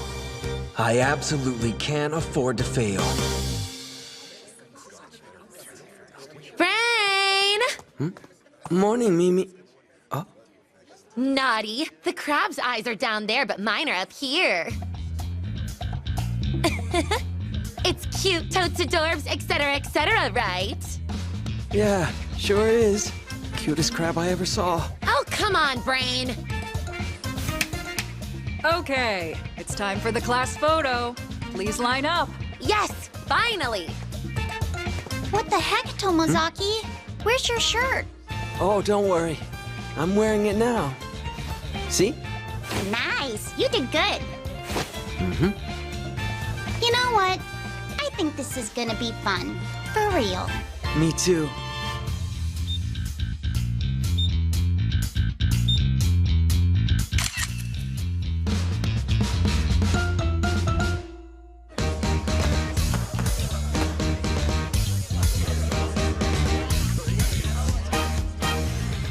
If it isn't Mizusawa and Tomozaki. Hey there, Gumi. Mako, Saika. Hello to you, too. Small world. We had like zero idea the two of you were friends with Gumi. It's been a minute. Hey. Oh, yeah, hi. Wait, what happened to your nose glasses? Oh, come on. Those were a one-time only thing. Speaking of which, you seen this guy's Pinsta? Here, take a look. He actually posted it. Those really suit you, Mizusawa. Again with the backhanded compliment. Leave it to Mizusawa. No, I can't afford to lose my nerve. Yeah, it did some numbers. Lots of likes. You ladies might go viral. There you are, Brain. Huh? It's almost time for our...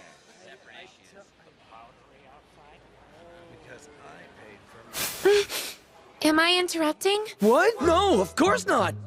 All right. Then how about one last rehearsal? Couldn't hurt. Yeah, sure, absolutely. Sounds like you're actually going to perform today.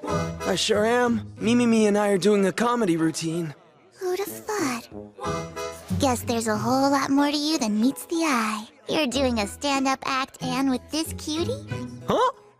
All the while picking up chicks at an all-girls school. Wait, all-girls school? Picking up chicks? What gives? I went there for research purposes, I swear! Who even are you, Brain?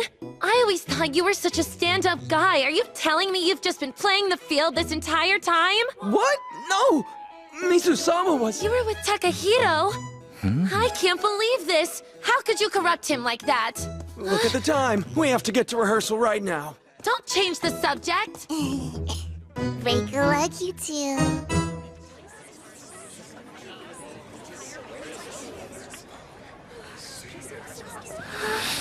He's around. Tomozaki's with Mimimi. They're practicing their act in the multi-purpose hall.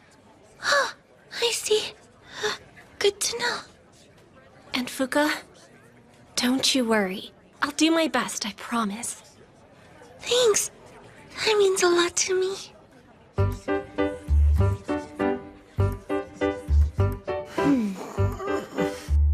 Well, here goes nothing. Aw, Brain, are you nervous? Well, yeah, of course. Shouldn't I be?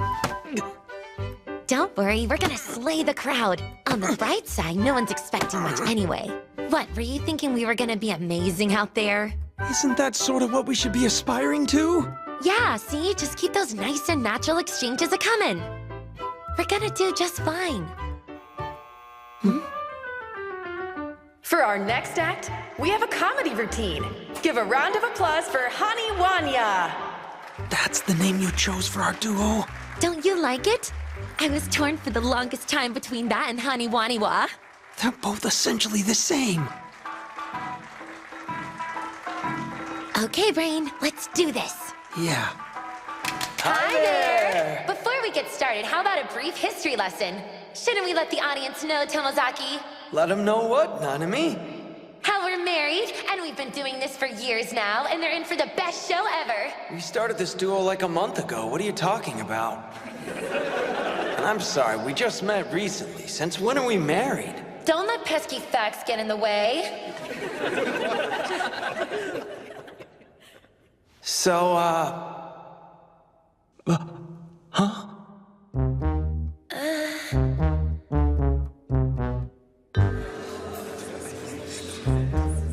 My mind's gone blank. What's my next line?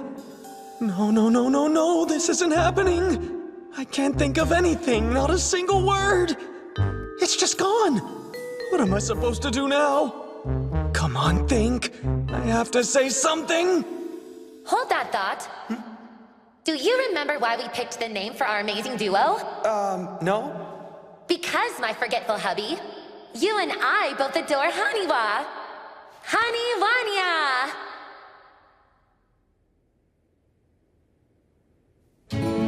I forgot my line and was dying on stage.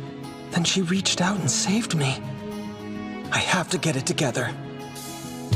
You know, this is actually supposed to be a comedy show, if you can believe it. Hey, don't ignore me!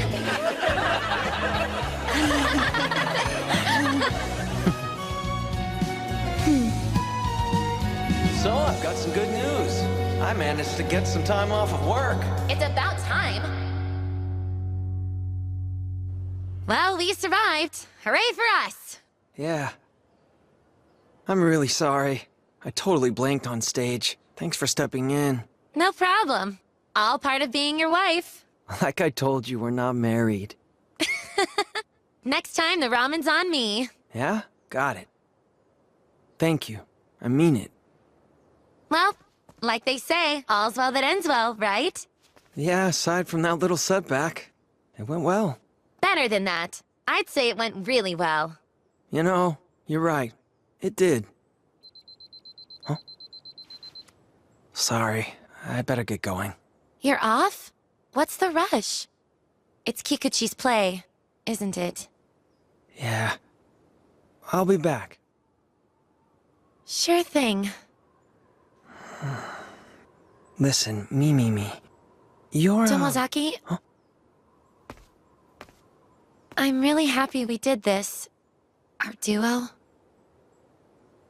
Yeah. I just want you to know I had fun. That's all.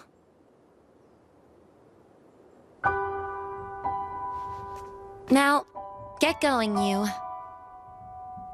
Right.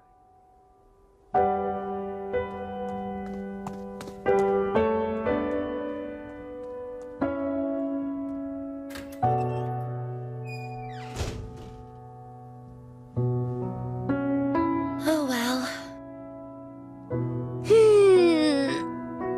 That's over with. It's all over.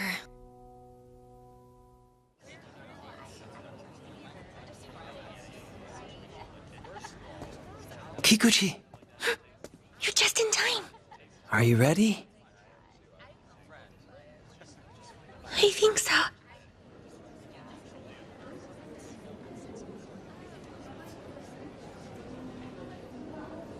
For our next act, Class 2-2 presents an original performance. The title of the play is My Unfamiliar Way to Fly.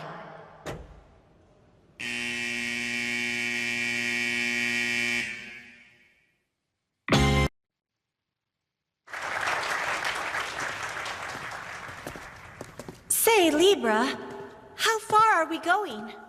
You're acting like we've been walking for ages. Besides, the real fun's in the journey, not the destination. Even if we get caught, you're with me, so it's not as though they can get too mad. Oh, it's a dead end.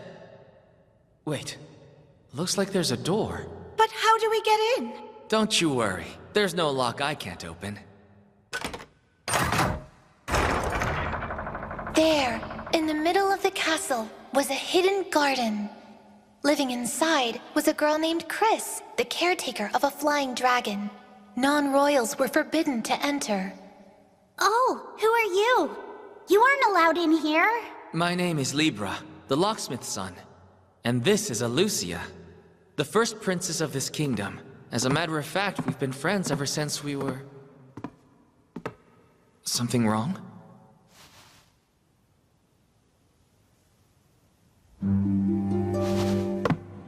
Alucia, what are you doing? Let me go! I have to break the dragon's wing! Otherwise, you'll be executed! Freeze, all three of you! Your Highness! Seize that man immediately! By His Highness's orders. Do not resist! Come quietly, now! Hold on, Father. Libra is my younger brother.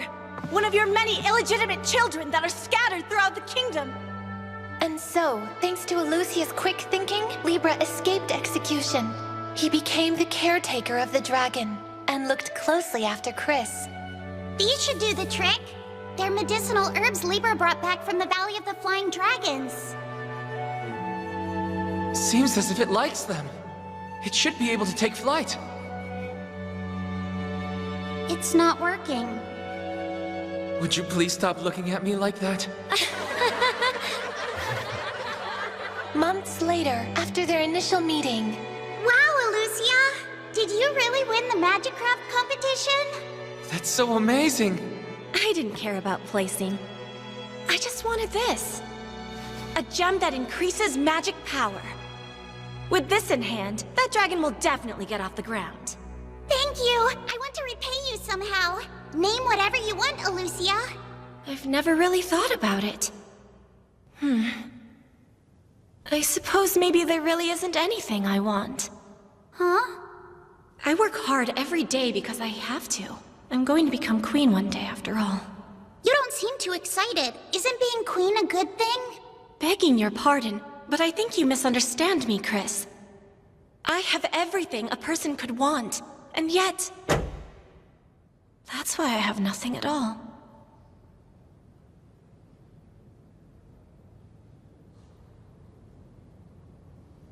My goodness! What was I saying just now?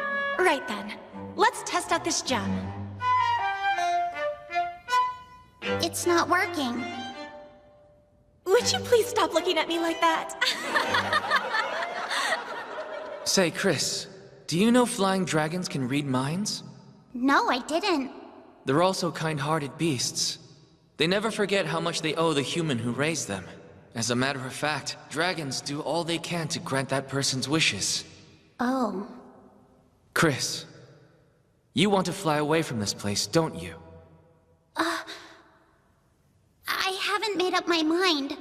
I did, for a long time. I dreamt of leaving this garden forever. But now... though I used to yearn for the outside world, I don't know anymore. I mean, while listening to all your stories about it, I found myself getting scared. What frightens you? Nearly all of it.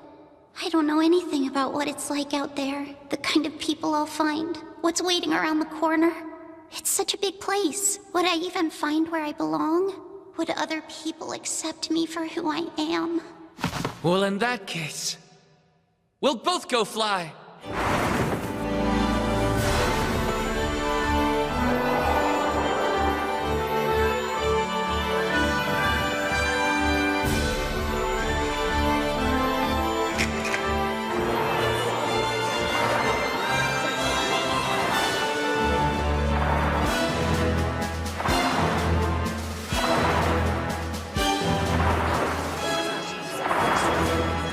Nice. At long last, the dragon took to the air. Chris got permission to leave the castle, and Libra accompanied her. They visited the village. Wow! Oh, there goes my hip. Are you all right, ma'am? I'm sorry for bumping into you.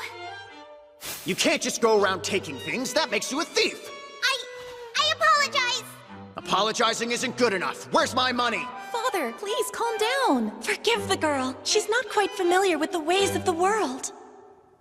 Listen, I'm sorry, but I'm against this. You shouldn't work outside of the garden. Why is that?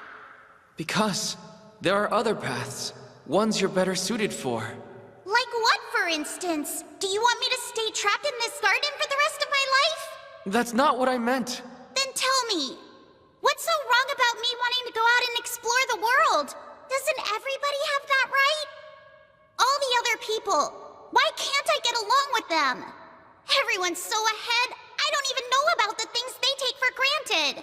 Am I an entirely different creature? Please, Libra, tell me. Days passed since their conversation. Do me a favor and read this. A letter from me? Who's it from? I want to thank you for the beautiful crown you made. It brightened my day so much. Huh? It's from the greengrocer's daughter. I gave her one of your handmade flower crowns for her birthday. Needless to say, she loved it. Hence the letter. My floral work made that much of a difference? You also made that old woman you bumped into happy. Well, don't you see? So many people have smiles on their faces because of what you're able to do with flowers. You do have a place in the world. You're not some creature that doesn't belong. You see that now, right? So go on. Fly! But this time using your own wings!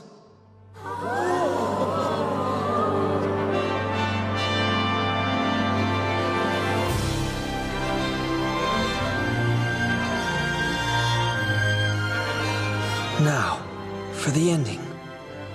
All right, I guess I'll be off then. If things get tough, you can always come back here. Just so you know, I won't be that soft on you. Go out there and become the best flower artist in the land. And when you do return home, it won't be to the garden, but to the castle with us. Right. Goodbye, friends. I'm certain this is exactly what I should be doing. It took a while, but I found my own way to fly. It's over. What a success. Libra, look! We've just received a letter from Chris. Huh? Really? What did she say? To my dear friends Libra and Alucia, my sincerest apologies for not paying you a visit lately. I'm doing well. Guess what? I have my own atelier now. What's happening? A new ending? I've heard the news. I'm so glad you finally received the King's permission. Congratulations! It'll be a lovely wedding. I wanted to commemorate the occasion, so enclosed, I'm sending you both my best floral arrangement. Libra, Alucia, may you find every happiness in this life. Best wishes, Chris.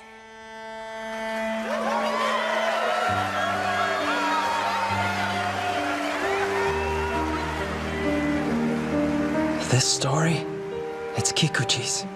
She's the Chris character. And Libra, my behavior's reflected in him. The two of them didn't end up together. The play.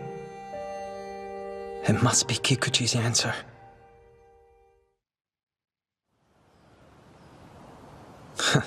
What do you know? I guess that's life for you. It's one tough game, and totally unreasonable. Not only that, the harder you try, the more the difficulty goes up. There are way more things that go wrong than right, but I'll be okay. I've played worse after all. I need a short break, but afterwards, I'll pick myself up and find a way to start over. Tomozaki!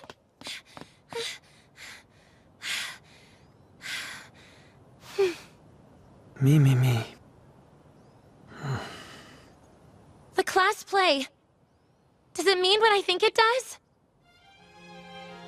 Libra represents you, Alucia is Aoi, and Chris is Kikuchi. I want to praise it, totally gush over it, because I had a really great time. But I can't, because the scene at the end, with you and Kikuchi going separate ways, it's just wrong! The two of you worked so hard on this! Not ending up together, after everything you went through, it's so messed up! I guess so. But still, she turned me down.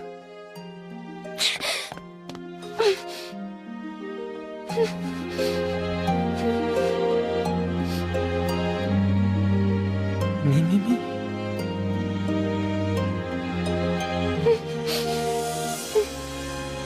Kikuchi's over in the library. The play can't be how she gives you her answer. I won't accept that. Go, Brain! Aren't you the best gamer around? Then prove it! You've got to stick with this to the bitter end, until you're certain it's game over. You're right. Thank you.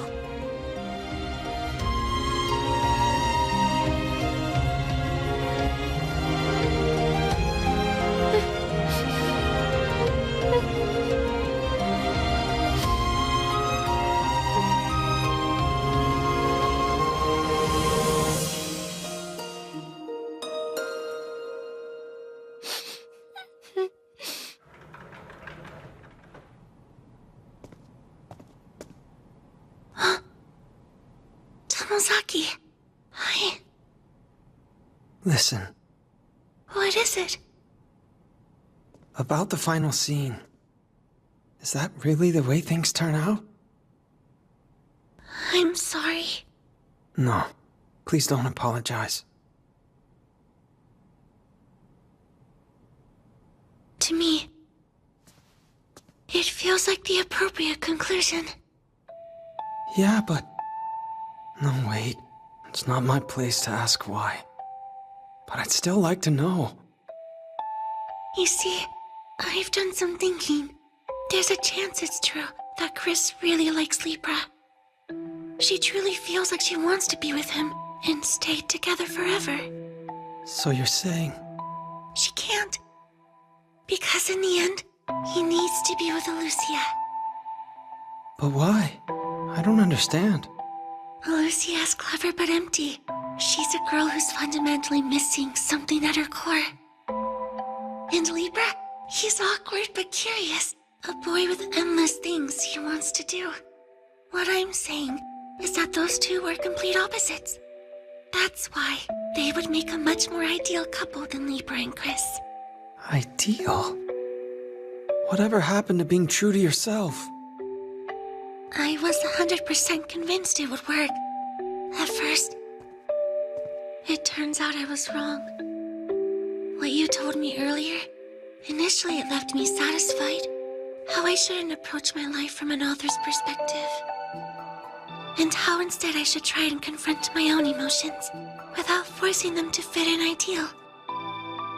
When I did, the world looked so vivid and beautiful, like the one Libra showed Chris. I thought Tomozaki sees you. Wow, he is amazing. So what changed? I realized that process doesn't work for me. I can't exist by listening to my emotions. In this story that we call the world, I don't like how it can affect other characters. It makes me feel selfish. That's why I'm going to rein myself in and live in a manner that I see as sincere. That's my best ending. Because that is the way I want to live. And yet, I still can't forget that glittering world where the landscape sparkled like it was another ending. What I would have left, even though I know I'm being selfish. You and I are the same. Don't you remember, Kikuchi? Not long ago, I was ignoring the outside world and shut off. I had no interest in ideals. I prioritized my wants over everything and drifted aimlessly.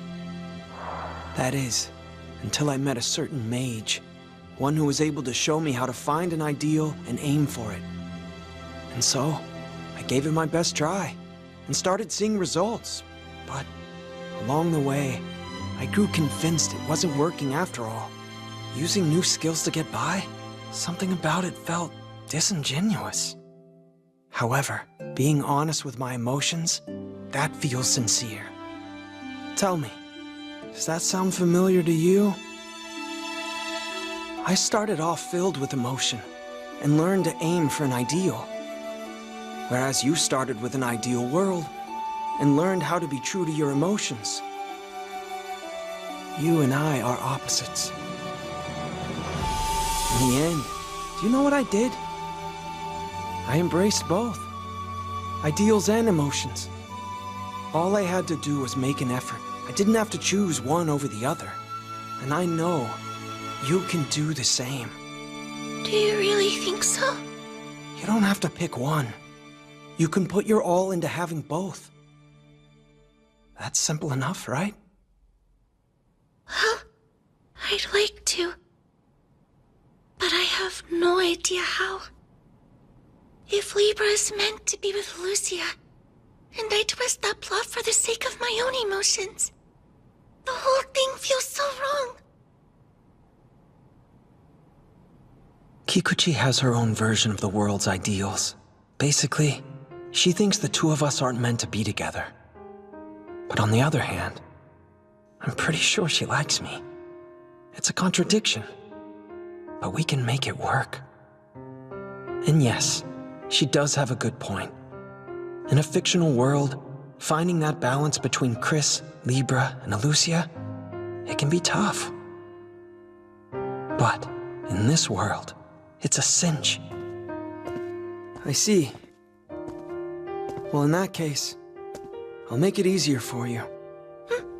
I understand why she thinks it's impossible.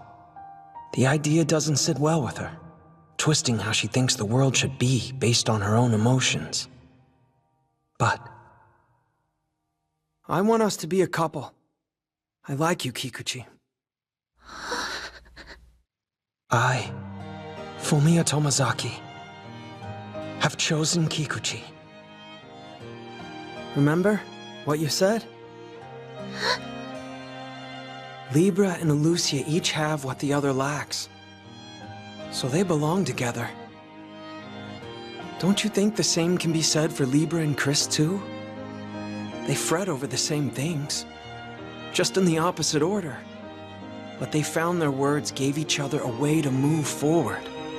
From an author's perspective, viewing this amazing story called life, don't you think this relationship is pretty ideal? You know, it's funny. Libra has always been good at opening locked doors.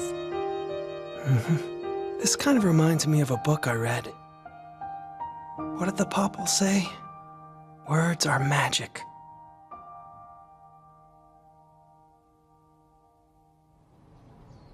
First things first.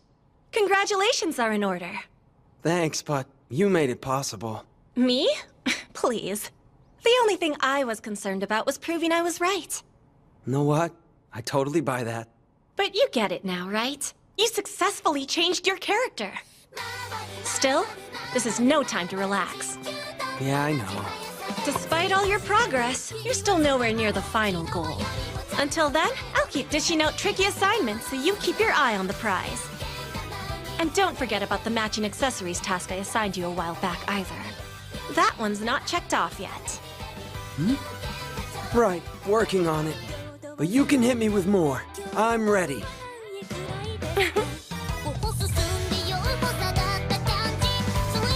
I see. Sounds like it went okay. Yeah, really well, actually. I guess that's a top-tier gamer for you. Real legends never say die. Who knew old Brain was such a player, though? What? Take my word for it, I'm not. Oh, I'm just teasing you. We've been around each other long enough. I'm sure when it came to me, you thought everything through. You just had to pass. I'm sorry. All good. Let's shake it off and go back to being friends. Both of us. Okay? Sounds great. Just so you know, if you think I'm going to like you forever, you've got another thing coming. See you later, Brain!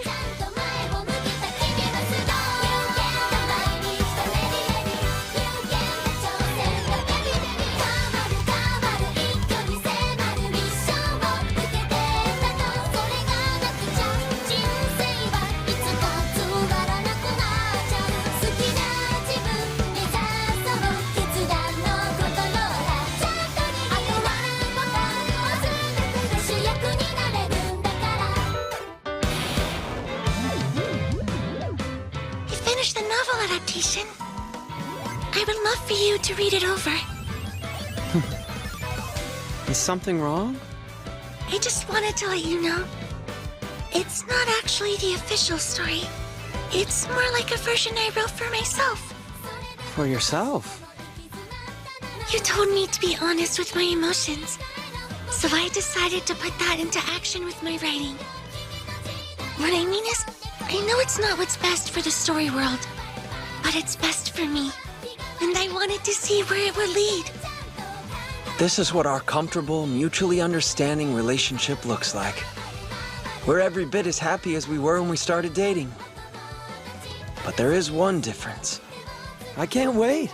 I'll take it home and let you know what I think. Not to be pushy, but I want to know now, if you wouldn't mind, that is. Please, I can wait. Well, sure, if you insist. And, it's funny. Since we got together, Kikuchi seems to be more comfortable telling me what she wants. Oh, look at that. Yes? Sorry, hang on a second. Huh? Something the matter? No, it's nothing. Even though she was still unaccustomed to the outside world, Chris felt like she could walk forever and ever, as long as Libra was by her side. Oh, this is a little embarrassing, with me being a guy and all. Oh, come on! I've always wanted to have matching bracelets with someone. When we were flying, do you remember what the two of us saw? The view of the world was splendid. I've never seen anything like it before. Same here. I had no idea being up in the clouds could be so exhilarating. You know, you taught me a lot about life, but one lesson stands out. This world is full of splendor. It's all around us, and you don't need to take flight in order to see it. So thank you, Libra. I love you so much.